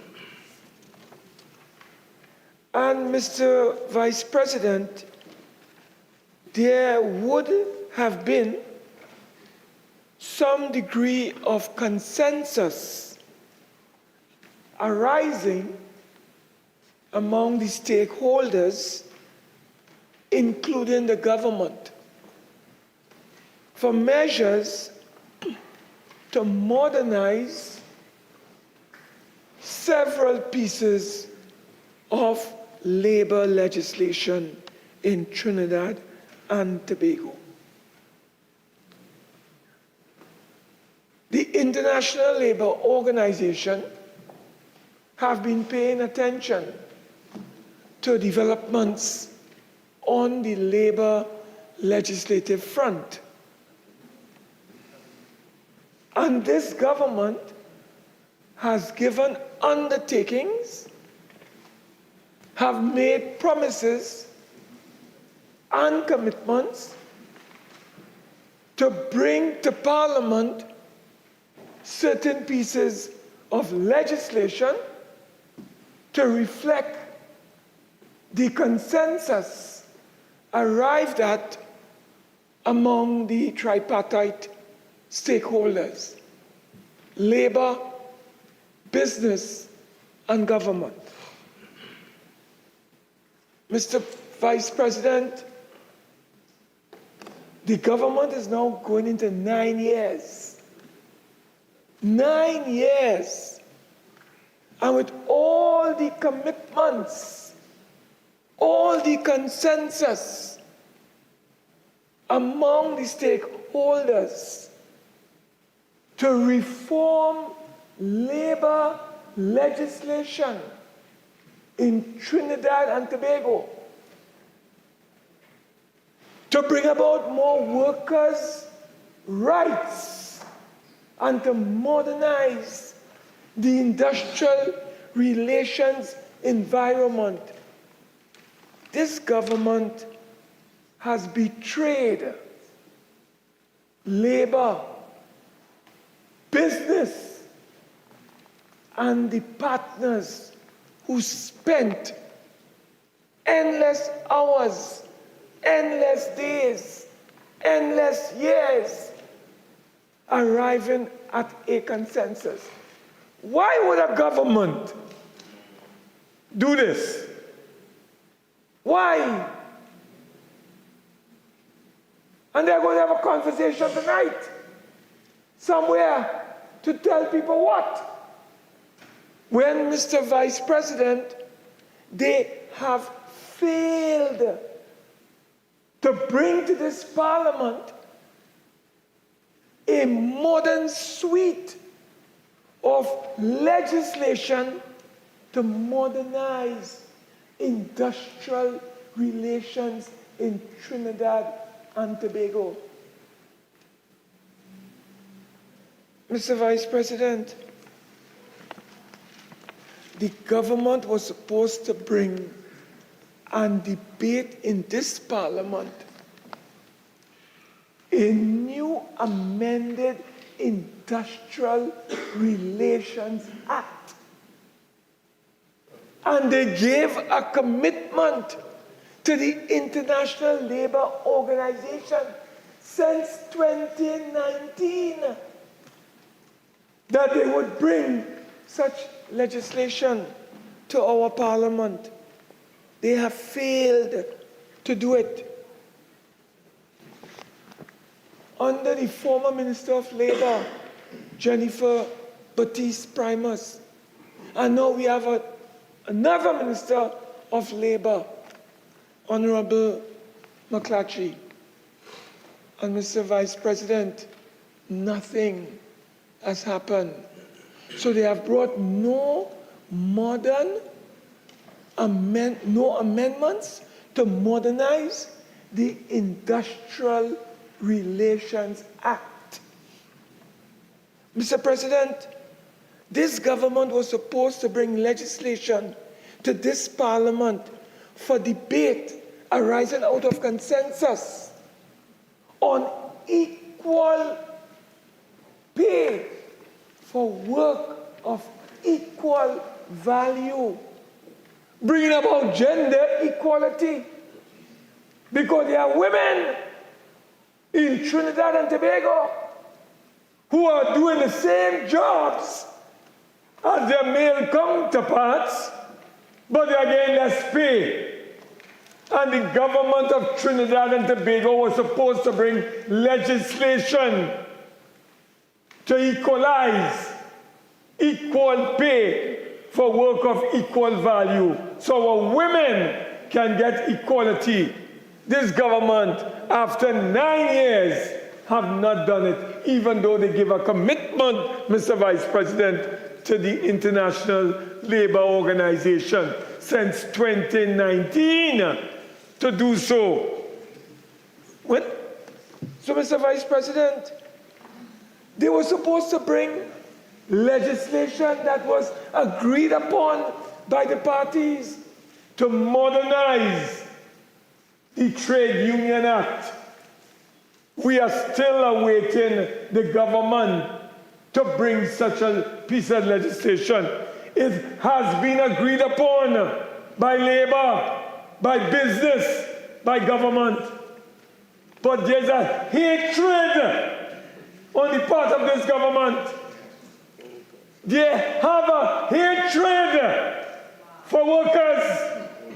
Why they wouldn't bring those pieces of legislation after they give their commitment to the International Labour Organization, after having consensus among the tripartite bodies? Labor, business. Why, Mr. Vice President? They were supposed to bring, Mr. Vice President, the Retrenchment and Severance Benefits Act, a modernized version of it. They were supposed to upgrade the Maternity Protection Act. They have not brought it. They were supposed, Mr. Vice President, to bring something called the Trade Disputes and Protection Act. They are yet to bring it, Mr. Vice President. When are they bringing it? When are they bringing it? They were supposed to bring it since 2019, before the last election. Look, we're going into another election, Mr. Vice President, and nothing is before us. So I have brought this, Mr. Vice President, to your attention today and to this Honorable Senate, so that the Honorable Minister of Labor, who seemed like Rip Van Winkle to be in deep slumber, somewhere in the mountains snoring, not understanding. Senator Markey, the time for your questioning has expired. The time for your motion has expired. Right? President, thank you. Senator Honorable Renuka Sagram Singh Sukla.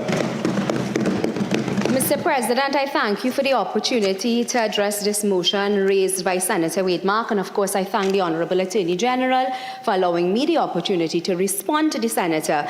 You know, Mr. President, I just want to begin by reminding and reassuring the population of Trinidad and Tobago that contrary to what Senator Mark has said, contrary to what the opposite side continue to try to peddle to the population, the government of Trinidad and Tobago has been and remains deeply committed to the welfare and prosperity, Mr. Vice President, of our labor force, recognizing that workers are the backbone of our economy, and we will continue to do what we have to do to protect our labor force. You know, Mr. Vice President, I want to again put on the record that we reject this rhetoric. I want to also say that we reject that discourse put forward by Senator Mark. Instead, we embrace, Mr. Vice President, a vision of progress and empowerment where every worker, Mr. Vice President, enjoys the full protection of robust, fair and forward-looking labor laws. This government, Mr. Vice President, stands for an inclusive labor market where rights are protected and opportunities equitable, and of course the dignity of every job is upheld, Mr. Vice President. To that end, Mr. Vice President, labor legislation reform remains a top priority of the Ministry of Labor, and by extension, it remains a significant item of priority on the agenda on the side of the Office of the Attorney General and the Ministry of Legal Affairs. Mr. President, advancements in technology, economic changes, and globalization have led to increased trade and movement of labor regionally and internationally. These advancements demand a modern and model legislative framework that allows businesses and employees to thrive in an environment of cooperation, sustainability, and industrial peace. Underpinning, Mr. Vice President, the Ministry of Labor's legislative review process is the commitment to satisfy and, where possible, to exceed the provisions identified in international labor standards, notably the conventions and recommendations adopted by the International Labour Organization, the ILO. As a member state, Mr. Vice President, of the ILO since 1963, I am happy to report that Trinidad and Tobago fully embraces the integral role of the ILO standards, which constitute an international legal framework within which decent work is pursued. In so doing, Mr. Vice President, the process of legislative review being undertaken by the Ministry of Labor, which is characterized by social dialogue or consultations among representatives of government, employers, and workers at every stage, commences with an examination of pertinent ILO standards, Mr. Vice President. These standards are considered to enshrine modern principles of internationally recognized labor rights aimed at improving labor conditions and the employment opportunities. Additionally, Mr. President and Mr. Vice President, I'm pleased to report that the Ministry of Labor works closely with the ILO Decent Work Team and Office for the Caribbean in developing policy position papers for the amendment of various pieces of labor legislation, which complements our efforts at promoting greater alignment to international labor standards.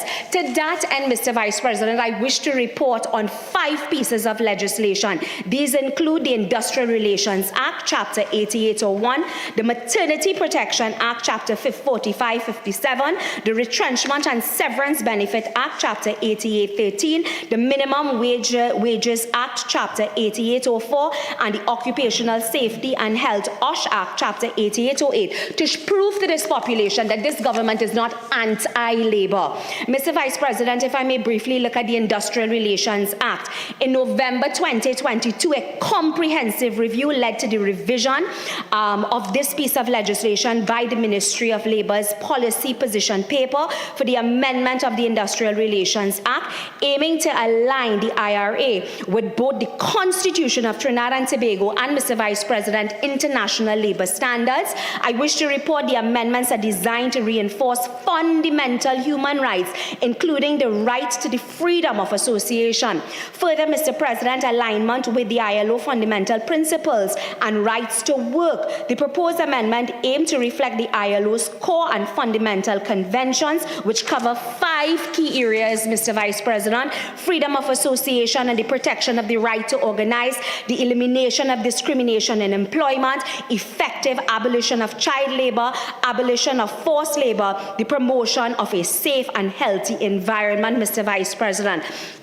The objective here is to ensure legal compliance with the Constitution of Trinidad and Tobago and international labor standards set by the ILO, and above all, to uphold the principles of decent work, uphold international industrial peace, amongst other things. Mr. Vice President, and that's just a very brief report on what has been done so far. Mr. Vice President, if I may respectfully take the Senate to the Maternity Protection Act. The Maternity Protection Act, Mr. Vice President, was amended in 2012 to extend maternity leave benefits from 13 to 14 weeks, aligning again with Article 4 of the ILO Convention, number 183, Maternity Protection Convention. Again in 2021, this government, through the ministry, embarked upon a national stakeholder consultation aimed at expanding maternity benefits, Mr. Vice President, protecting workers from exploitation, and of course their right to decent work. Again, following the 2021 consultation, a draft policy position paper is currently being finalized for submission to the Cabinet. The consultation, Mr. Vice President, and draft policy development processes aim at enhancing maternity protection beyond the current provisions, focusing, Mr. Vice President, on the well-being and the rights of pregnant workers, focusing on protecting workers from exploitation and to promote their rights to work decent. Mr. Vice President, the effort to amend the Maternity Protection Act are in direct response, Mr. Vice President, to the standards set by the International Labour Organization, specifically aiming to meet or exceed the provisions of the ILO Convention number 183, and of course to promote gender equality in the workplace, which is also very important to this government. Mr. Vice President, briefly on the Retrenchment and Severance Benefits Act. The proposed amendment to the Retrenchment and Severance Benefits Act emerged from discussions with the Industrial Relations Advisory Committee, Mr. Vice President, again reflective of this government's collaborative effort to policy development. These amendments, I wish to report to the Senate, have been submitted to the Cabinet for consideration. What is the objective of these proposed, or the objectives of these proposed amendments? A primary focus of the amendment process is to address the inadequacy of severance payments for workers, ensuring financial security, Mr. Vice President, in the event of a job loss. Mr. Vice President, the amendment also aims to align with international labor standards, particularly focusing on the protection of workers' claims, Employers' Insolvency Convention 1992, and 2, the Termination of Employment Convention 1982, number 158, along with the associated recommendations number 166.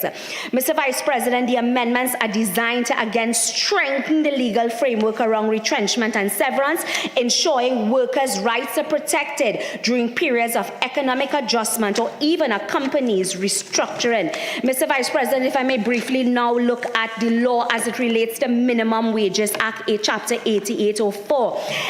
Even though Trinidad and Tobago, Mr. Vice President, has not ratified specific ILO conventions on wage fixing, such as the Minimum Wage Fixing Convention 1970, these conventions, Mr. Vice President, provide a foundational principles for the nation's wage fixing mechanisms under the Minimum Wage Act, Mr. Vice President, the proposed amendments also take into consideration the ILO conventions on domestic work, its conventions on labor inspection, and a recommendation number 204, transitioning from informal to the formal economy. Mr. Vice President, as I close, I also want to report to Trinidad and Tobago that there are other pieces of legislation that are noteworthy of review. The Employment Exchange Act, for example, which was influenced by, again, ILO provisions. Mr. Vice President, that is also under consideration. Mr. Vice President, there has also been national stakeholder consultation and a draft policy position paper formulated recommended that provisions of the Private Employment Agency Convention is also incorporated. So, Mr. Vice President, in a nutshell, it is furthest from the truth. The statements made by Senator Mark in which he is suggesting that this government is anti-labor.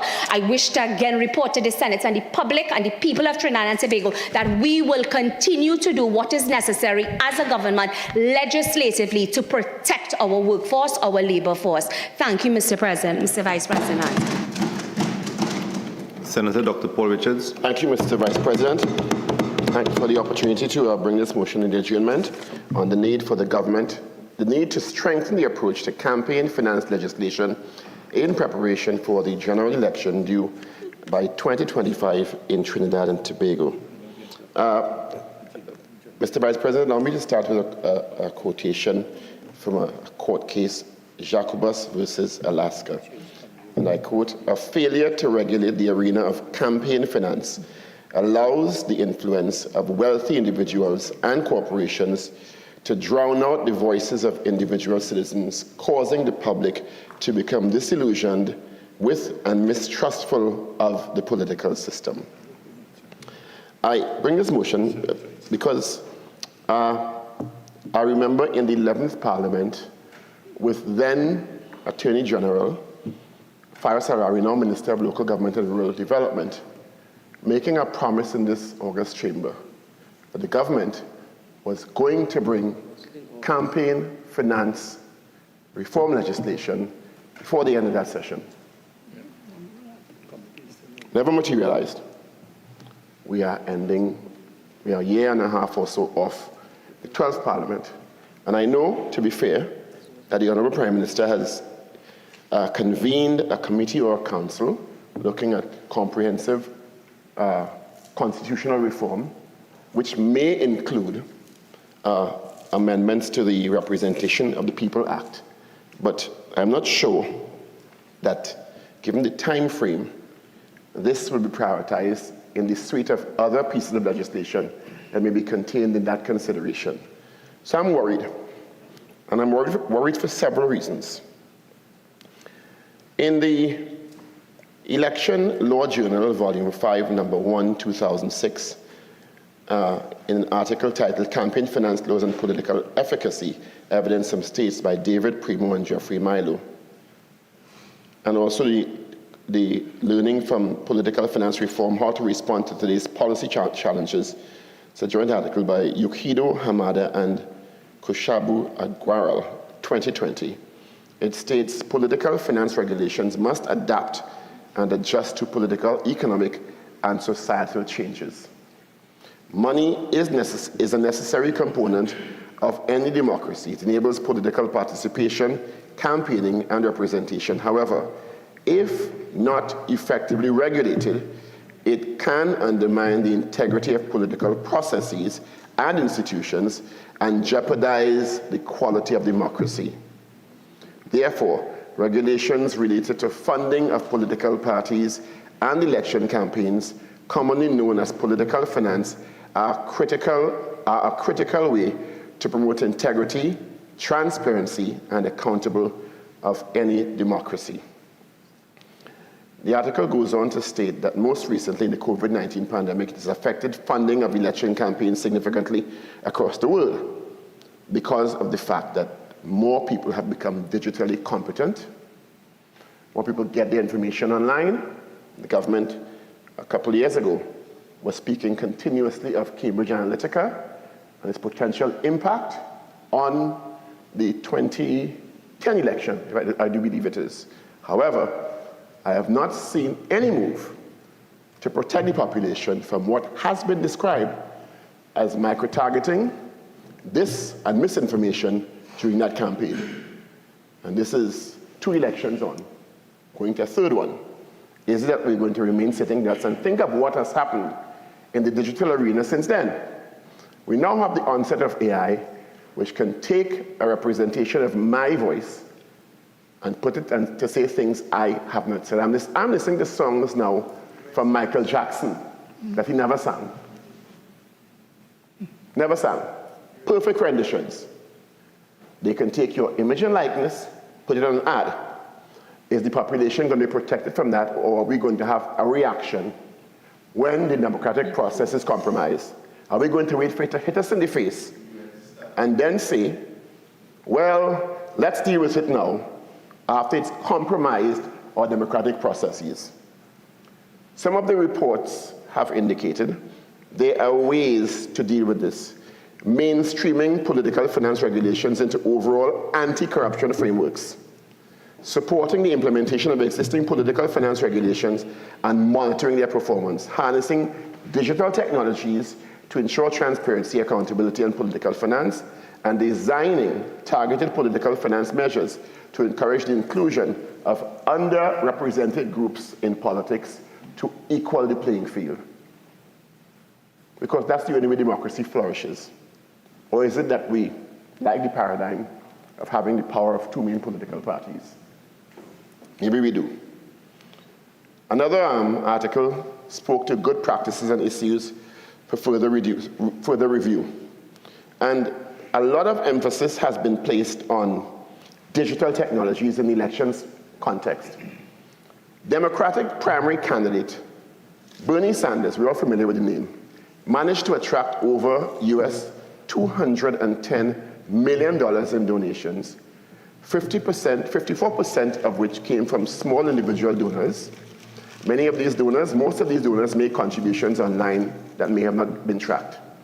As of July 2020, there were approximately 4 billion active social media users in the world, and social media is going to be the battleground for 2025. Is the population and the democratic process protected by attention being placed on our Representation of the People's Act? I looked at that act, and if you look at the penalties or the requirements for disclosure for political candidates and political parties, they are laughable in today's context. Quite relaxed. They're laughable. I work in the media, so I know the kind of money that goes into media houses, traditional media houses for election campaigns, and more is going to go into social media and digital platforms. So if I could just identify how integrated systems can work, public officials, political parties and candidates, oversight actors and donors all have to be part of the consideration in terms of making sure that the system of our democracy, the primary system, I should say, which is general elections, where the country is asked to choose who will govern them for the next election cycle, has to be protected. It is extremely vulnerable now. And if we think that political campaigning only involves money, we are wrong. Maxi taxis, T-shirt, alcohol, a plethora of ancillary gifts and inducements that are unchecked, paid for by special interest groups in the hope of getting it repaid when X and Y gets into power by contracts. Campaign finance reform goes hand in hand with effective procurement legislation. They cannot work separately. And if we do not bite the bullet now and be proactive and look at our Representation of the People Act and make the necessary changes, we are going to be sitting ducks for the erosion of our democratic processes. I'll close, Mr. Vice President, with a typical example. In the media, we are bound by specific laws in the Representation of the People Act, which means we cannot allow any advertising to go past midnight on the day before an election. But in the last 2 elections, when you can't have campaign ads running and stuff like that, otherwise you'd be flouting the radio and television, traditional and newspapers. In the last 2 elections, it doesn't stop on social media. Campaigning continues unabated, including misinformation about voting spaces, what's happening, what's not happening, negatively or inaccurately influencing or trying to influence voters. We have to address this now. Otherwise, we'll be contributing to the undermining of our very own democracy. Mr. Vice President, I thank you. Attorney General. Thank you very much, Mr. Vice President. And my thanks to the Leader of Business and Honorable Prime Minister to allow me to respond to this important motion brought on matter brought by Senator Richards. Mr. Vice President, every voter, every single voter of our proud democratic nation, the Republic of Trinidad and Tobago, is entitled to be informed, to be assured, and to be confident that the democracy is continuously being guarded jealously by this government. And in this regard, I'm grateful to my colleague of the independent bench, Honorable Senator Dr. Paul Richards, to raise this matter on the adjournment, to focus on the government addressing the need to strengthen the approach to campaign financing legislation in preparation for the general elections due by 2025 in Trinidad and Tobago. Mr. Vice President, this government's approach to strengthening campaign finance legislation is the modernization of the Representation of the People Act, Chapter 2, Number 1, by the introduction of the Representation of the People Amendment Bill 2020 on the 8th of May 2020, and its reintroduction as the Representation of the People Amendment Number 2 Bill 2020 on the 14th of October 2020. This bill has been premised on the policy of the Law Reform Commission and the legislative draft and expertise of that commission and the Office of the Chief Parliamentary Counsel.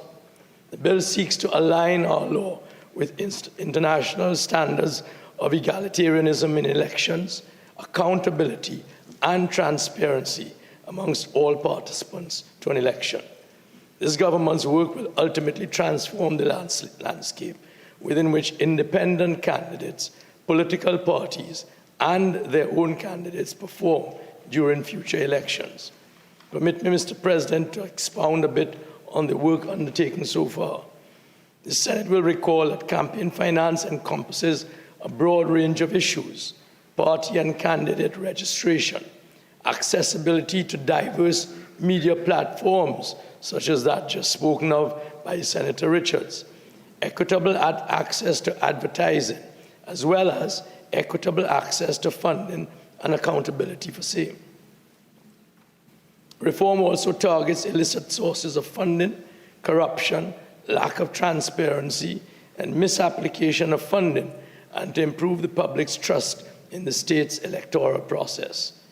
Bearing in mind the complexity of the subject matter, the Law Reform Commission began as far back as 2007, began examining the pertinent issues in its preliminary report on political parties and the law.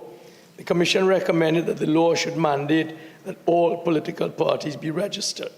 A Joint Select Committee on the 10th Parliament was established in 2014 to review the entirety of the legislative framework with a view to its modernization. And drawing upon its previous work, the Commission proceeded to examine the matter from a new perspective of egalitarianism, such as employed in Canada, South Africa, Jamaica, as well as other modern campaign financing practices in select Commonwealth jurisdictions. Egalitarianism proves to be a progressive approach and opens the door for equal opportunity for participation in elections. Some of the main policy proposals transposed into the representation of the more recent People Amendment Number 2 Bill 2020 include: 1. The establishment of a new division of the Elections and Boundaries Commission known as the Office of the Registrar of Political Parties. 2. A mandatory system of registration of political parties. 3. A framework to regulate independent candidates. 4. The establishment of financial reporting requirements for registered political parties. 5. provisions regulating state funding of registered political parties. 6, provisions regarding the use of state media by registered political parties and candidates, and importantly, regulation of donations and political campaign financing, and the provision for the merger and coalition of political parties. As the nature of this bill impacts the life of our democracy, Mr. Vice President, the bill was referred to a joint select committee in 2020. This committee has been examining the concept of campaign financing and reviewing the bill since its inception. The committee has published 2 reports, Mr. Vice President, in the 2nd and 3rd sessions of the 12th Parliament. In the final report of the 3rd session of the 12th Parliament, that committee recommended that Parliament take note of its work and progress, and that its work of that committee continue in this 4th session of the 12th Parliament. And that committee is expected to report this month on the 29th of March 2024. The present committee comprises the chairman, Honourable Mrs. Camille Robinson Regis, and the members are the Honourables Mr. Colm Imber, Mr. Fitzgerald Hines, Ms. Shamfa Kujo, Mr. Davendranath Tanku, Mr. Saddam Hussain, Ms. Paula Gopeesingh, Dr. Amery Browne, Mr. Randall Mitchell, Mr. Wade Mark, Dr. Maria Dillon Remy, and Mr. Deoroop Teemal. I thank you, Mr. Vice President. I would now like to invite senators to bring greetings on the occasion of Spiritual Shouter Baptist Liberation Day, to be observed on this Saturday, March 30th, 2024. Senator Laurel Azamali Singh. Mr. Vice President, it is my pleasure to bring greetings on the occasion of Spiritual Baptist Liberation Day, on this, the 73rd anniversary of the repeal of the Shouter Prohibition Ordinance of 1917. Institutionalized discrimination by way of the Prohibition Ordinance of 1917 banned worship and practices of the Spiritual Shouter Baptists and made it a criminal offense for members of that faith community to assemble or meet, thereby systematically designating a Shouter Baptist in Trinidad and Tobago a social pariah. For 34 years, for simply being thought to be too noisy, the shouters were repressed. Shouters whose faith, a faith indigenous to Trinidad and Tobago and the region, and a faith that can be deemed to be Afro-Christian, a coalescence of African spirituality brought here with our enslaved ancestors and the Christian beliefs of the Europeans. Shouters who sing, ring bells, dance, and praise with passion and joy were prohibited from worshipping. It took great resilience, a faith to conquer seemingly insurmountable challenges, strength and courage of conviction for the Spiritual Shouter Baptist faith community to endure that repression and suppression. In 1940, Mr. Elton Griffith petitioned the Legislative Council asking for the ordinance to be repealed, thus initiating the thrust towards dismantling that systemic bondage. It was not until 11 years later, in 1951, that the ordinance was finally repealed. This is our history, and from our history, we must learn and grow. This government remains committed to supporting and helping elevate the Spiritual Shouter Baptist community, not only through its words, but through its deeds and actions.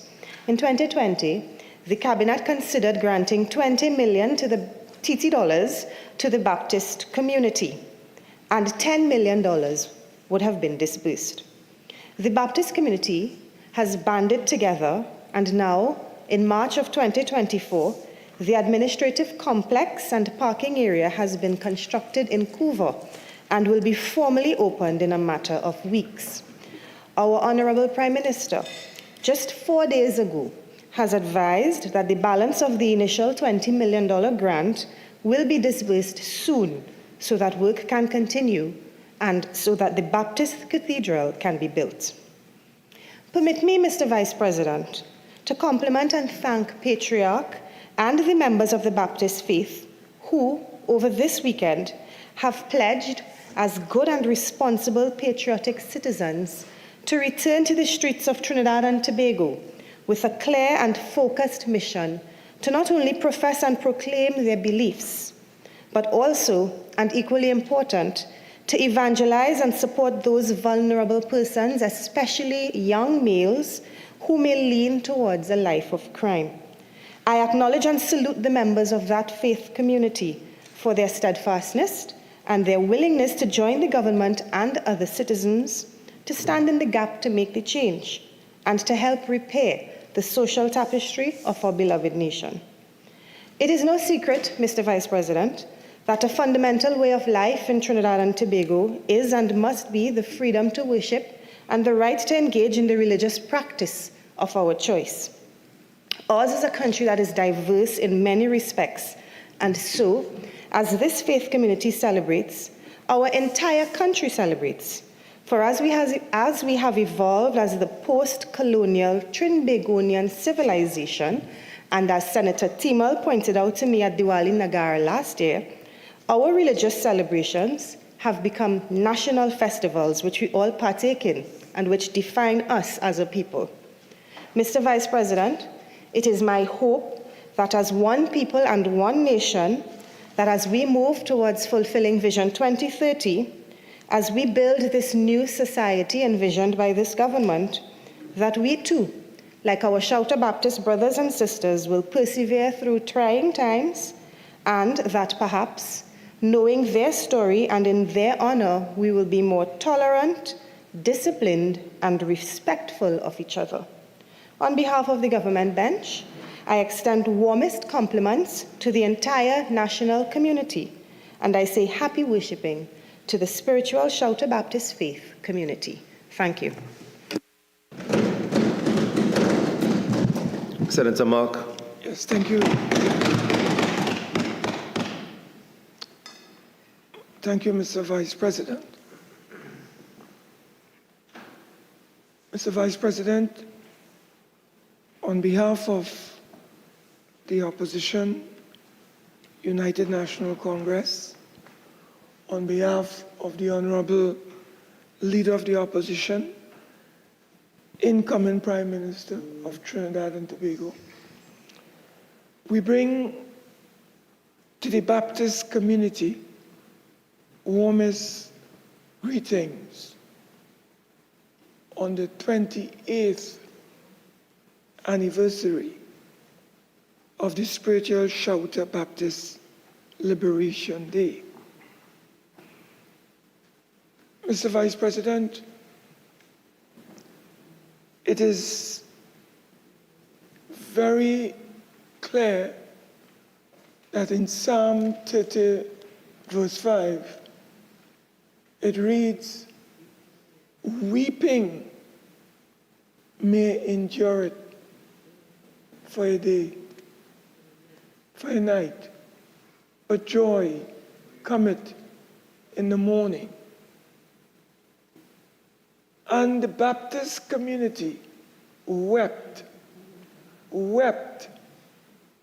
under the oppressive colonial conditions from the period of November the 16th,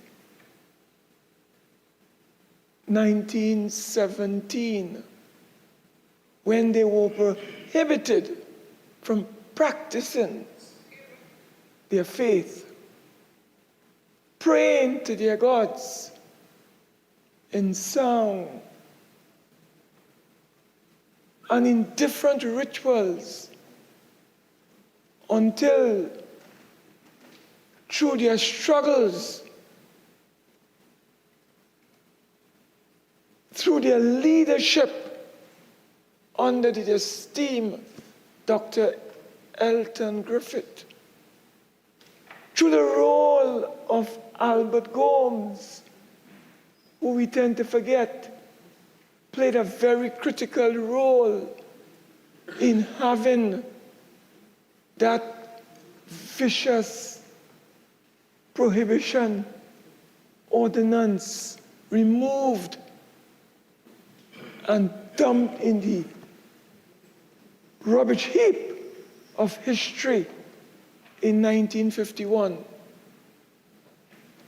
Mr. Vice President, the Baptists struggled for decades to find a sense of identity, a sense of belonging. They wanted to have in their honor a day that they can celebrate as their own. They were promised, but those promises were never delivered. It took a united National Congress administration to grant the Baptist community their public holiday on March 30th, 1996. Today, and come March the 30th, Baptist, Shouter Baptist Liberation Day will be celebrated in our Twin Island Republic state. The Baptists, Mr. Vice President, struggled to get a primary school. They couldn't get it. It took a UNC administration to provide the Baptists with a primary school for their children. It took a United National Congress government to provide the Baptists with a secondary school. We provided the Baptist community with acres upon acres of lands in Maloney. And we are proud to have been part of that history, Mr. Vice President. And therefore, we are honored and happy to be associated with this community of warriors and fighters for Shouter Baptist liberation in our nation. And therefore, Mr. Vice President, we tell the Baptists, as we will tell anyone in TNT, freedom never comes, or you do not get freedom easily in that struggle for liberation. You have to fight for it, and they fought for it. And we are happy that today we can identify and we can extend our solidarity with the Shouter Baptists in our community as they prepare to celebrate their 28th anniversary of their liberation in recognition of that public holiday on March the 30th, 1996. So on behalf of the United National Congress, on behalf of the Honorable Kamla Prasad Bisesa, on behalf of our opposition bench here in the Senate, we extend solidarity greetings to our Baptist brothers and sisters in Trinidad and Tobago as they celebrate Shouter Baptist Liberation Day on March the 30th, 2024. We say to all the Baptists in our nation, happy Shouter Baptist Liberation Day in Trinidad and Tobago, to all our colleagues in the community of our Baptists. Thank you, Mr. Vice President. Senator Dr. Sharda Patisa.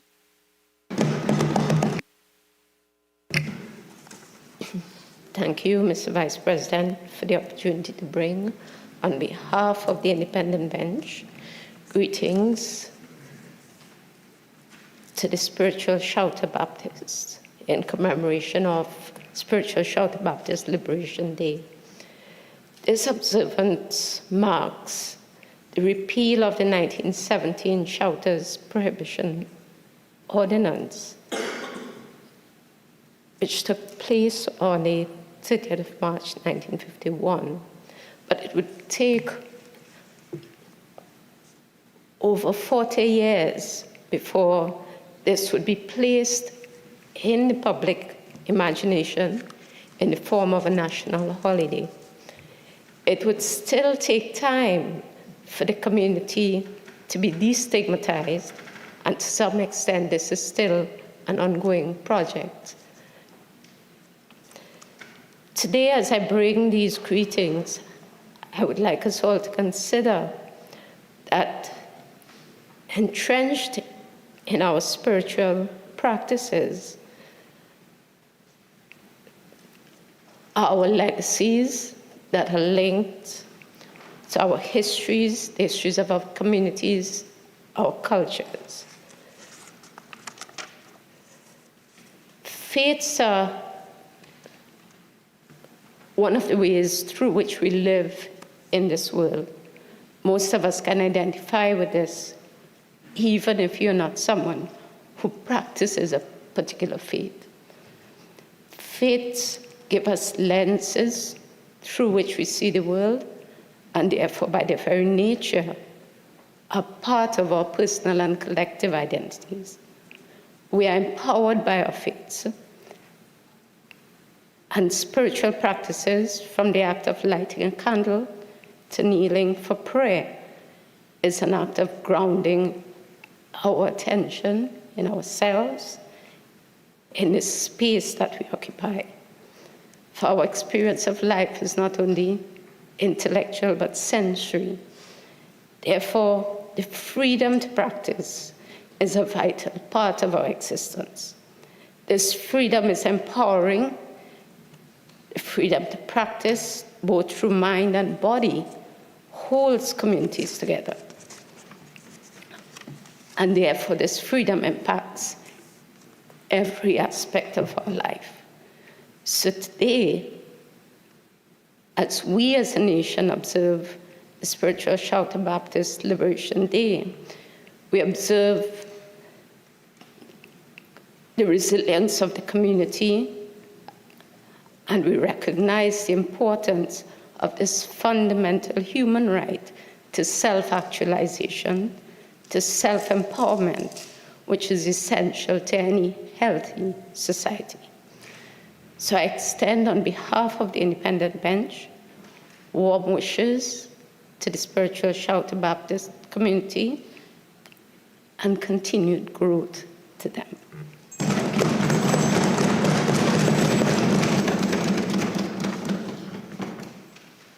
Honorable Senators, I too would like to offer greetings to the Spiritual Shouter Baptist community on the occasion of Spiritual Shouter Baptist Liberation Day.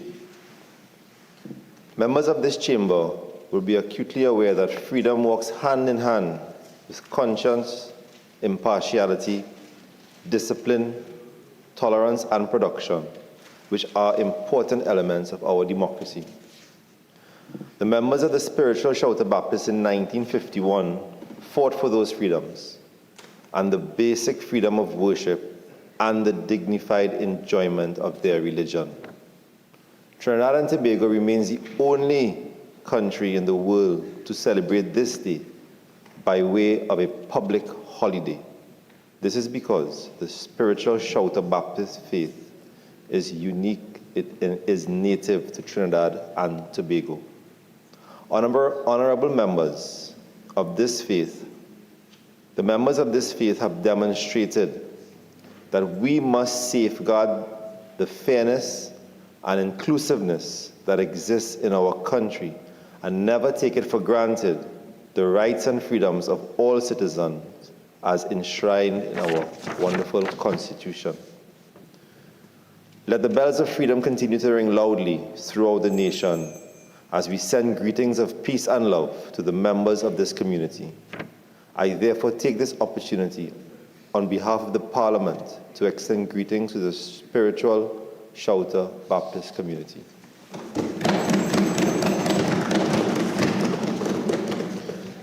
I now invite senators to bring greetings to commemorate Easter celebrations 2024. Honorable Senator, the Honorable Donna Cox. Thank you, Mr. Vice President. I am honored to bring Easter greetings to the Christian community, for whom the crucifixion, death, and resurrection of Jesus Christ, which we commemorate during this Holy Week, represents pivotal markers in our common beliefs. Throughout the world, the Christian Church's Easter proclamation resounds: Jesus, who was crucified, is risen. Mr. Vice President, the risen Christ is a symbol of hope for Christians around the world. The death, burial, and resurrection of Jesus Christ represents the victory of love over the root of evil, a victory that does not bypass suffering and death, but passes through them. The experience of Jesus Christ reminds us all that everything works together for good.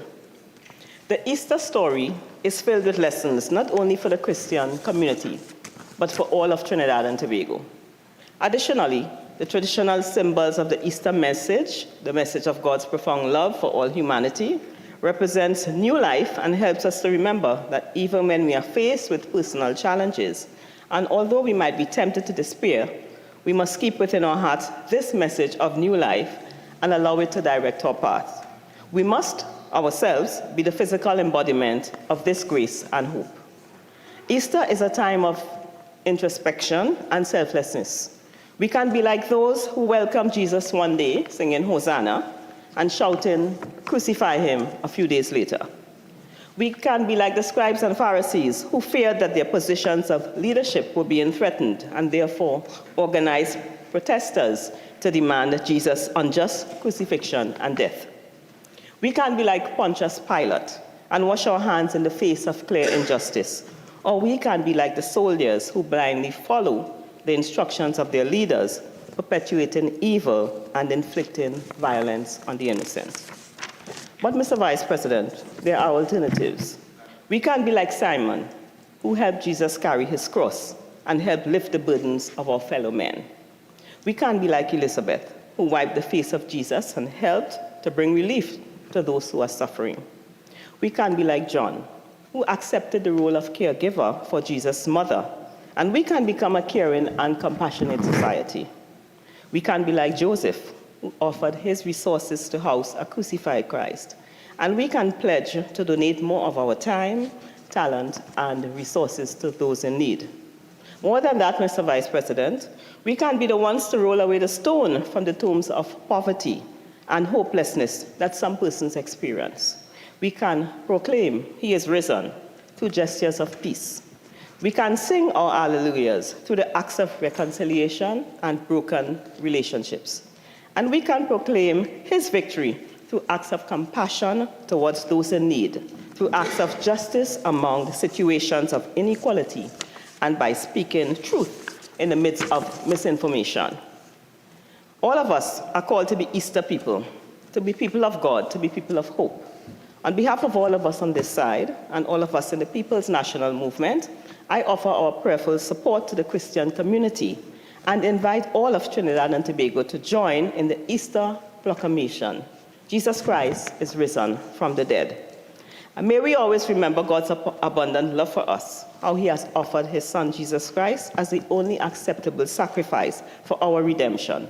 May the Spirit of God infuse our hearts with renewed hope, love, and joy as we come together to celebrate the meaning of the death, burial, and resurrection of our Lord and Savior Jesus Christ, and embrace the values of compassion, unity, and generosity. And may the risen Christ live in our hearts. I thank you. Senator Damian Leiter. Thank you, Mr. Vice President.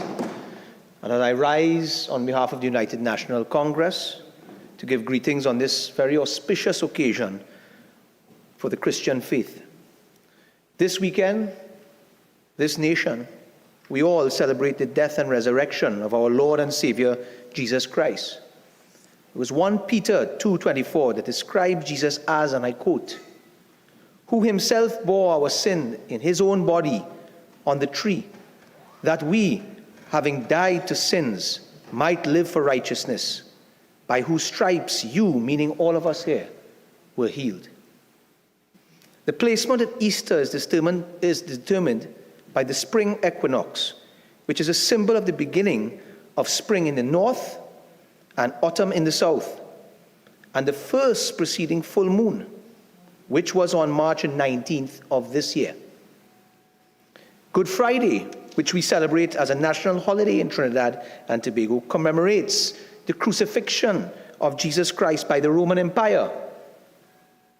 For many, it represents the condemnation, trial, walking of the Via Dolorosa, crucifixion, embalming, and placement in the tomb of Jesus.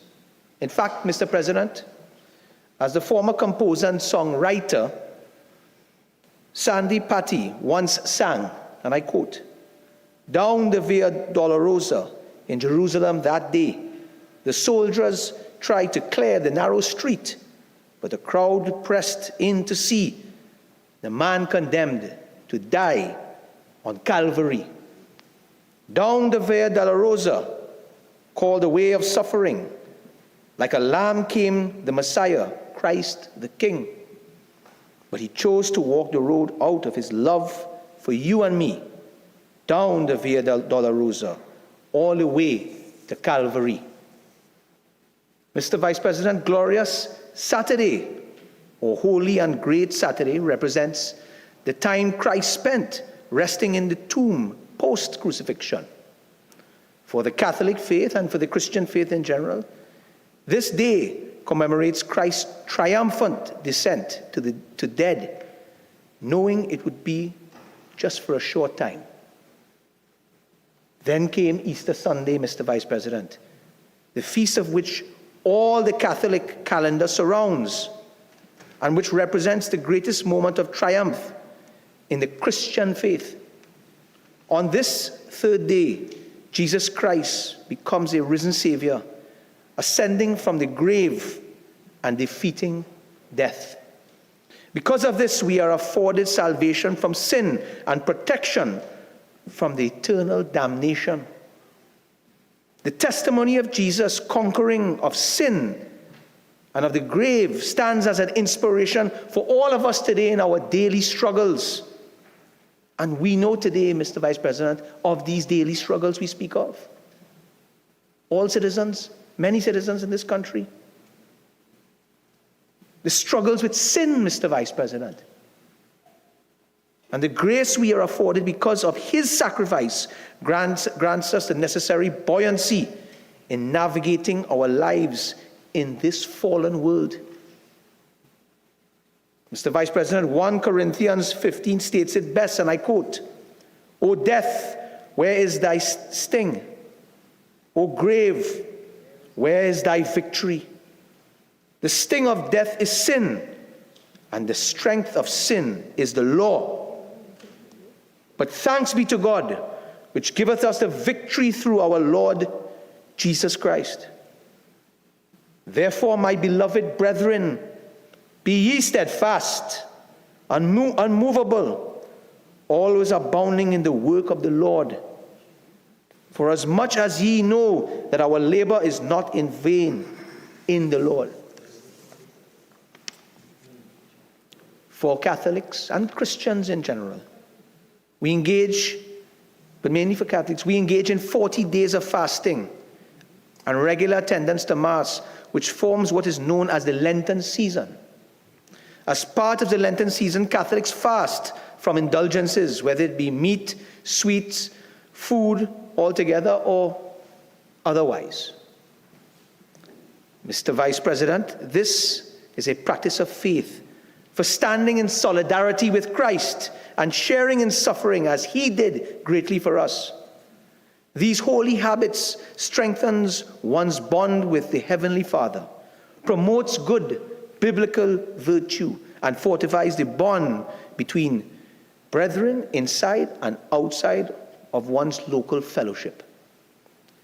The victory over death and symbol of the dominance of good over evil is something that has resonated with all the citizens in Trinidad and Tobago, a multicultural land that is unique in its unity and fellowship.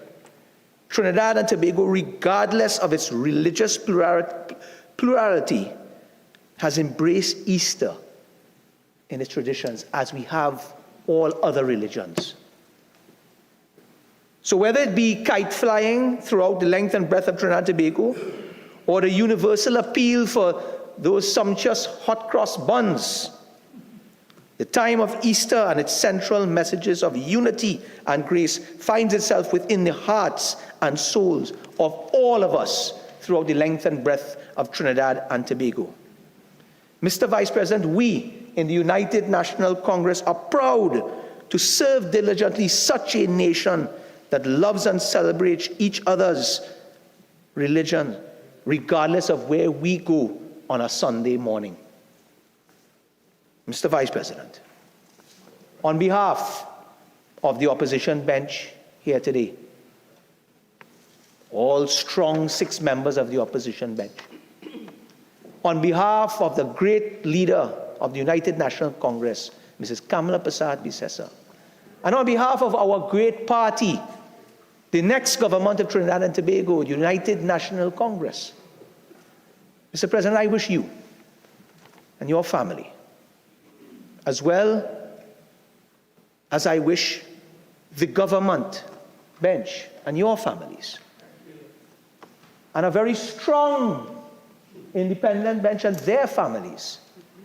And by extension, I wish all of the citizens of Trinidad and Tobago a very happy and a very holy Easter season.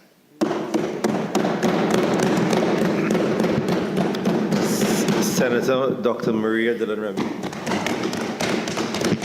Thank you, Mr. Vice President, for allowing me to bring greetings on behalf of the independent senators on the occasion of celebration of Easter 2024.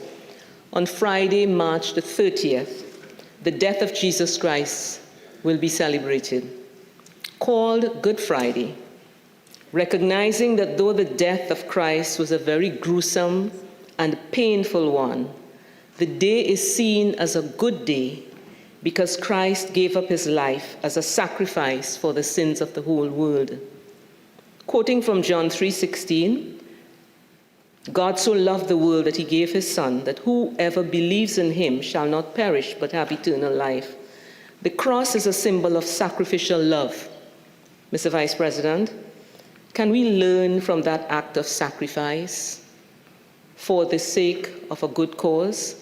In this case, Jesus gave his life up for people he didn't even know. Can we all learn from the sacrificial love that he would have shown, that we should love our country sacrificially, not unto death, of course, but giving up for a greater good? Mr. Vice President, Good Friday is not the end, because Christians then celebrate Easter Sunday, the day that Christ was raised from the dead. The belief is that, again, for those who believe in him, would have eternal life, new life, good over evil, light over darkness, hope over hopelessness. Oh, how we as a nation can do with some of that hope. Mr. Vice President, it would be remiss of me, coming from Buku Point in Tobago, the place where the Mecca of Easter is celebrated, not just for the great celebration of goat and crab race, but for the celebration of life. So, on behalf of myself, the independent senators, I want to wish you, Mr. Vice President, and all members of this House and the members of Trinidad, the nation of Trinidad and Tobago, happy Easter, happy resurrection season, and please visit us in Tobago. Thank you.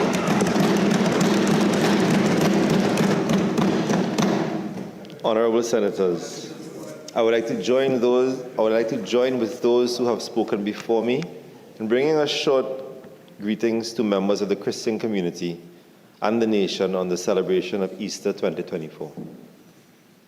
Easter is one of the main holidays celebrated by Christians all over the world, since this holiday marks a joyful end to the Lenten season of fasting and repentance. The celebration of the resurrection of Jesus Christ is of utmost importance to all Christians, since his death is an embodiment of sacrifice, hope, and the renewal of life. As we enter and are in this Holy Week, may this sacrifice be a reminder to us all of how blessed we all are. I therefore take this opportunity on behalf of the Parliament of the Republic of Trinidad and Tobago to extend to the Christian community and all of Trinidad and Tobago a happy and holy Easter 2024. I will now invite members on all benches to make contributions of greetings for Eid al-Fitr celebration, which is to be held on April 10th this year.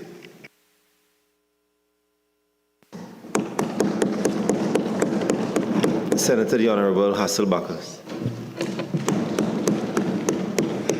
Thank you, Mr. President, for the opportunity to bring Eid al-Fitr greetings in this honorable House to the Islamic community, both at home and abroad, and to all the citizens of our beloved country. Eid al-Fitr is the culmination of Ramadan and stands as a testament to the unwavering dedication and spiritual growth of Muslims around the world. It is a time for jubilation, reflection, and unity, marking the end of a month-long journey of fasting, prayer, and self-discipline. As we gather our loved ones to celebrate Eid, let us not forget the timeless values of Islam that guide us in our daily lives. Let us, as parents and leaders, impart upon our children the importance of compassion, humility, and empathy towards all members of society. The 5 pillars of Islam provide us with a framework for spiritual development and moral conduct. Through faith, prayer, charity, fasting, and the pilgrimage, we strengthen our bond with the divine and cultivate a sense of responsibility towards our fellow human beings. In the spirit of Eid, let us extend a helping hand to those in need, embodying the principles of charity and solidarity that lie at the heart of Islam. Together, let us build a society founded on justice, compassion, and mutual respect. I pray for Almighty Allah, most dignified and most high, continued guidance and protection upon our government and our citizens in our beloved Twin Island paradise. May He continue to bless us with good health, long life, and to seek the reward through His good deeds. Accept our fast and grant ease to all our brothers and sisters who are facing difficulties and hardships. Ameen. On behalf of the government of Trinidad and Tobago, I take this opportunity to wish my Muslim brothers and sisters at home and abroad Eid Mubarak. May this Eid bring joy, peace, and prosperity to you and your families. Mr. Vice President, I Senator David Naked.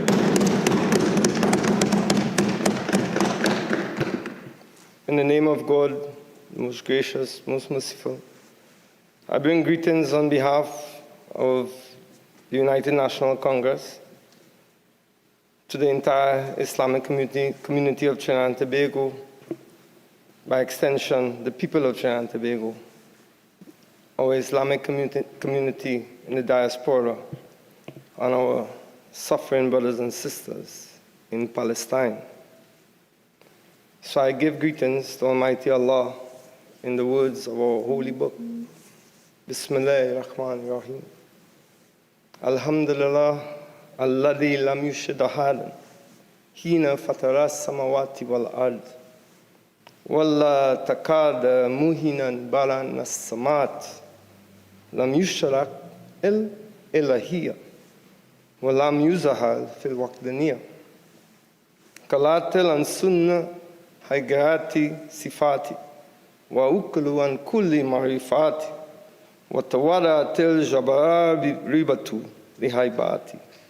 Wa salli ala Muhammadin wa ali Muhammad. Abduka wa rasulak. Wa ali baitik tayyibin at-tahirin. Wa sahaba muntajibin.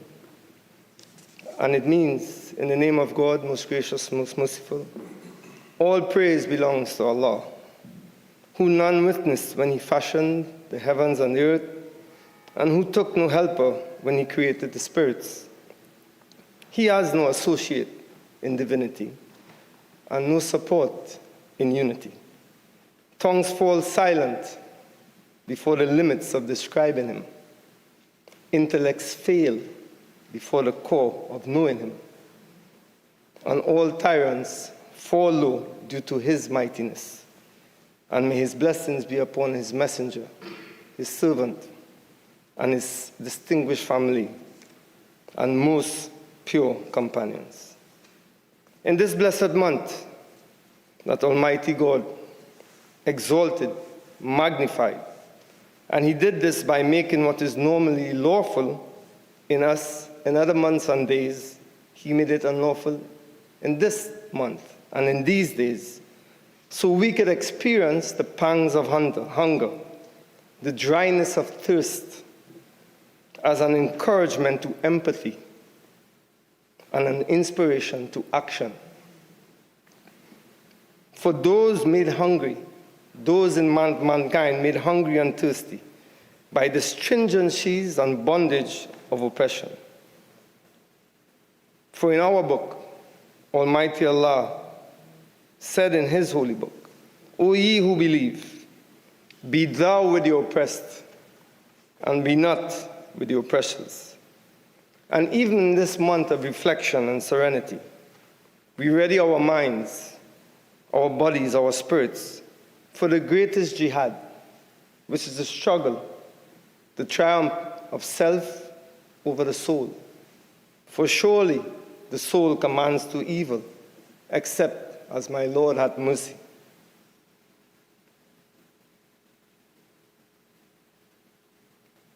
We strive to serve Almighty God completely, seeking his pleasure though the disbelievers may be averse. O brothers and sisters, this month stood among us in a standing place of praise, accompanied us with the companionship of one approved, and profited us with the most excellent prophet of the world's creatures. Then this month parted from us at the completion of its time, the end of its term, and the fulfillment of its number. So as we bid farewell to this month, with the farewell of one whose parting pains us, whose leaving fills us with gloom and loneliness, we say, peace be upon thee, the greatest month of God, the festival of his friends, the best of months and days and hours, where hearts became tender and sins became few. How intensely we will crave for your return and the blessings that depart with you, now unavailable to us. We await your return as a mother and a father awaits the return of a prodigal son. So we bid farewell to thee, O blessed month, as we welcome Eid al-Fitr. We bid farewell to thee in the eternal words that Almighty God addressed his chosen prophets. Assalamu alaikum, Shahr Ramadan. Wa Rujam as-salame. Go with peace, the month of Ramadan, and return with peace, the month of Ramadan. And I thank you.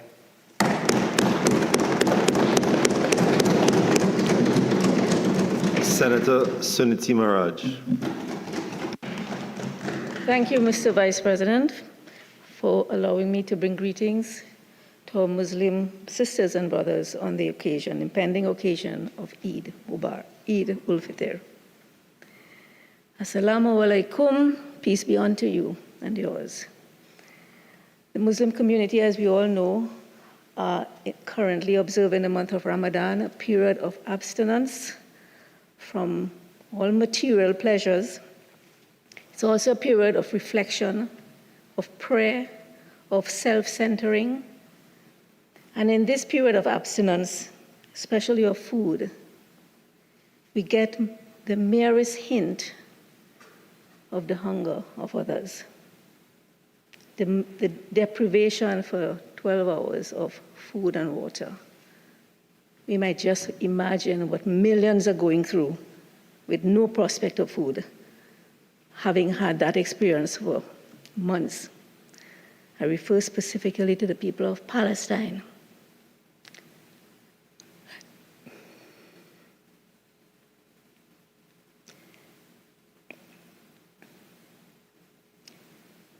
And the people of Sudan and Haiti and among us. It is hard to talk about the feasts of Ramadan in this period. So as we approach that Eid, that day of Eid, I commend you the principle of zakat, of the sharing of what you have. Eid Mubarak.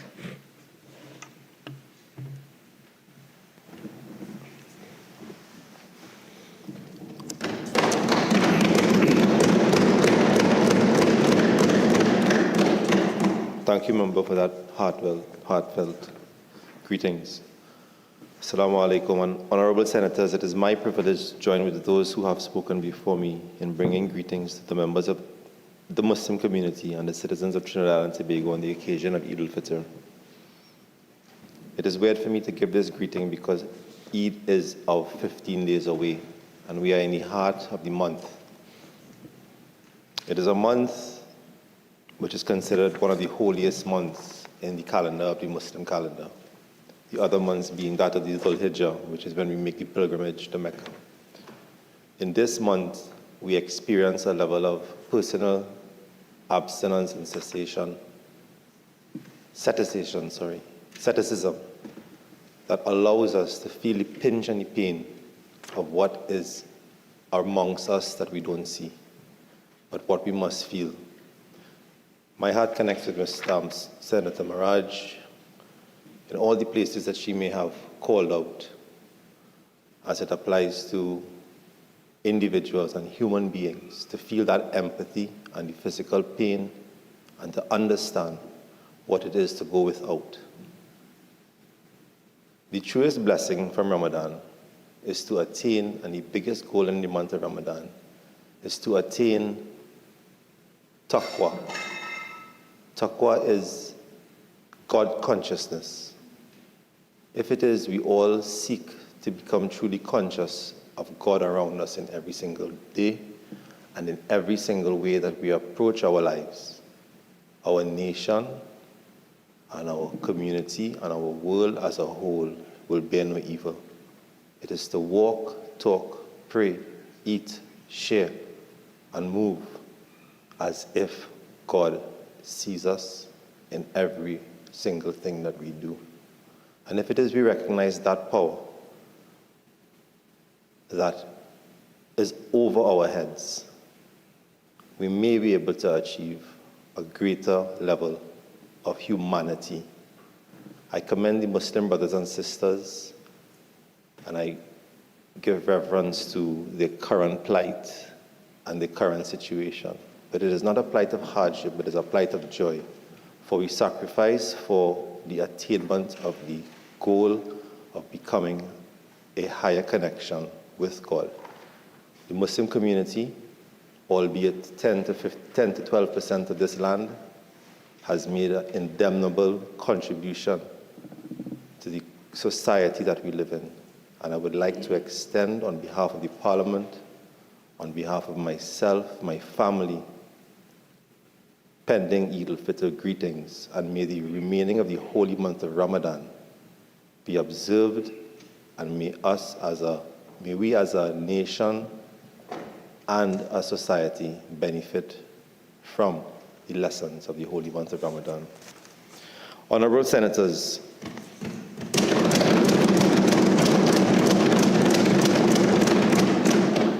the question is that this Senate do now adjourn to a date to be fixed. Those in favor say aye. Aye. Those against say no.